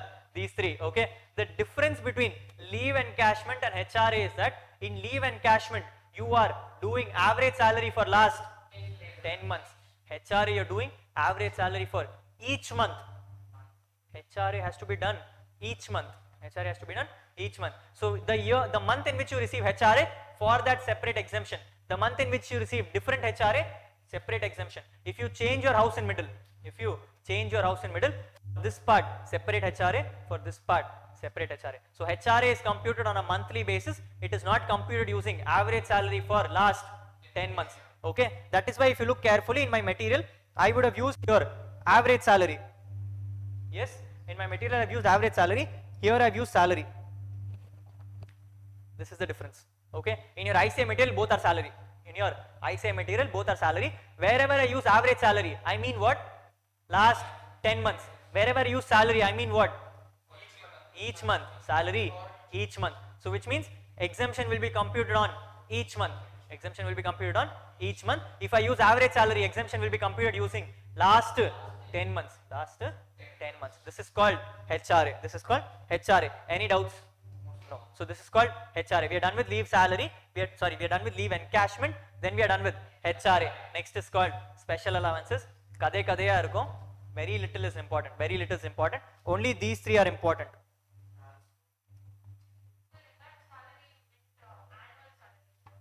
Where? It's salary for the respective month. That's what I'm telling. Per month. Yes, salary for the respective month. Salary means basic plus DA forming part plus turnover commission for the respective month. Okay. Salary is never on yearly basis. Salary is never on yearly basis.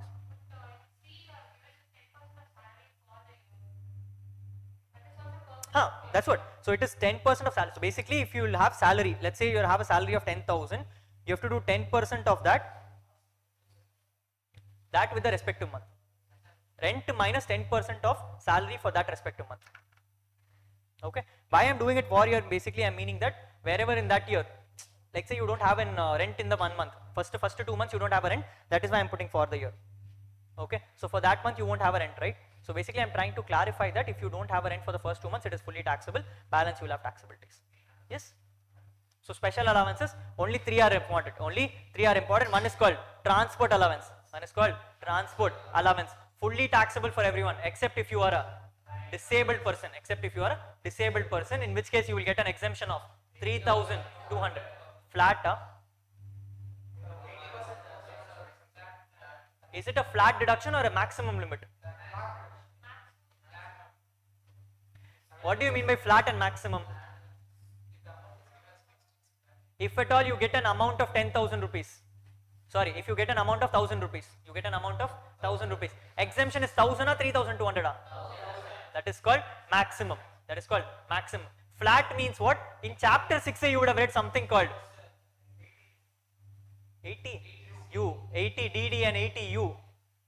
Maintenance for your disabled person, 75,000 and 1,25,000.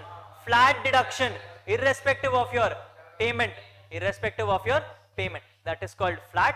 This is called max. Yes, flat and max, correct? So this is maximum deduction, which means you cannot claim 3,200. It is actual or 3,200, whichever is lower. Whichever is lower, correct? Next, it is child education allowance, maximum of 100 per month per child for 2 child. 100 per month per child for 2 child. You have more than 2 childs, your problem. Yes, you have to go first plan your family properly. I will give exemption only for 2 children. I will get exemption only for 2 children. Okay, so it is 100 per month per child for 2 child, provided the education is in India. Provided the education is in India. If the education is outside India, taxable fully.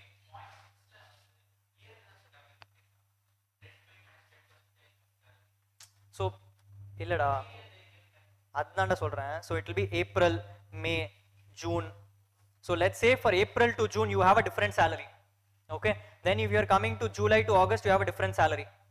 Then you come to January to March, you did not pay salary, you did not pay rent itself. You did not pay rent itself. What you will do, rent paid minus 10% of salary for this 3 months. Same way, rent paid minus 10% of salary for these 3 months. And here it will be 0 because rent paid is 0. This is how you have to do. Okay, we will do a sum on it, you will understand. Yes?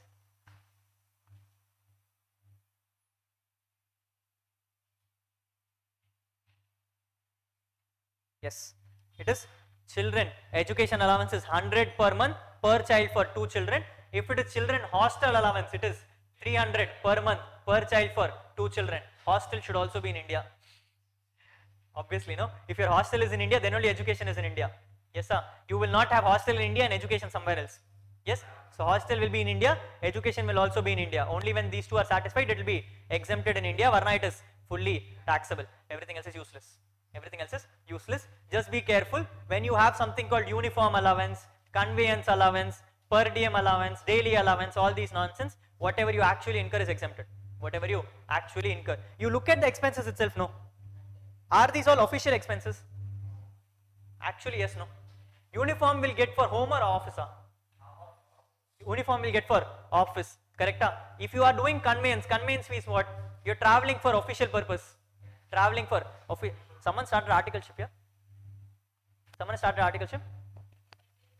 You're done, no? You would have got something called daily days. You will get some 100 rupees to travel somewhere and go. Every day you will incur daily rupees 10 to 100 rupees, is it? You will get actual itself. Okay. In some articleship firms and all, what will happen? They will say, month I will give you 1,000 rupees. Month I will give you 1,000 rupees. You exactly incur 1,000 rupees. no problem. You incur more than 1000 rupees, your loss. You incur less than 1000 rupees, your profit. Okay. In mid-firm level, this is what is your income. Correct? In mid-firm level, the salary which you get is peanuts. Someone watching on the YouTube, is it? In mid-firm, what will happen? The salary which you will get is stipend, it is called. Okay. Stipends are peanuts.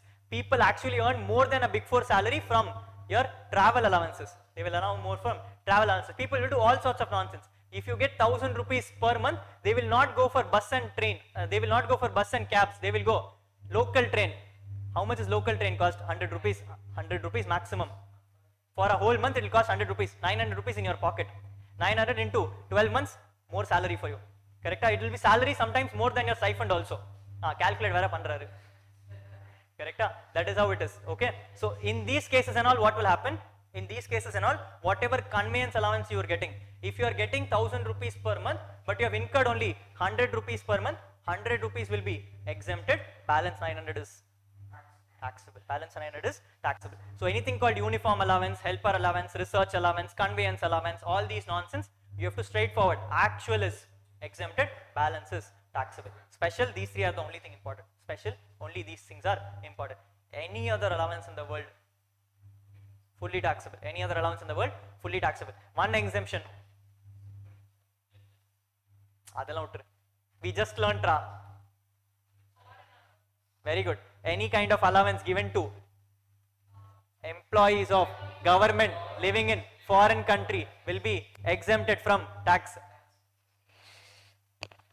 All allowances are taxable except if it is given by government, except if it is given to government employees rendering services outside India. In that case, allowances are exempted. Allowances are exempted. Okay, this is what is relevant. High Court, Supreme Court is not coming for exam. Right? Next, we are done with allowances. Now we are going into retirement benefits. First retirement benefit is gratuity. Gratuity, retirement benefit. Again, split into two. Received during employment, fully taxable for all employees. Fully taxable for all employees. If you are receiving during resignation, government exempt, non-government, again split into two. Again split into two. Poga and non-Poga.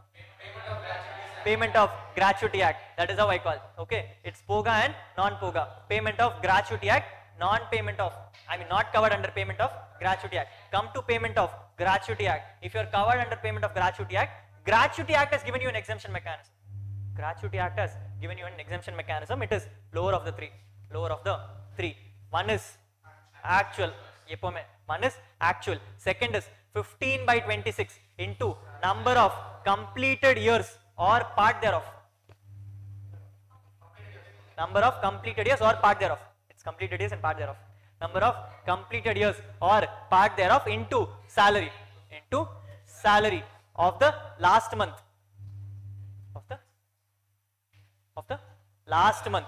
Salary of the last month. And a notified limit of 20 lakhs. And a notified limit of 20 lakhs. Whichever is lower.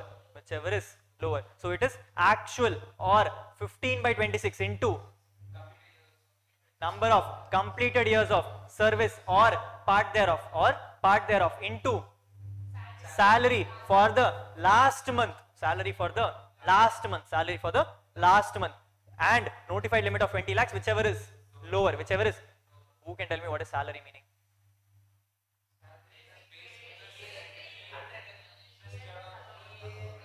Under payment of Gratuity Act, salary means basic plus DA, all DA, recognized no one, forming part, not forming part. So it is basic plus DA, both forming part and not forming part. Commission and all not covered.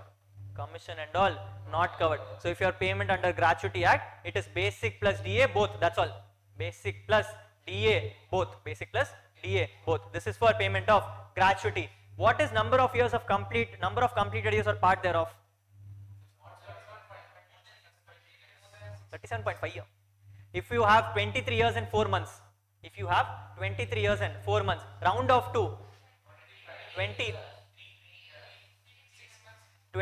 years and 4 months, it will still be 24 only, up to 25. It is 23 years and 4 months will be rounded off to 23 years. 23 years and 6 months, 24 years, 23 years and 9 months, 24 years, 24 years. This is what is called number of completed years or part thereof. Come to non-POGA cases. Come to non-POGA cases. First exemption, actual. Second is 1 by 2 into number of completed years. Number of completed years into average salary per average salary na salary for last 10 months divided by 10 divided by 10. So salary means what here? Same as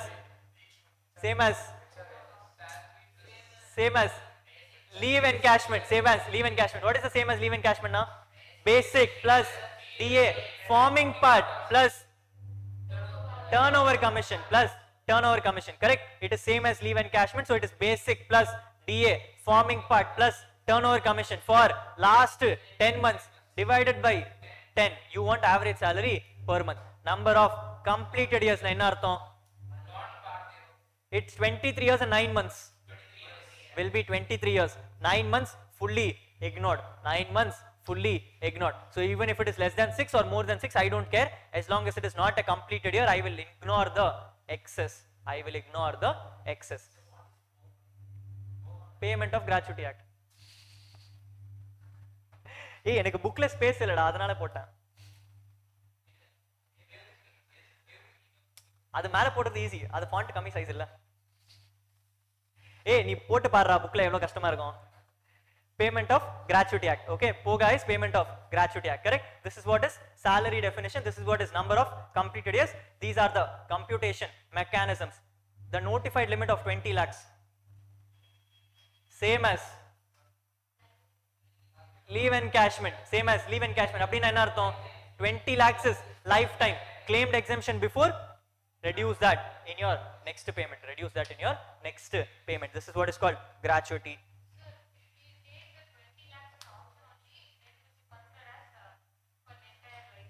So if you are in employment number 1, you computed this mechanism, you found out that your gratuity to be exempted this year is 5 lakh rupees. Okay. Now you go to your employment number 2. When you are going to employment number 2, the limits of 20 lakhs will not be 20 lakhs anymore. It will become 15 lakhs. The other two will remain the same. Third limit will now become 15 lakhs. If you claim 10 lakhs as exemption there, okay, third employment it will become 5 lakhs. Yes, 5. Gali, nothing for you. Notified limit is 0, therefore fully taxable. Yes? It's lower of the 3, no? So C is 0, no? The moment C becomes 0, taxable for you. Lower of the 3, correct? Yes. We have done with gratuity. Next is pension.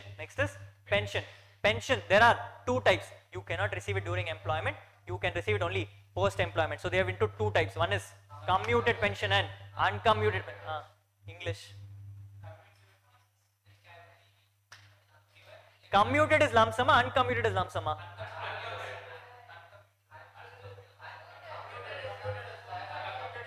Commuted means computed. Commuted means computed. Will that be lump sum or not? Correct? So commuted means computed. That means that is lump sum. Uncommuted is not lump sum. Periodic. Uncommuted is periodic. Yes, uncommuted is periodic. Uncommuted is same as basic. Uncommuted is same as basic. Taxable for all employees. Taxable for all employees. Commuted means lump sum. Commuted means lump sum. In this case, what you will do? Check if you are receiving gratuity. Check if you are receiving gratuity under POGA or non-POGA. Both. Check if you are receiving gratuity. Check if you are receiving gratuity. If you are receiving gratuity, you will get an exemption of 1/3. 1/3 is bigger or 1 by 2 is bigger? 1 by 2 is bigger. Since you are already receiving gratuity, only 1/3 is exempted for you. Since you are already receiving gratuity, 1/3 of total pension is exempted. நாங்க uncommuted படிச்சோம், commuted படிச்சோம். இது என்ன the total? They will not give you the whole pension now itself. They will not give you whole pension now itself. Suppose if you go and tell him, boss, you do one thing. If you are giving me 5,000 rupees per month. If you are giving 5,000 rupees per month, you do one thing. Going forward, you don't give me 5,000 rupees per month. 60% of this you give me today itself. FM la படிச்சிருப்பீங்க. FM la படிச்சிருப்பீங்க. Every month you do present value, bring it to today. Present value, do it to today. So that's what they're doing. They're telling if it is 5,000 per month, I want 60% money today itself. I want 60% money today itself. So what they'll do is going forward, 3,000 will be reduced from your 5,000. Correct? 3,000 will be reduced from your 5. What is 3,000? 60% of 5,000. 60% of 5,000. 3,000 will be reduced. Going forward, you will receive only 2,000. Going forward, you will receive only 2,000. Balance 3,000 has now become present valued and given you one lump sum. Correct? Balance has been present valued and given you as lump sum. This is called commuted. This is called commuted. But now I want total. I want total. They have told my commuted is 6 lakh. They have told my commuted is 6 lakh. How much did I ask for? 30%. 60% or 30%? 60%. I asked for 60%. Commuted amount is 6 lakh, which is 60%. Upon 100% will be how much? Or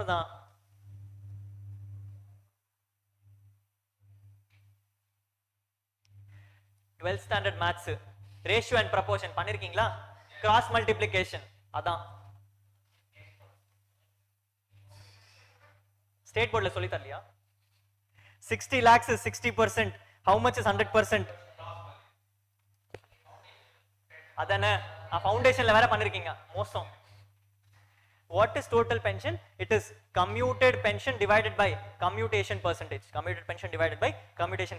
You can remember the formula, you remember. Can't remember the formula, do this. No problem. Do this, no problem. Okay?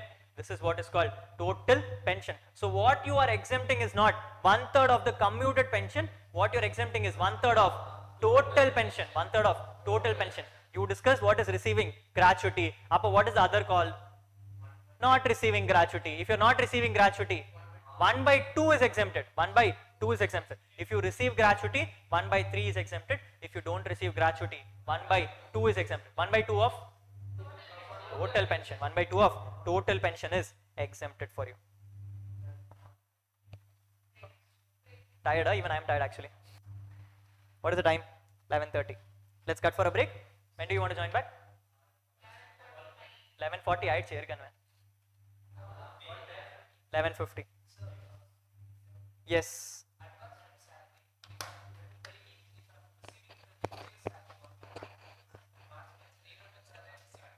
Taxable March. So what? Next year also you'll receive an advance, no? One time payment, taxable now.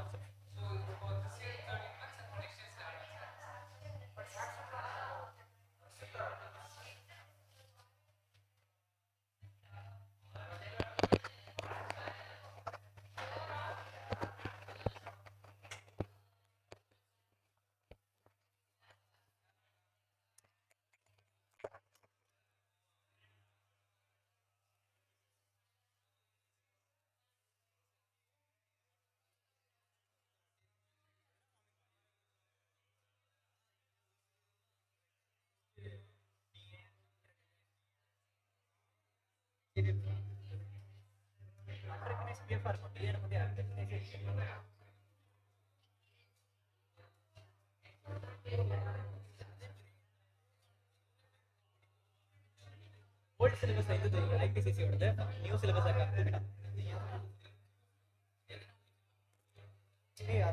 if you go to that law, in that law what they told is if you are having low income workers in your factory, for these people, if you go beyond 5 years, if you go beyond 5 years, you have to mandatory give them over and above the salary.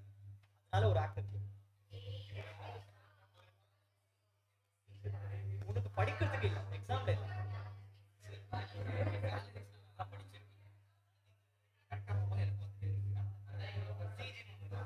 Capital வரணும். நாளைக்கு இல்ல நாளைக்கு. ஒண்ணும் பிரச்சனை இல்ல பாத்து. We will do extraordinary sums of capital. No பிரச்சனை பாத்து. We will do it. Capital gains is actually easy. நான் சொல்றேன்.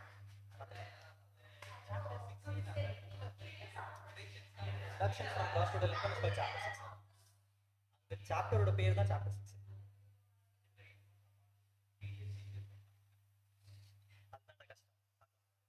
எனக்கும் அந்த தியரி சாப்டர் கொஞ்சம் let's see how it goes. இல்லடா கஷ்டம் as in நான் சொல்லிடுவேன் உனக்கு, ஆனா அதுல நான் சொல்றதுக்கு ஒண்ணும் இல்ல, அதுல மியர் மக்கப் தான் இருக்கு. ஸோ நாங்க will give you sums and I will tell you how to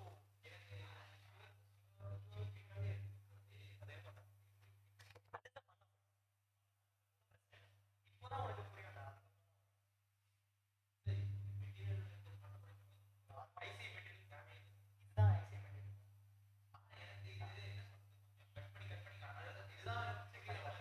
check பண்ணி பாருங்க.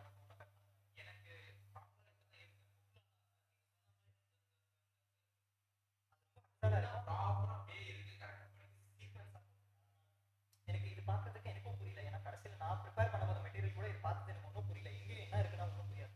அதனால நான் உட்காந்துட்டு பொறுமையா வந்துட்டு புதுசா ப்ரிப்பேர் பண்ண மொத்த மெட்டீரியல். இந்த மெட்டீரியல் இருக்குல்ல, இந்த மெட்டீரியல் ஒரு 1000 பேஜஸ் இருக்கும் கரெக்டா.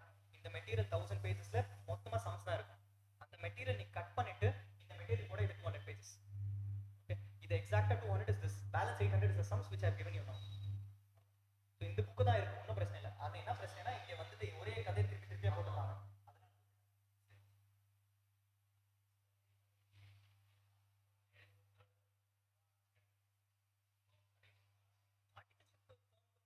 அட்டெம்ப்ட் சம்பந்தமே இல்லையே.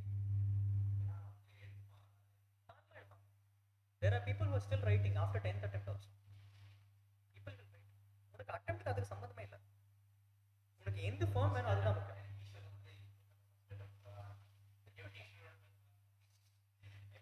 பிரச்சனை.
Why is it surprising? Why is it surprising? I cleared in 21. You can clear in 21, you know that, no? You complete your 12th around 17, right? 19. I joined my IPC. I joined my articleship in 18. ஆமாண்டா ரெண்டு ஒன்று தானே சரி 1 year difference maximum. I cleared my 12th in 2015. எல்லாத்துமே கேட்டுறேன் ஸ்கூலுக்கு கோலா சரஸ்வதி கேள்விப்பட்டிருக்கியா Barnaby road Kola Saraswathi Vaishnav சிங் சென்ட்ரல் ரொம்ப தூரம் ஈகா தியேட்டர் தெரியுமா அங்க பக்கத்துல school there. So I cleared in 2000. I completed 12th in 2015. I wrote my CPT in June 2015. I wrote my foundation in IPCC in May 16. So by October 16 I was in my articleship. Then May 19 I wrote my finals.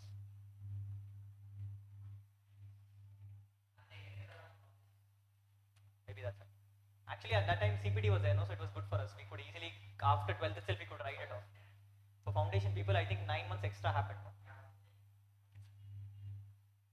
Anyway, now they've changed the system. Now you can again start foundation from June. They can register, but you can write a foundation in June also. Which means you're same as mine now. If you do your foundation in June, you can also clear in 21 like me.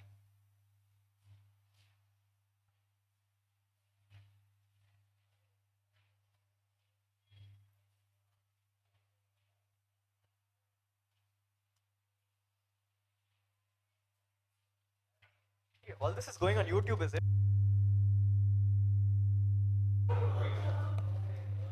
Today live வேறடா பேசுறது எல்லாம் யூடியூப்ல போச்சு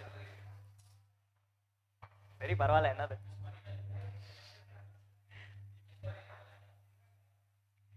Yes, people on the Zoom back.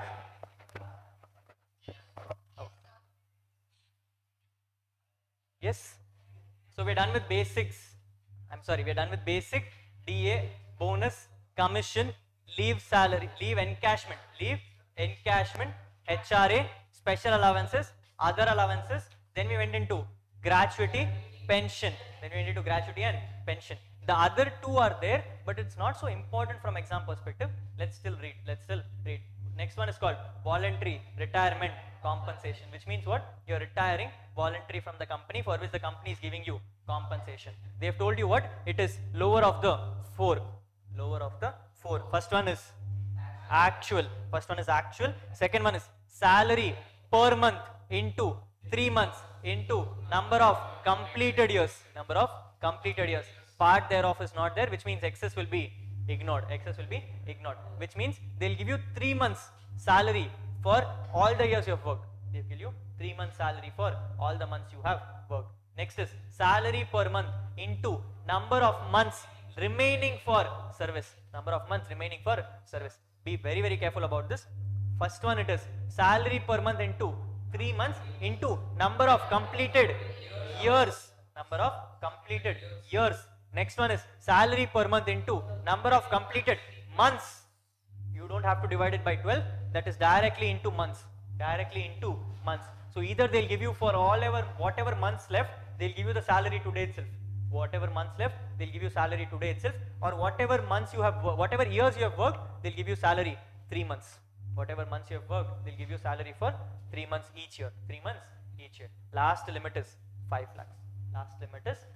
This is what is called voluntary retirement compensation.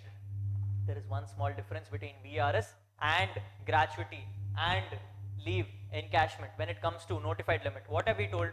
There we told in your subsequent employment, the amount will be reduced. This VRS is not just 5 lakhs for lifetime. It is 5 lakh once. Which means you can only claim this once. Beyond once, every time it is fully taxable. Beyond once, every time it is fully taxable. So during your first time, if you claimed more than 5 lakhs, maximum deduction for you is 5 lakhs. If you claimed less than 5 lakhs, balance will be ignored. Balance will be ignored. So if you come to the first year, let's say in the first employment, your VRS exemption was 3 lakhs. Your VRS exemption was 3 lakhs. In your next employment, you cannot claim the 2 lakhs. You cannot claim that 2 lakhs. D will become 0. D will become 0. So taxable amount will be full VRS received. Taxable amount will be full VRS received. As compared to this, when you go to leave salary, when you go to gratuity, whatever exemption you claimed can be reduced. Balance alone can be carried forward to the next employment. Can be carried forward to next employment. This is one difference between the both. This is one difference between both. Clear, people? Why is it so? What are you doing here? You are voluntarily retiring. You are voluntarily retiring. You are not resigning. What is the difference? Resigning means you are quitting this company and you have an option to join somewhere. Here what you are doing, you are retiring, which means you are going to your employer and you are telling him what? Boss, I am done with life. I am done with life. I want to go home, sit on my chair, relax my life. Correct? I want to go home, sit on the chair and relax my life. I am retiring for good. I am retiring for good. On that premises, he is giving you this compensation. On that premises, if he is giving you the compensation. If after this you go and join somewhere else, are you cheating or are you doing the right thing? You are cheating. Yes. So in the Income Tax Act, they have told, if you cheat, I cannot help you. I will give you the exemption only once. After that, no exemption for you. After that, no exemption for you. This is the logic. Relevant for exams are no. Why are we doing this? Show off, nothing else. Yes. What is salary? Basic, DA, commission, percentage. Basic, DA, forming part, commission, percentage, bonus and all is not there.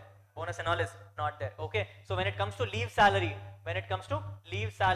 non-POGA cases, VRS, it is basic plus DA, forming part plus commission percentage. If it is POGA case, it is basic plus DA, all. Basic plus DA, all. This is what we have learnt about salary definition right now. We went to HRA also. HRA is also same as leave encashment. So it is basic plus DA, forming part plus commission percentage. Average will be done for leave encashment and non-POGA. Average will be done for leave encashment and non-POGA. When it comes to HRA, salary will be for the respective month. When it comes to gratuity, it will be last drawn salary. When it is gratuity, it will be last drawn salary. When it comes to here, it will be last drawn salary. When it comes to here also it will be last drawn salary. Okay, be careful about this. Be careful. We are done with retirement. Ilya, no. Retrenchment is not relevant for exam. It is not coming. It's very complicated. The computation is very difficult. The computation here which is given is as per Industrial Disputes Act. Okay, and that computation no one understands. Even I don't know. Okay, I have given you some number. Salary means basic plus all allowances to the extent taxable but excludes bonus contribution. This is also wrong. Even I am not. As such in the exams, whenever it is, as such in your book, whenever it has come, this is how the computation has been. So this is what I copy pasted. But actually the salary definition is very different from this. It is very different from this, and actually this cannot be tested. Very difficult. Retrenchment, you are throwing out someone, you want to compute salaries and all, will not happen. Correct? So that is why this generally is not tested. BRS also is very remotely tested. Retrenchment is definitely not tested. Retrenchment is definitely not tested. I can give you the guarantee it will not come. If it comes, you take money from me, that's fine. Okay, contribution to funds. There is an amendment in this one, so be extremely careful about this. First one we are looking at is PF. What are the type of PFs? One is statutory, second is recognized, then is public, last is unrecognized. Come to statutory. You are looking at employer contribution first. If it is an employer contribution, it is exempt. If it is employee's contribution, is employee's contribution salary? Who's contributing? Who is giving the money? Employee. Who's receiving the money? PF. What does the employer have to do with this? Nothing. Is it a salary? No. So when it is employee's contribution, it is not a salary, but you get a deduction under section 80C. 80C is chapter 6A deduction. LIC. Chapter 6A deductions. Okay. In chapter 6A deductions, you will get a deduction under 80C. Maximum of 1,50,000. Yes, you will get a maximum deduction of 1,50,000. So when you come to statutory, employer's contribution exempt, employee's contribution deduction, employee's contribution deduction, interest on employee's contribution exempt, interest on employee's contribution exempt, interest on employee's contribution. That itself is not salary. This will be taxable. Huh? Correct? Huh? That itself is not salary. This can at best be IFOS income, but this also they told it's exempt. This also they told it is exempt. Everything is exempt before. Now also, after you receive a lump sum amount, exempt. So this is an exempt case. Exempt. When you put in money, it is exempt. When you put in money, it is exempt. When you get money, exempt. When you withdraw money also, exempt. Nothing is taxable. Okay. This is only for your exams. This is only for your exams. Next year, this full thing is changed. Please pass. Okay. Next year, this full thing has changed. Please pass. Okay. When it comes to statutory, for your exams, exempt and exempt. Okay. Coming to recognized provident fund. Again, if it is an employer's contribution, it is exempt, but there is an amendment. There is an amendment. As such, employer's contribution is exempt up to 12% of salary. Up to 12% of salary means basic plus DA forming part plus percentage commission. Yes, commission as a percentage of turnover. Okay, same salary. So it is exempt up to 12% of salary, provided it is not covered in a separate chapter. I have a separate thing for this. That is the amendment. Okay, that is the amendment. It is this plus something else. If someone remembers, please let me know. It is not just exempt up to 12% of salary. Some other place also it is taxable. Amendment this year's. We'll discuss. Forget it off. Exempt up to 12% of salary. There is something called refer D. Yeah? We'll come to D and we'll discuss. Yes. Exempt up to 12% of salary. Come to employee's contribution. Again, not a salary. Eligible as deduction. Interest. Employer salary. If the amount is taxable, interest is also taxable. That is only for note D. 1,50,000. Forget it off. It is interest on employer's contribution. If it is employer's contribution taxable because of the amendment, if the employer's contribution is taxable because of the amendment, interest on that will also become taxable. Employee's contribution is exempt. Without the amendment also, interest up to 9.5% per annum is exempt.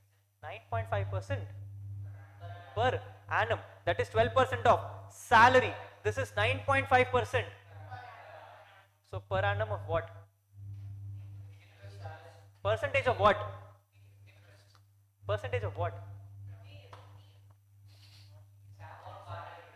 It's percentage of salary or the percentage of PF deposited? It's percentage of PF deposited. So in the question they'll come and say you, interest from the PF received is 12%. The amount is 12,000. How do you compute? 12,000 is 12%. 9.5% is 9,500. Balance is taxable. 12 standard, huh? Yes, foundation where I call it 12th standard because I can feel that you will forget it off. If you tell me foundation, that is even for sin for you. Yes, so it is in employer contribution exempt up to 12% of salary. Interest on employer's contribution is exempt up to 9.5% per annum, but subject to the amendment. Interest on employee's contribution exempt up to 9.5% per annum. No amendment for it. So whatever interest you earn will be exempt up to 9.5%. But if it is from employer's contribution, a portion of that can also become taxable. How we will discuss. When you get all this, you receive the money on resignation. You receive the money on withdrawal. As such, it is exempt. Provided you work in the company for 5 years. If you don't work for 5 years, it will become taxable same as unrecognized fund. It will become taxable, same as unrecognized fund. If you are working for at least 5 years, fully exempted. For 5 years at least, fully exempted. But let's say in the last 5 years, you are not able to work because of some reason. You were not able to work because of some reason. What could be the reason? You decided to quit. You decided to quit. If you decide to quit, will they exempt it for you?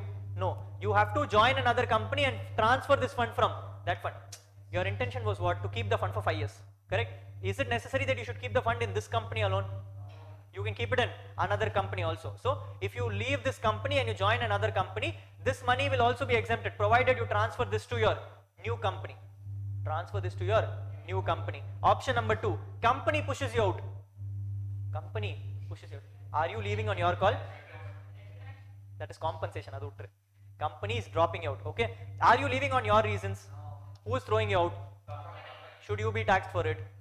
So if you are thrown out before 5 years because the company threw you out, or because the company itself shut down, there are reasons beyond your control. In these cases, the income will not be taxable. If you take this money, you decide not to join another company, but you decide to keep it in a government fund. What other government funds are there? NPS.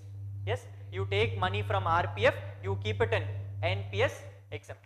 From one government fund to other government fund, no problem. Yes, you take money from one government fund and you give it to another government fund, fully exempted. So this is called RPF. Next is called Public Provident Fund.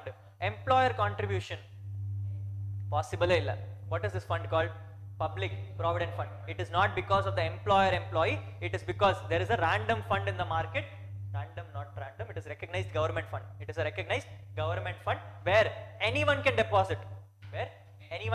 Employer will not deposit. So employer contribution not permissible. Correct? Employer contribution not permissible. Employee contribution is exempt, not a salary. It is not a salary. Allow for ATC. Interest on employer's contribution. Possible illa. Interest on employee's contribution. Exempt. Interest on employee's contribution is exempt. Any money you withdraw is also exempt. What did you deposit? Money. What did you get back? Money. Your money you deposited, you got back that money. Should it be taxed? It's principal repayment. Correct? What they are exempting you is actually the interest component.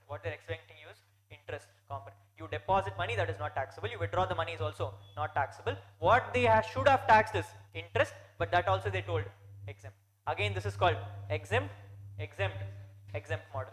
Yes. So SPF and PPF is exempt model. RPF, they have 12% of salary, 9.5% per annum. On the interest is 9.5%. Employer is 12% of salary is exempted. When you withdraw, if you withdraw within 5 years, conditions to be satisfied, exempt. Not satisfied, taxable. Beyond 5 years, fully exempt. Beyond 5 years, fully exempt. Last is URPF.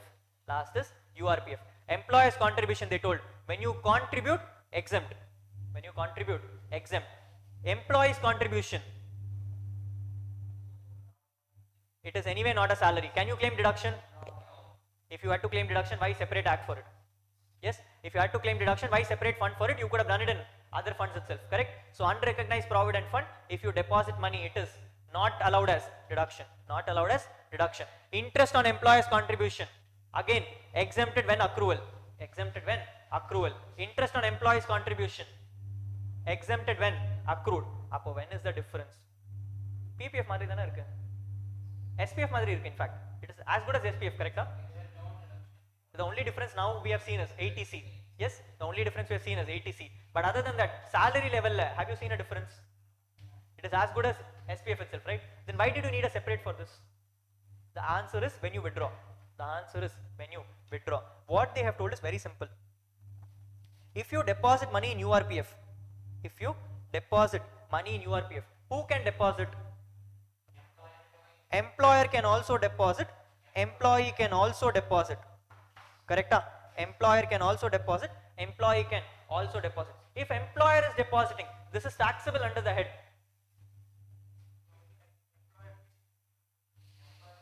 if employer is depositing for you, it is taxable under which head?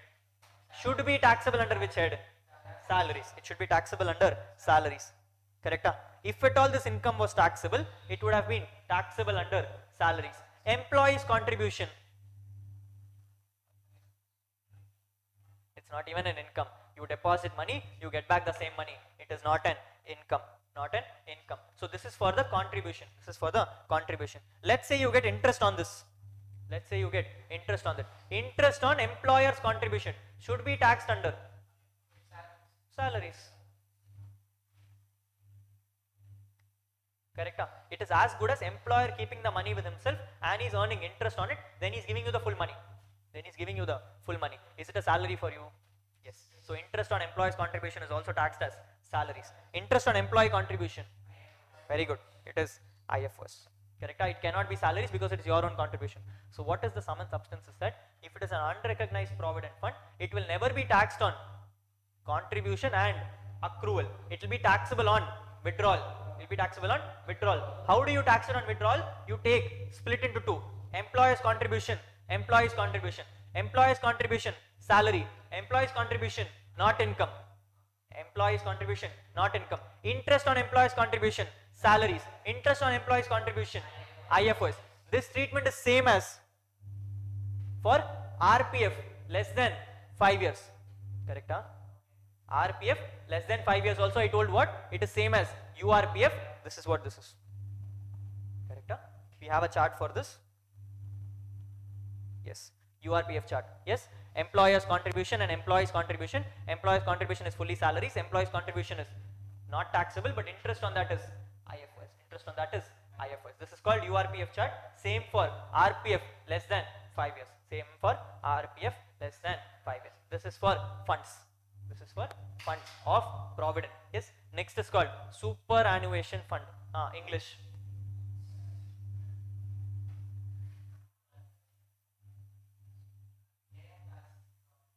Same as. Fantasy.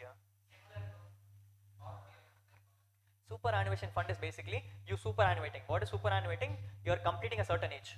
You are completing a certain age. So superannuation fund is instead of the employer giving you the money today, he is accumulating funds, and at the time of your completion of certain age, generally it is 58 years or 60 years. Generally after 58 and 60 years, you have to leave the company. You have to leave the company. They don't expect you to work beyond that year. Yes. So after 58 and 60 years, what they'll do is whatever money is there in the superannuation fund, they'll give it to you. They will give it to you. Correct? So this is called superannuation fund. Again, two things. One is approved, second one is unapproved. One is approved, second one is unapproved. This unapproved superannuation looks same as unrecognized provident fund. So URPF is same for unapproved superannuation. So whatever money comes in unapproved superannuation, same tax treatment as URPF. Same tax treatment as URPF. If it is superannuation, approved fund, superannuation approved fund, this is almost the same as RPF with a small difference that the 12% and 9.5 is not there. Small difference that 12% and 9.5 is not there, which means what? Employer's contribution exempt. Employer's contribution exempt. There what it was exempt up to 12%. Correct? So here it is fully exempt. Have I written taxable here? This is wrong.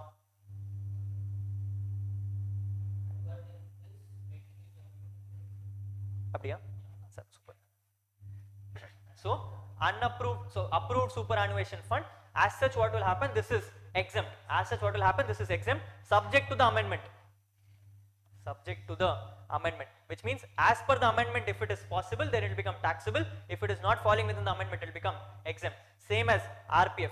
Same as RPF. Exempt up to 12% of salary, but if it certain limit exceeds, then everything will become taxable. Everything will become taxable. Correct? So this is as per the amendment. What is the amendment? We'll discuss.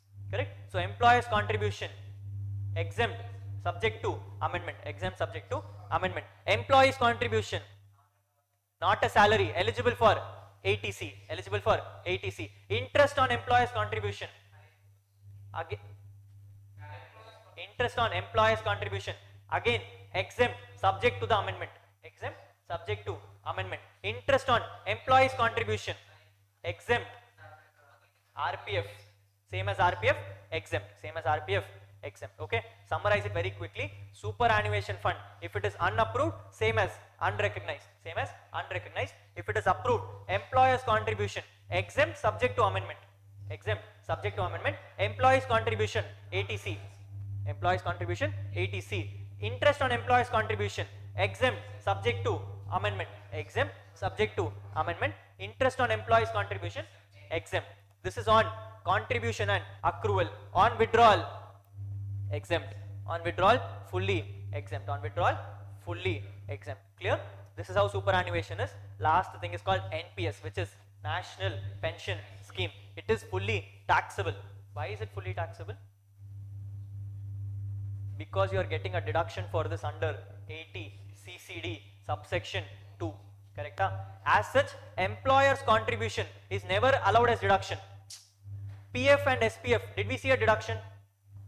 No. We saw a deduction only for employees contribution. But for NPS, they have told employer's contribution is also allowed as deduction. Employees contribution is also allowed as deduction under 80 CCD. Under 80 CCD. Subsection 1 and subsection 1B talks about employees contribution. Subsection 2 talks about employer's contribution. So they told if I have to give you a deduction there, I should first tax it here. I should first tax it here. So I will tax it here, then allow you for deduction. Then allow you for deduction. Here also amendment will come in. Here also amendment will come in. Already this was taxable, but it is now said taxable subject to amendment. Taxable subject to amendment. Kade amendment pesittom. What is the amendment?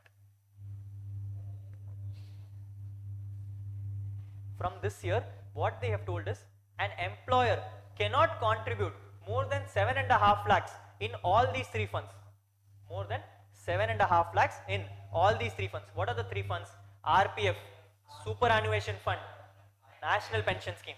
Superannuation Fund, National Pension Scheme. An employer cannot contribute beyond 7.5 lakhs in this fund. Cannot contribute beyond 7.5 lakhs in this fund. If he contributes beyond 7.5 lakhs, whatever excess he contributes will become fully taxable at the time of contribution itself. At the time of contribution itself. Obviously.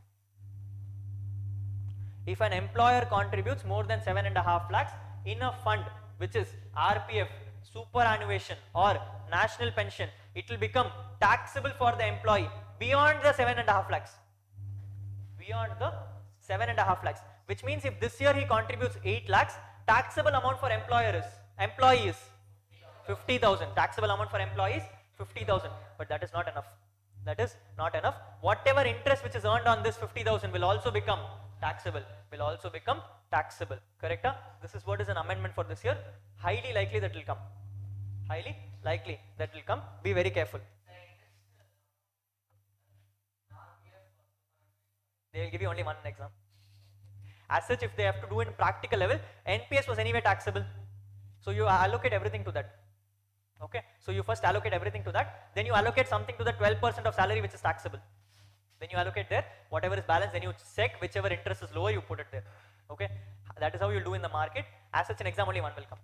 Okay. As such, an exam only one will come. Okay. To quickly clarify, when it comes to RPF, it is exempt up to 12% of salary, provided the contribution does not exceed 7.5 lakhs during the year. Provided the contribution does not exceed 7.5 lakhs during the year. If it is interest is exempt up to 9.5% annum, provided it is not from the contribution which is more than 7.5 lakhs. It is not from the contribution which is more than 7.5 lakhs. Same thing for superannuation. Up to 7.5 lakhs exempted. Beyond 7.5 lakhs fully taxable. Interest on this beyond 7.5 lakhs will also become fully taxable. Interest on the contribution beyond 7.5 lakhs. Contribution is anyway taxable. 50,000. 50,000. Yes. The point is, how do you compute this interest? How do you compute the interest? Which is an amendment specifically for November attempt. Specifically for November attempt. It was not there for May attempt. It was not there for May attempt. Kadaya kuduruganga.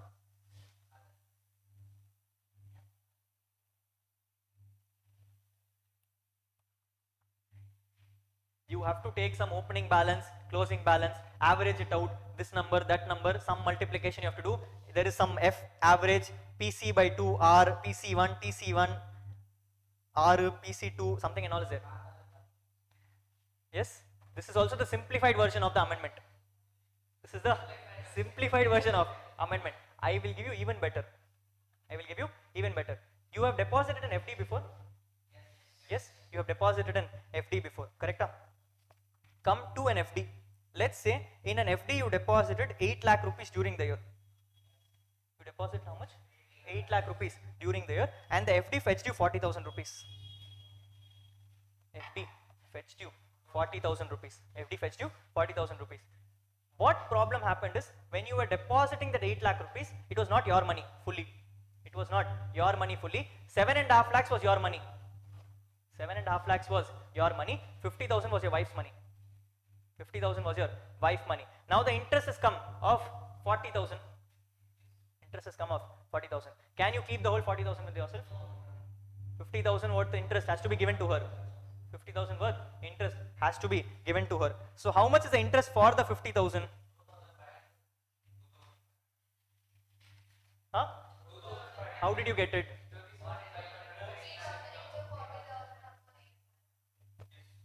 What is the number? This is your answer.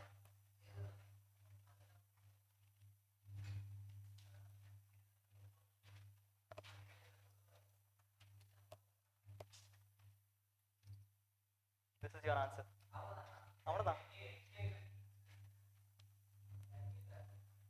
Solra. This is your answer. But the problem here is, I have just not deposited 8 lakhs in the current year. I have just not deposited 8 lakhs in the current year. I also had FDs previous years. Okay. So all that FD in the previous years was my contribution.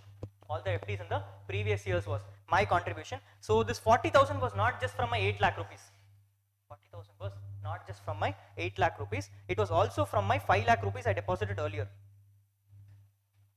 It was also from 5 lakh rupees deposited earlier. Logically tell me, will the 5 lakhs earn interest for the whole year or part of the year? 5 lakhs will earn interest for whole year. Correct? Huh? 5 lakhs will earn interest for the whole year. But 8 lakhs, will it earn interest for the whole year? I don't know. I don't know when I deposited. If I deposited 8 lakhs on the first day, it will deposit for the whole year. Yes? If I deposited during the year, part. If I deposited partly, RD Madri, 20,000, 20,000, 20,000, 20,000. Complicate up. Income tax does not like complications. Income tax does not like complications. So they told boss, if I am not able to understand how much is the interest which can come for this, average. What will you do? Average, which means what? 8 lakh.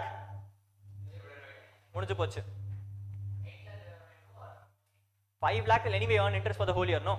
5 lakh will anyway earn interest for the whole year. 8 lakh will earn interest for full year. I don't know because I have not deposited. So what you'll do? Average. What will you do? Average. How do you average? Very simple. Average means what? Opening plus closing by 2. Correct? What is your opening? 0. Forget that 5 lakhs. For this one, what is your opening? What is your closing?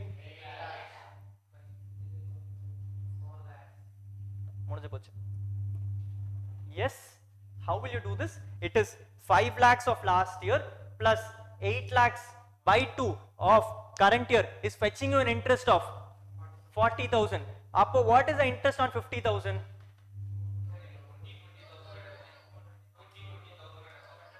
I don't know. What is 20,000 plus 1,20,000? It's because I am doing that, income tax is feeling better about it.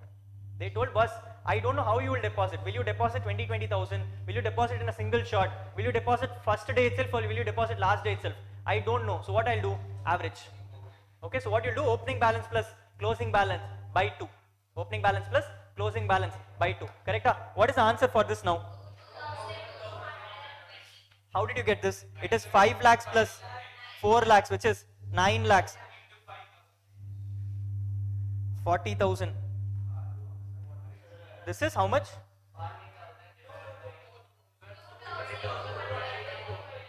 2,200 and 222. You want me to prove this? You want me to prove this? Let's prove. This is your opening balance. This is your opening balance. This opening balance as such will have your contribution alone, or will it have interest on that contribution also? It will have interest on contribution also. So I will call the contribution as PC1. I will call the contribution as PC1. I will call the interest as TC1. Yes, I will call the contribution as TC1 plus P by 2. What is P? P is your current year's principal. P is your current year's principal. Correct? It's P, no? It's 0 plus P by 2 is P by 2. This interest is what is called I. This interest is what is called I. This is what is called taxable component. Correct? This is what is called taxable component. This is your final answer. Yes? Put me the formula and give me. It is PC1 plus TC1 plus P by 2 plus P by 2. I don't know this number. Yes? So I want this number to be in the denominator. This number will come in the denominator. Yes, sir. Yes. This is taxable contribution into interest received. Taxable contribution into interest received. Correct? Sorry. Taxable contribution into interest received. Very simple. This 40,000 has been received for both of these. 40,000 has been received for both of these. Now 40,000 is how much of opening, how much of current? Should I know? How will I know? Can't know. Yes? Can't know. What you'll do? Average. What is average meaning? Opening balance plus closing balance divided by 2. What is my opening balance? 5 lakhs. What is my opening balance? 5 lakhs. What is my closing balance?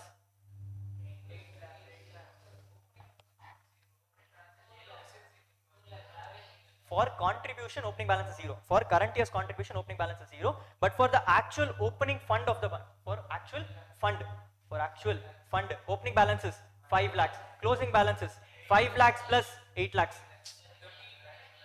Correct? It is 5 lakhs plus 8 lakhs. But that is alone not the contribution. What will your closing balance also have? Interest. So what is your closing balance? It is opening balance plus current year's contributions plus interest. Yes, yes. You are earning interest on what? You are earning interest on your fund. 40,000 is from your whole fund. 40,000 is from your whole fund. Correct? So 40,000 is from your whole fund, which means it is on current year's contribution plus past year's contributions. Now, how much of the current year's contribution pertains to interest? Do you know? No. Do you know for the past years? No. What will you do? Average. What is average meaning? Opening plus closing by 2. What is in your opening? 5 lakhs. What is in your closing? 5 lakhs plus 8 lakhs plus interest of current year plus interest of current year. Correct? So it's opening plus closing plus interest of the current year divided by 2. Divided by 2 is your average for the current year. This average has earned you an interest of 40,000. Agreed? This average has earned you an interest of 40,000. Yes? Now, if at all a situation where my wife has just now paid me money in the current year, my wife has just not paid me money in the current year, she was also paying me money in the past years. She was also paying me money in the past years. So in the current year she gave me 50,000, past year also she gave me 50,000. Is that 50,000 also given to her? Is the 50,000 repayable to her? Yes. Interest on that 50,000 is also repayable to her. That interest on that interest is also repayable to her. Correct? That money was anyway in my FD. That interest would have also earned interest in the current year. Interest would have been earned on the 50,000. It would have also been earned on the last year's interest. Yes, sir. So I have to give her how much? I have to give her last year's contribution, last year's interest, current year's contribution. Current year's contribution. All this would have given you the interest for the current year. Hello? Yes? So all this would have been given you the contribution of the current year. So it is PC1 plus TC1. My last year's contribution and my last year's interest would have fetched an interest for the whole year or part year? Whole year. Would have fetched an interest of whole year. But my current year's contribution would have fetched for whole year or part year? Part year. Do I know what is the basis? What will I do? Average, which means PC by 2 or P by 2, whatever you want to call it, whatever you want to call it, correct? This is your final taxable number. This is your final taxable number. Put it very simply to you, you have an interest of 40,000 from FD. You have an interest of 40,000 from FD. You want to understand that what is the rate of percent? What is the interest rate? What is the interest rate? How will you compute interest rate? It is interest divided by the fund. Correct? How do you compute interest rate? It is interest divided by the fund. Do you know how much of interest is pertaining to which fund? No. So what you'll do? Average. So what you'll do? Interest divided by average of the fund. Interest divided by average of the fund will give you interest rate for the fund. Will give you interest rate for the fund. You have to give her what now? Interest for the current year. You have to give her interest for the current year. That interest will come from what and all? Last year's contribution, last year's interest, current year's contribution. It come for all the three? Yes, but last 2 years, I mean last year's contribution and last year's interest would have fetched you interest for whole year. Would have fetched you interest for whole year. Current year's contribution would have fetched you interest only for part year. You don't know the basis, what you'll do? Average. You don't know the basis, you'll do average. You want me to substitute values? This is called F average. This is called F average. This is called interest. This is called interest. Correct? Now what you do? Cross multiply. How will it come? T is equal to I divided by, so I multiplied by PC1 plus TC1 plus P by 2 divided by F average. I by F average is nothing but R. You wanted interest rate, no? You wanted interest rate. Interest rate is what?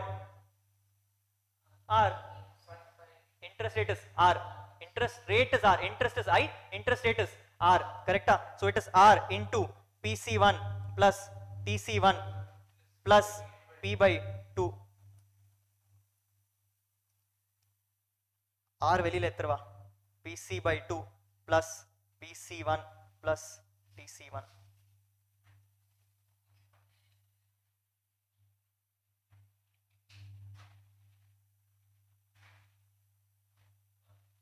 Logic is clear? It's very simple. You have the interest. You have the interest. You want to understand the interest rate. You want to understand the interest rate, which means interest is from the fund. Interest is from the fund. But is it from the opening balance or closing balance? I don't know. So what you'll do? Average. I don't know what you'll do? Average. So if my fund is fetching me 40,000, what is my fund? Average, which is opening plus contribution plus interest divided by 2. That is fetching you 40,000. That is fetching you 40,000. You have to give money to wife. You have to give to wife. Wife money is 50,000 of current year, 50,000 of last year, and interest of 50,000 of last year. So you have to give her interest for the last year's full contribution and Padi of current year. Padi of current year. Your wife here is income tax. Your wife here is income tax. Basically meaning, if you contribute 8 lakhs during the year, your taxable component is 7.5 lakhs. Your taxable component is 7.5 lakhs. So 7.5 lakhs is a taxable component. What is the exempt? What is the 7.5 lakhs is exempt component. 50,000 is taxable component, which is what will come here. Which is what will come here. Can we do a sum on this and see better? It's all a game of cross multiplication. You'll get the answer right. Yes, look at this question. X Private Limited contributed 8,50,000 during the previous year 2021 to recognized provident fund to the account of Mr. A. How much have they contributed? 8,50,000. How much can they contribute? How much excess they have contributed?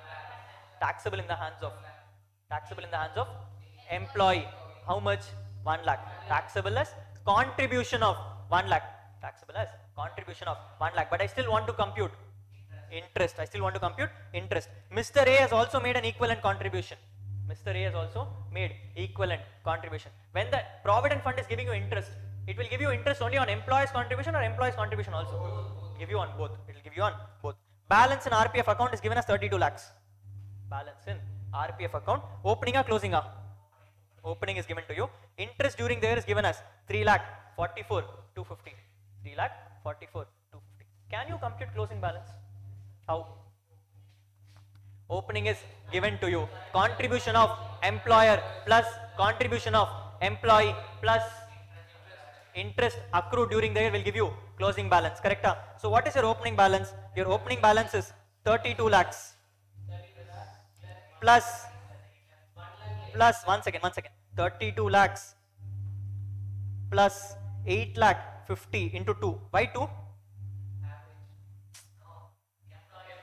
Employer's contribution and employee's contribution, correct? Plus this year's interest 3 lakh 44 250. 3 lakh 44 250. This is your fund divided by 2 will give you the average of the fund, will give you 42 lakh 42 lakh 42,000 22,125. 42 lakh 22,125 is the fund, This fund has received an interest of 3 lakh 44 250, correct? This fund has received an interest of 3 lakh 44 250. You have to give money to your wife. How much is your wife's money? It is 8 lakh 50 minus 7 lakh 50, which is 1 lakh. So you have to give your wife money of 1 lakh. But she says, I don't just want my money, I also want interest on the money. How do you compute interest? Yes, you will do 1 lakh by 2 because that interest would have been fetched for whole year or part of the year. It would also be fetching for part of the year. Do you know the basis? No. So what will you tell your wife? I will not give you interest on 1 lakh, I will give you average of that. So you will give her interest only on 50,000. You will give her interest only on 50,000. Give me the number.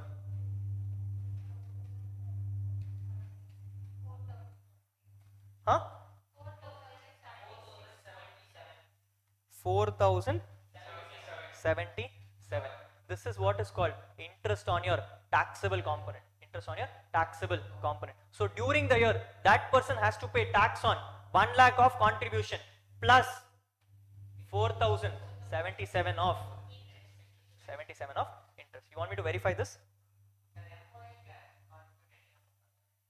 Yes, miss. No problem.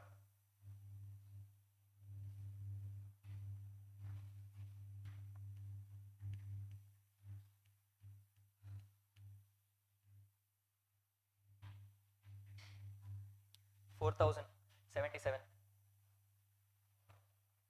RTP question. This is how they do in RTP.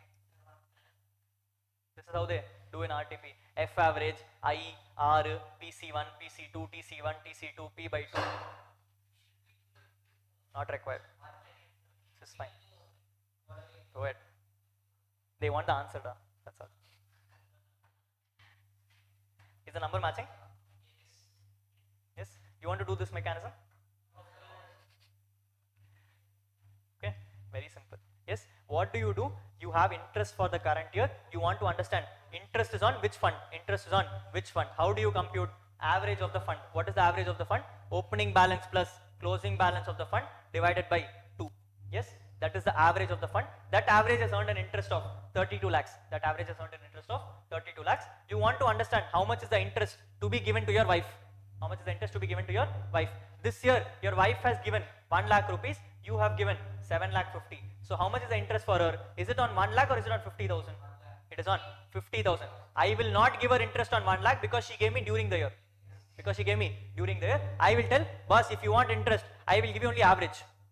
So I will give her interest on 50,000. Compute the cross multiplication, answer is over. No presentation, number put porom. They want the number, it's fine. When it comes in a full-fledged question, they will ask you just the number. That's all is important for them. Porom.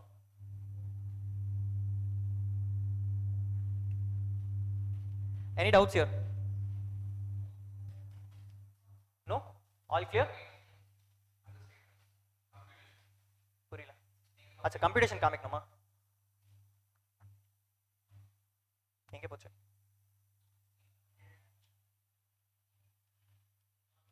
Ingeda pochu. Oh, acha, question bank. Oh, sorry. Idanda, 4 table porom. 8 lakh 50 is your contribution. You can contribute maximum of. So balance 1 lakh is taxable. TC1 and PC1 is for last year's contribution. This year they did not give you anything, no? See, assets, this is an amendment for this year, correct? Assets, this is an amendment for this year. So until last year, even if you contributed 50 crores, no tax on that. Do you want to go to next year? You read what is relevant for you.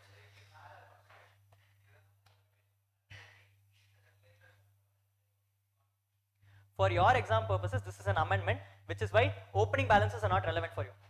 Opening taxable components are not relevant for you because there was nothing taxable for you past this year. Yes, so for this November attempt, the only thing which you have to put in the bottom is the current year's contribution divided by 2. That is all you have to put. If you don't pass in this attempt, next attempt there's a different computation. Okay, so please pass it out.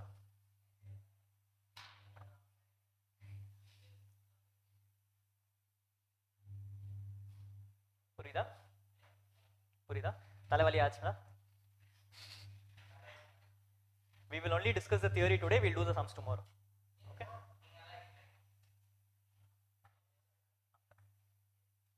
All clear? Adanda, has she contributed 1 lakh on the starting of the year or has she contributed during the year? She's contributed during the year. Will I give her interest on the whole 1 lakh? I would like to give her average only. What is average? Yes?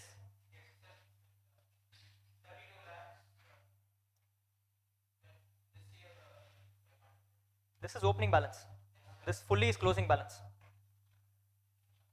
I want to understand interest of 3,44,000 has come on which fund? It's come on both, no? Current years, last years, past years, everything it's come. Okay? So what I'm telling is I don't know the mechanism, so I'll do average of the fund. I will do average of the fund. What is average of the fund? Opening balance plus closing balance divided by 2.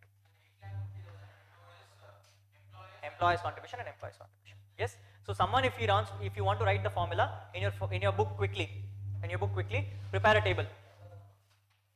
In your book quickly, prepare a table. I tell you. Yes. It will go like this.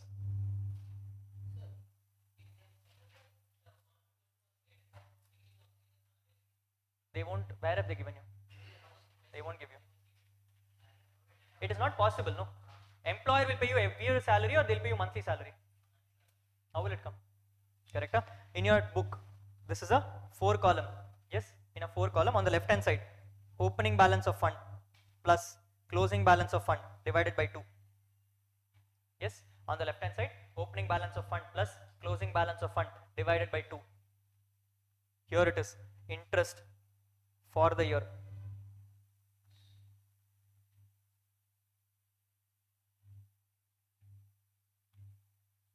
Interest for the year. On the bottom, what do you need? Taxable contribution. Taxable contribution. Fully by 2? By 2. Taxable contribution by 2. Taxable contribution by 2. Right hand side nothing can come. Right answer. Right hand side nothing can come. Answer. Yes. Next step. Next step.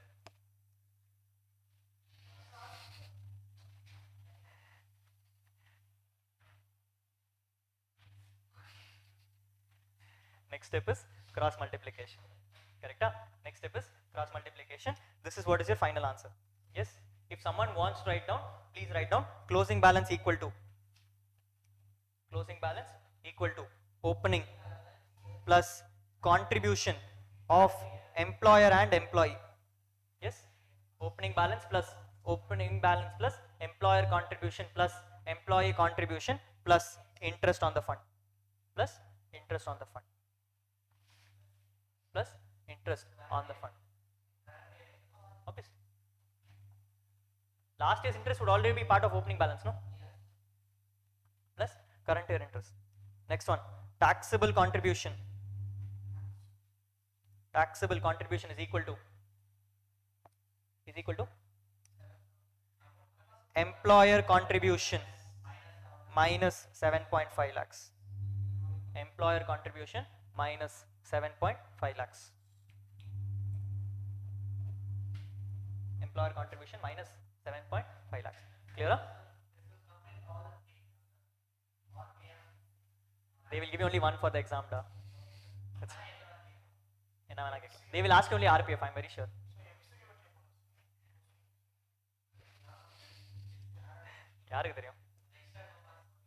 If I was setting up the paper, I will let you know, but I don't. The problem is if I set the paper, I cannot teach you students. So I will choose this over that.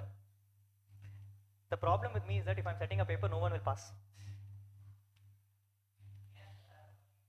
I have this special nick. I am a student of MPV. You've heard about him, Mr. MP Vijay Kumar. Okay, and we have had one policy: when you enter the class, the question should be in such a way that students can never answer it. So we will only touch the high level. We will only touch the high level. The rates of taxes which you have done right now is the most simplest of the rates of taxes. It's the most simplest of rates of taxes. There are two videos of mine on YouTube. Okay, something called computing income tax rate of individuals, advanced level solted. Go and do that questions. There are 7 questions. Maximum 2 you can solve. Balance 5 no one will solve. I can guarantee you that. I can write and give it to you today. Okay, that is how we touch. I have a May 22 going on right now. Go and check with them. Yes, the problem with me is that if I'm setting up a question paper, you will never pass because the level of questions which I will ask, no one can answer. Okay, my mind works very differently.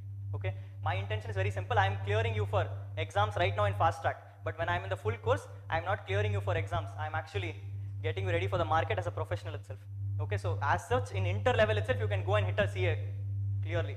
That is how the level it is. The problem is, so I don't set papers like that. My test series itself goes very bad with people. They don't pass. Okay, so I generally don't teach people. I generally don't go and set papers. Very difficult for me. Yes. Anyway, contribution to funds done. We are into now perquisites. We are into now perquisites. What is perquisites? Benefits granted to employees. Benefits granted to employees. Benefits means it should be given as a legal origin. What is legal origin? Illegally na enna artham?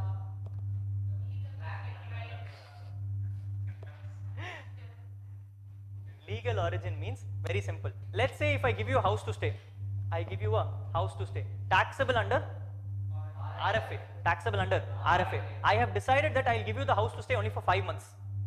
I will decide I've given you to stay for only 5 months. But you for some reason are very grudge to the house. You tell I will stay for 7 months. I will stay for 7 months. I got pissed off. I cut your contract itself. I cut your contract itself. Are you my employee anymore? No. I have not given you the I have not given you the house beyond 5 months. I have not given you the house beyond 5 months. Under salaries chapter, income will be taxable for how many months? Under income from salaries, amount to be taxed will be for how many months? 7 months or 5 months?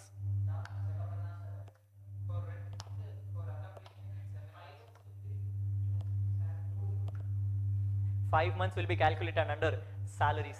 2 months will be calculated under IFOS. Correct? Huh? There should be a legal origin to what I give. Basically, the intention for me to give you a benefit. Intention for me to give you a benefit. My intention was to give you benefit for. You took the benefit for. Is it under salaries or is it because of your force? It is because of your force. That 2 months, can I tax it under salaries? Go and tax it under other heads. Go and tax it under other heads. Okay. So for any benefit which I grant to you, there should be a legal origin. There should be a legal origin. To put it very simply to you, the ones who have gone in articleship will know. You go to articleship, the first thing you will find there is a printer. First thing you will find there is a printer. More than the article, more than the principal using that printer, you will be doing what? RTP, MTP, mock test paper, MCQ book, everything will print in that printer. Everything you will print in that printer. Did the employer give you this printer for printing your personal materials? Did you use it? Is this a benefit given by employer or your benefit? Should I tax you under salaries? Can I tax it under IFOS? Yes. Can someone identify? I don't know. Okay. Can someone identify? I don't know. As such, this will not be taxable under salaries. The benefit of printer was given to you for official purposes. You going and printing your MTPs and RTPs is not a legal origin benefit given to you. I cannot call it as a perquisite. I cannot call it as a perquisite. This will not be taxable under the head salaries. It will not be taxable under the head salaries. This is the basic for perquisite. This is the basic for perquisite. Next one, coming to leave salary. Coming to it is leave travel allowance. Summa. Coming to leave travel allowance. Leave travel allowance. What is the English? You are giving someone expenses reimbursed for their travel. For their travel. Personal, official. Official travel. You are giving them reimbursement for personal travels. If it was official travel, why should it be taxed under the head salaries? It is an expense for the employer. He will claim deduction under PGBP. Can you be taxed for his official travels? No. It will be taxable only for personal travels. Taxable only for personal travels. We are referring only to travels. We are not referring to accommodation and stay. Accommodation, food, stay, not covered. Accommodation, food and stay is not covered. This will be taxable. We are taxing only travel. We are taxing only travel. They have discussed brackets. They have discussed brackets. They told if you are traveling in India, exemption permitted. If you are traveling in India, exemption permitted. If you are traveling outside India, fully taxable. If you are traveling outside India, fully taxable. Don't go for personal travels outside India. You want to go for a holiday trip, you do it in India. You do it in India, you do outside India, your tax. You do it outside India, you tax. Either you pay from your pocket, don't get it from employer. If you get it from employer, tax for you. Correct? Huh? So you have to travel only in India. Please travel outside India, that's a different story. Income tax, don't travel outside India. Okay, for income tax, don't travel outside India. So if you travel in India, exempt. If you travel outside India, taxable. When you travel in India, you have to check how you are traveling. You have to check how you are traveling. You can travel by cheap dani. Mindset is cheap da. First you will travel with flight. First you will travel with flight. If you travel by flight, exemption up to economy class. Exemption up to economy class. Which means if you travel in economy class, fully exempted. If you travel in business class, to the extent of economy class, you can claim exemption. Next, after flight, train. After flight, train. In that it said first class AC. In that they have said first class AC. So which means you can travel by train fully exempted. Correct? Huh? Can you have a berth beyond first class? You can't have a berth beyond first class. So if you travel by train, fully exempted. If you travel by train, fully exempted. If you don't have train, now come to bus. Now come to bus. If you have a recognized transport facility, first class fare of that recognized transport facility will be exempted. First class fare of the transport facility will be exempted. If you don't have a recognized transport facility, they said do one thing, check for some other place for the similar distance. Check for some other place for similar distance. Let's say for example, if you want to travel from here to you are traveling to you go Sabrimala. Let's say you are traveling to Sabrimala. Is there a travel option there? Can you take your car and everything go? No. You have to travel by walk. You have to travel by walk. Is there a recognized transport facility? No. In this case, what you will do? You will calculate the distance from ground to Sabrimala. You will calculate the distance from ground to Sabrimala. Check for the same distance in some other place. Check for the same distance in some other place. For that distance, how much is the amount being charged by train? Similar distance. Similar distance. In similar distance, whatever is the fare to be charged for first class, that will be exempted for you. That will be exempted for you. Huh? Correct? Huh? That will not be taxable. To the extent the similar distance fare is there, that first class fare will be exempt for you. That first class fare will be exempted for you. Will you travel alone or will you take your wife and go? Solo travels even I am permitted. But as such, when you are traveling, will you like to travel with yourself or will you travel for wife also? Wife will also travel. So they have told personal travels generally have wife and kids also. Personal travels generally have wife and kids also. I will give you exemption for yourself along with wife, along with two children, along with 2 children. Beyond 2 children, send the third child home, no travel for him. Send the third child home, no travel for him. Beyond 2 children, fully taxable. Up to 2 children, exempt. Up to 2 children, exempt. Either 2 children also they made complications. What are the complications? Twin and not twin. What is twin and not twin? It means if the first child was a single child, next child turned out to be twins. Next child turned out to be twins. Problem of you or problem of the it is not your expectations, right? It was not your expected that you were not expecting a second child. In that case, they told you will be exempted for all the 3 child. You will be exempted for all the 3 child. But if first time itself you got twins, third time you were aware. So that will not be exempted. Correct? Huh? Very simple. If you get a child, single child on the first go and you get a twins on the second go, all the 3 are exempted. But if you get twins in the first go, second go not permitted.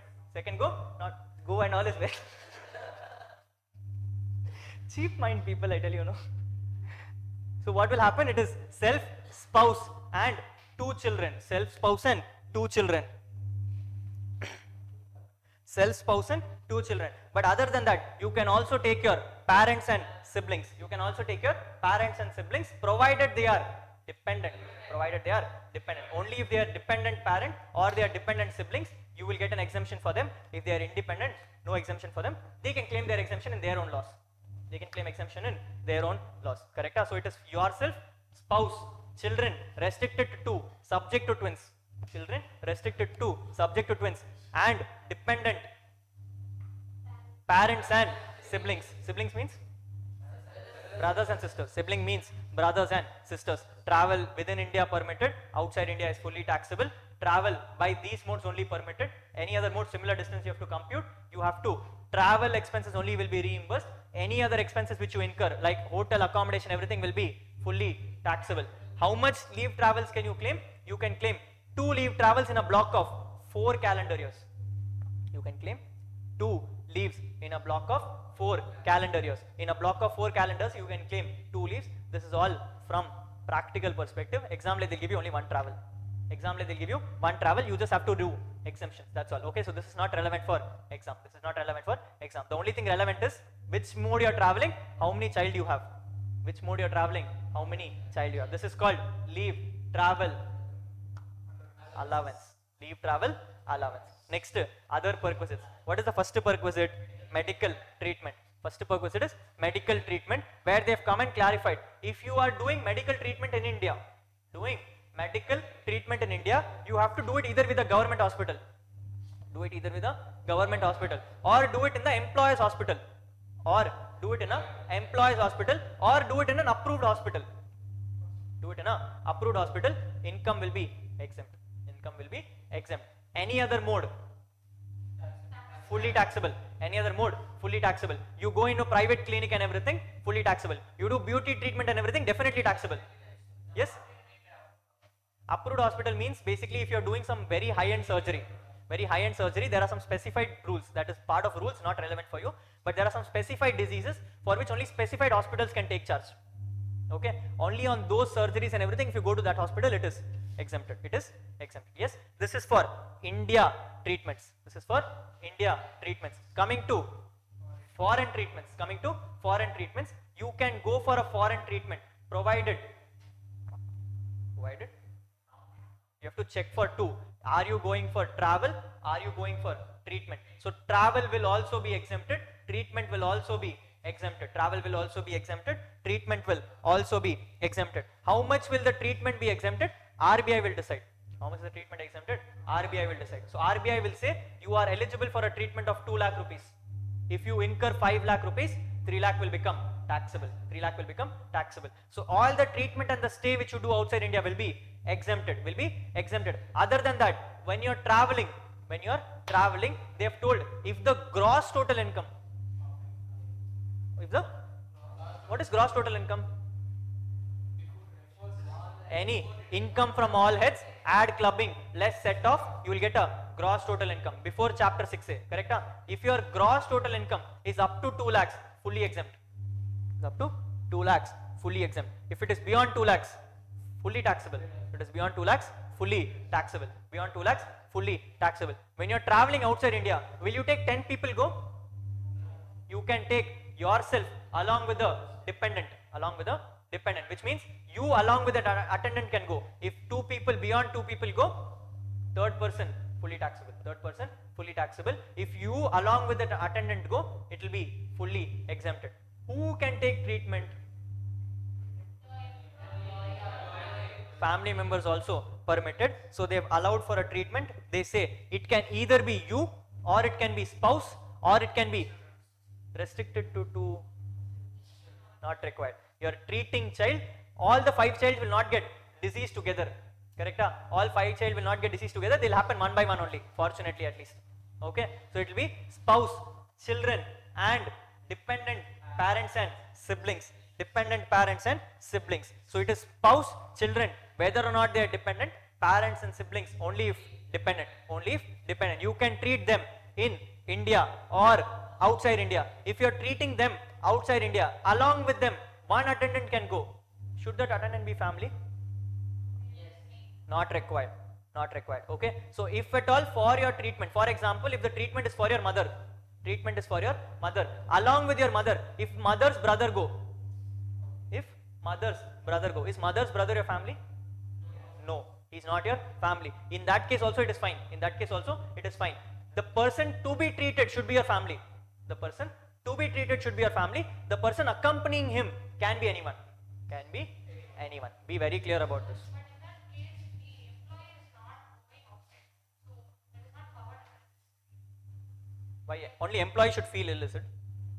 No, not like that, sir. Like his mother and mother's brother is going outside India for treatment. How it will be deducted from his salary? It will not be deducted from his salary. So what happens is, if at all the mother is incurring an expense of 6 lakh rupees, for example, okay, employee will go to the employer and say, sir, I am a little poor guy, my mother has got treated just now, I want this money to be reimbursed. So what will happen? Employer will give 6 lakhs to the 6 lakhs to you. Employer will give 6 lakhs to you. Now that money is called a perquisite, correct? It is not an allowance, it is called a perquisite. This amount will become exempt. Clear? There can be like 2 persons in the same family where treatment is being done. At the same time, is it? Okay, that is also fine, exempted. As long as they are your dependent, parents and siblings, it's exempted, or it is your spouse and your children. Okay, so if all the 5 children fall sick together, no problem, all exemption. It will happen or not happen, I don't know. Oh, COVID maybe. Okay, COVID, if all the family is sick together, for everyone is reimbursing, everything is exempt. Yes, all possibles. Yes, so medical treatment is this way. When it is about medical treatment, understand, medical treatment also includes medical insurance premium. So if the employer is paying medical insurance on your behalf, that is also exempted. At the same time, if he is paying any accident policy insurance, what is accident policy insurance? Suppose if you meet with an accident, someone has to give you money. So they have a policy called accident policy. If you meet with an accident, life insurance company will come and give you money. Correct? If someone is giving a premium for that, Act has come and told, it's not in the Act, it's in a case law. In a case law, they've come and told, this is also to ensure that the employee is safe. Because that employee has to come and work for me only. Correct? Because an employee has to come and work for me. So in this case, what will happen? That will also be treated as exempt. On the other hand, life insurance premium given, that is a different story. Life insurance premium paid by employer, taxable. Yes, we are only discussing about medical, we are not discussing about life insurance. So any life insurance premium which is reimbursed or paid directly by the employer will become fully taxable. Clear? Any doubts? Sir, here, one point, they are needing to stay outside India, which means after treatment also they are staying outside India. Why? No, there is actually, Travel and stay means obviously the surgery will not happen in a single day, right? but in the other case, they have given only travel outside India. Skin install, Left is there, no? in the right side, travel to It is for the treatment only. So for example, if you are going outside India for a treatment, let's say you are going for brain surgery, for example. The brain surgery is going on for another 2 weeks. Okay, so what will happen is, the brain surgery will happen for 2 weeks. Whatever expenses you incur for the brain surgery is on the right side. is on the right side. At the same time, 2 weeks you will stay there, 2 weeks for which you have to travel and come back also, all that will be covered in the left side. Yes, so whatever travel you do and whatever 2 week stay you do, that and all will be under exemption by RBI. Whatever treatment expenses is there, it will be exempted provided your gross total income is less than 2 lakhs. Gross total income is less than 2 lakhs. Clear? RFA, we'll complete this and then we'll close for the day. Yes, we'll complete this and we'll close for the day. RFA, what is RFA? Short form kurta, full form na. Giving free house to employee for stay. Giving free house to employee for stay. In this case, what they have told, you have to check whether you are giving it to government employee or non-government employee. If you are giving to government employee, taxable up to license fee. Taxable up to license fee. So whatever is the license fee of that house, basically government quarters. Correct? All that government quarters which are given to employees, license fee will be there for that. Whatever fees is there, that will be taxable in the hands of government employee. Will be taxable in the hands of government employee. If you are not giving for government employees, if you are giving for other people, split into two. Split into two. Check if the house is owned by employer or it is hired by employer or it is hired by employer. If the house is owned by the employer, you have to check for the house where it is. You have to check for the house where it is. If it is less than 10 lakhs population, population of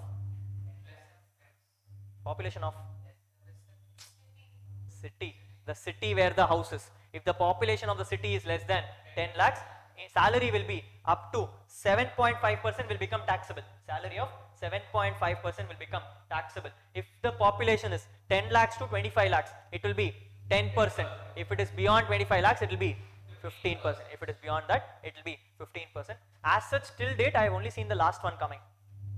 But I am not guaranteeing you. Please read all the 3 and go. That's what population, no?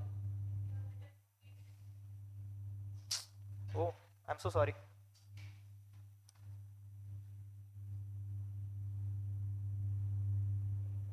Sorry.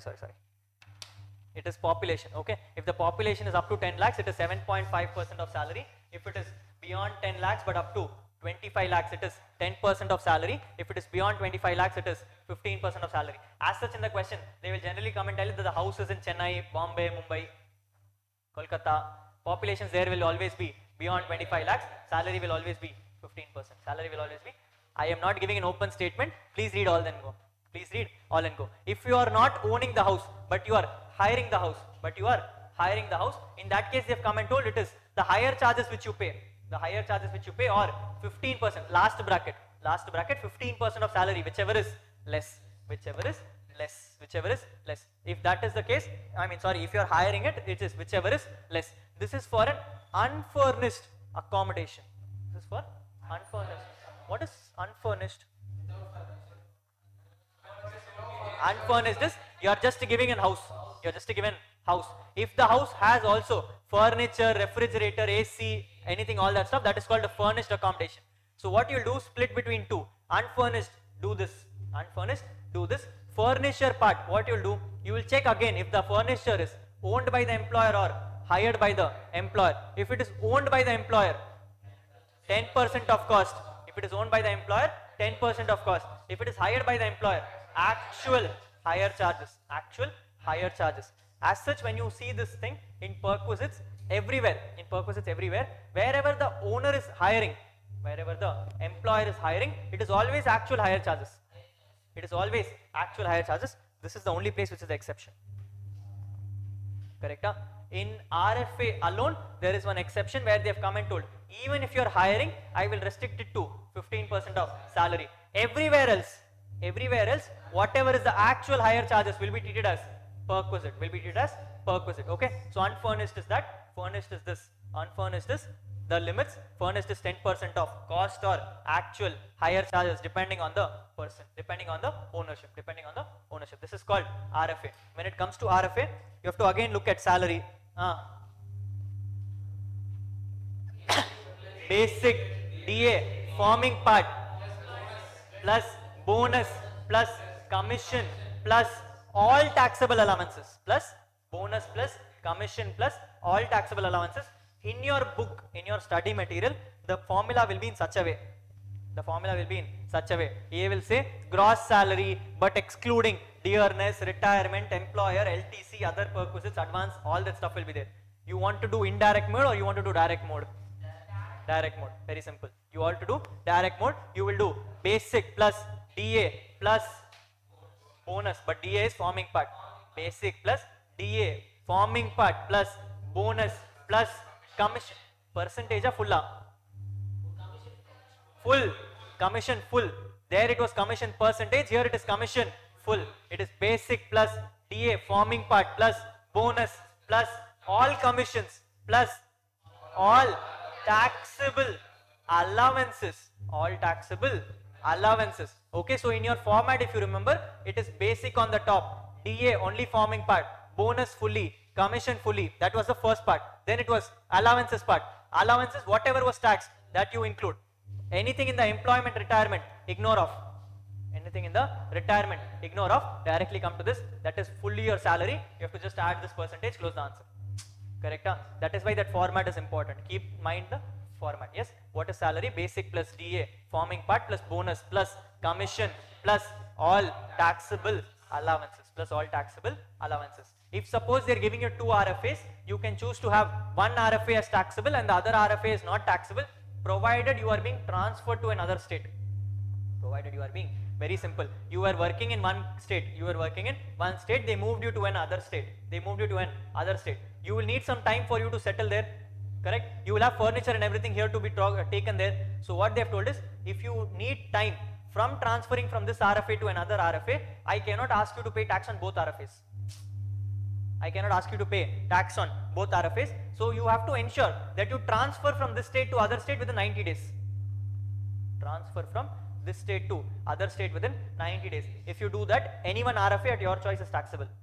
Any one RFA at your choice is taxable. If you don't transfer within 90 days, after 90 days, both RFA is taxable. After 90 days, both RFA is taxable. As such, it has never come in exam, but this is theory. As such, it has never come in exam, but this is theory. Anything else we missed here? RFA is taxable only for the period for which the property is accommodated, correct? Because if the property is not accommodated, you have never availed the benefit. Yes. So for example, if the employer comes and says, you can take the property from 1st April, but you accommodate the property only from 1st August. Are you using the benefit from 1st April to 1st August? Should you be taxed for it? No. So you will be taxable only from 1st August. They told you can use it only till 31st March. But you stayed for 1st April also. Taxable, not taxable? Taxable only till 31st March. After 31st March, it loses its legal origin, will not be taxable under salary. This is not a perquisite. If you want to check for other heads. This is called RFA. With this we are done for today. We will complete salaries tomorrow and then we'll do sums also on this. I think tomorrow we are going to start with HP.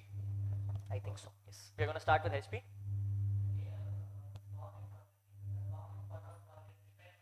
Obviously. DNS allowance forming part of retirement benefits is what I mean. Okay. If it is forming part of retirement benefits, that is included. If it is not forming part of retirement benefits, it is not included. Yes. So tomorrow we'll start with HP and then, tomorrow we'll start with salaries, then we'll go into HP. If time permitted, we will do capital gains. If it is not permitted, we will do a small chapter called agriculture income and close. Whatever. Yes, we will do agriculture income and close for tomorrow. Yes, with that, any doubts for today? All clear? Please read the salary chapter and come. It's a very big chapter. We have sums tomorrow to do. Okay, so please read this and come. HP alone, I'll send you the PDF. You want the PDF for residential also, no? MCQ. MCQ for residential status, I'll send it to you today. Okay, so 2 things from my side, HP chapter and residential status, MCQ to be shared with you. Right? Okay. Good day, people.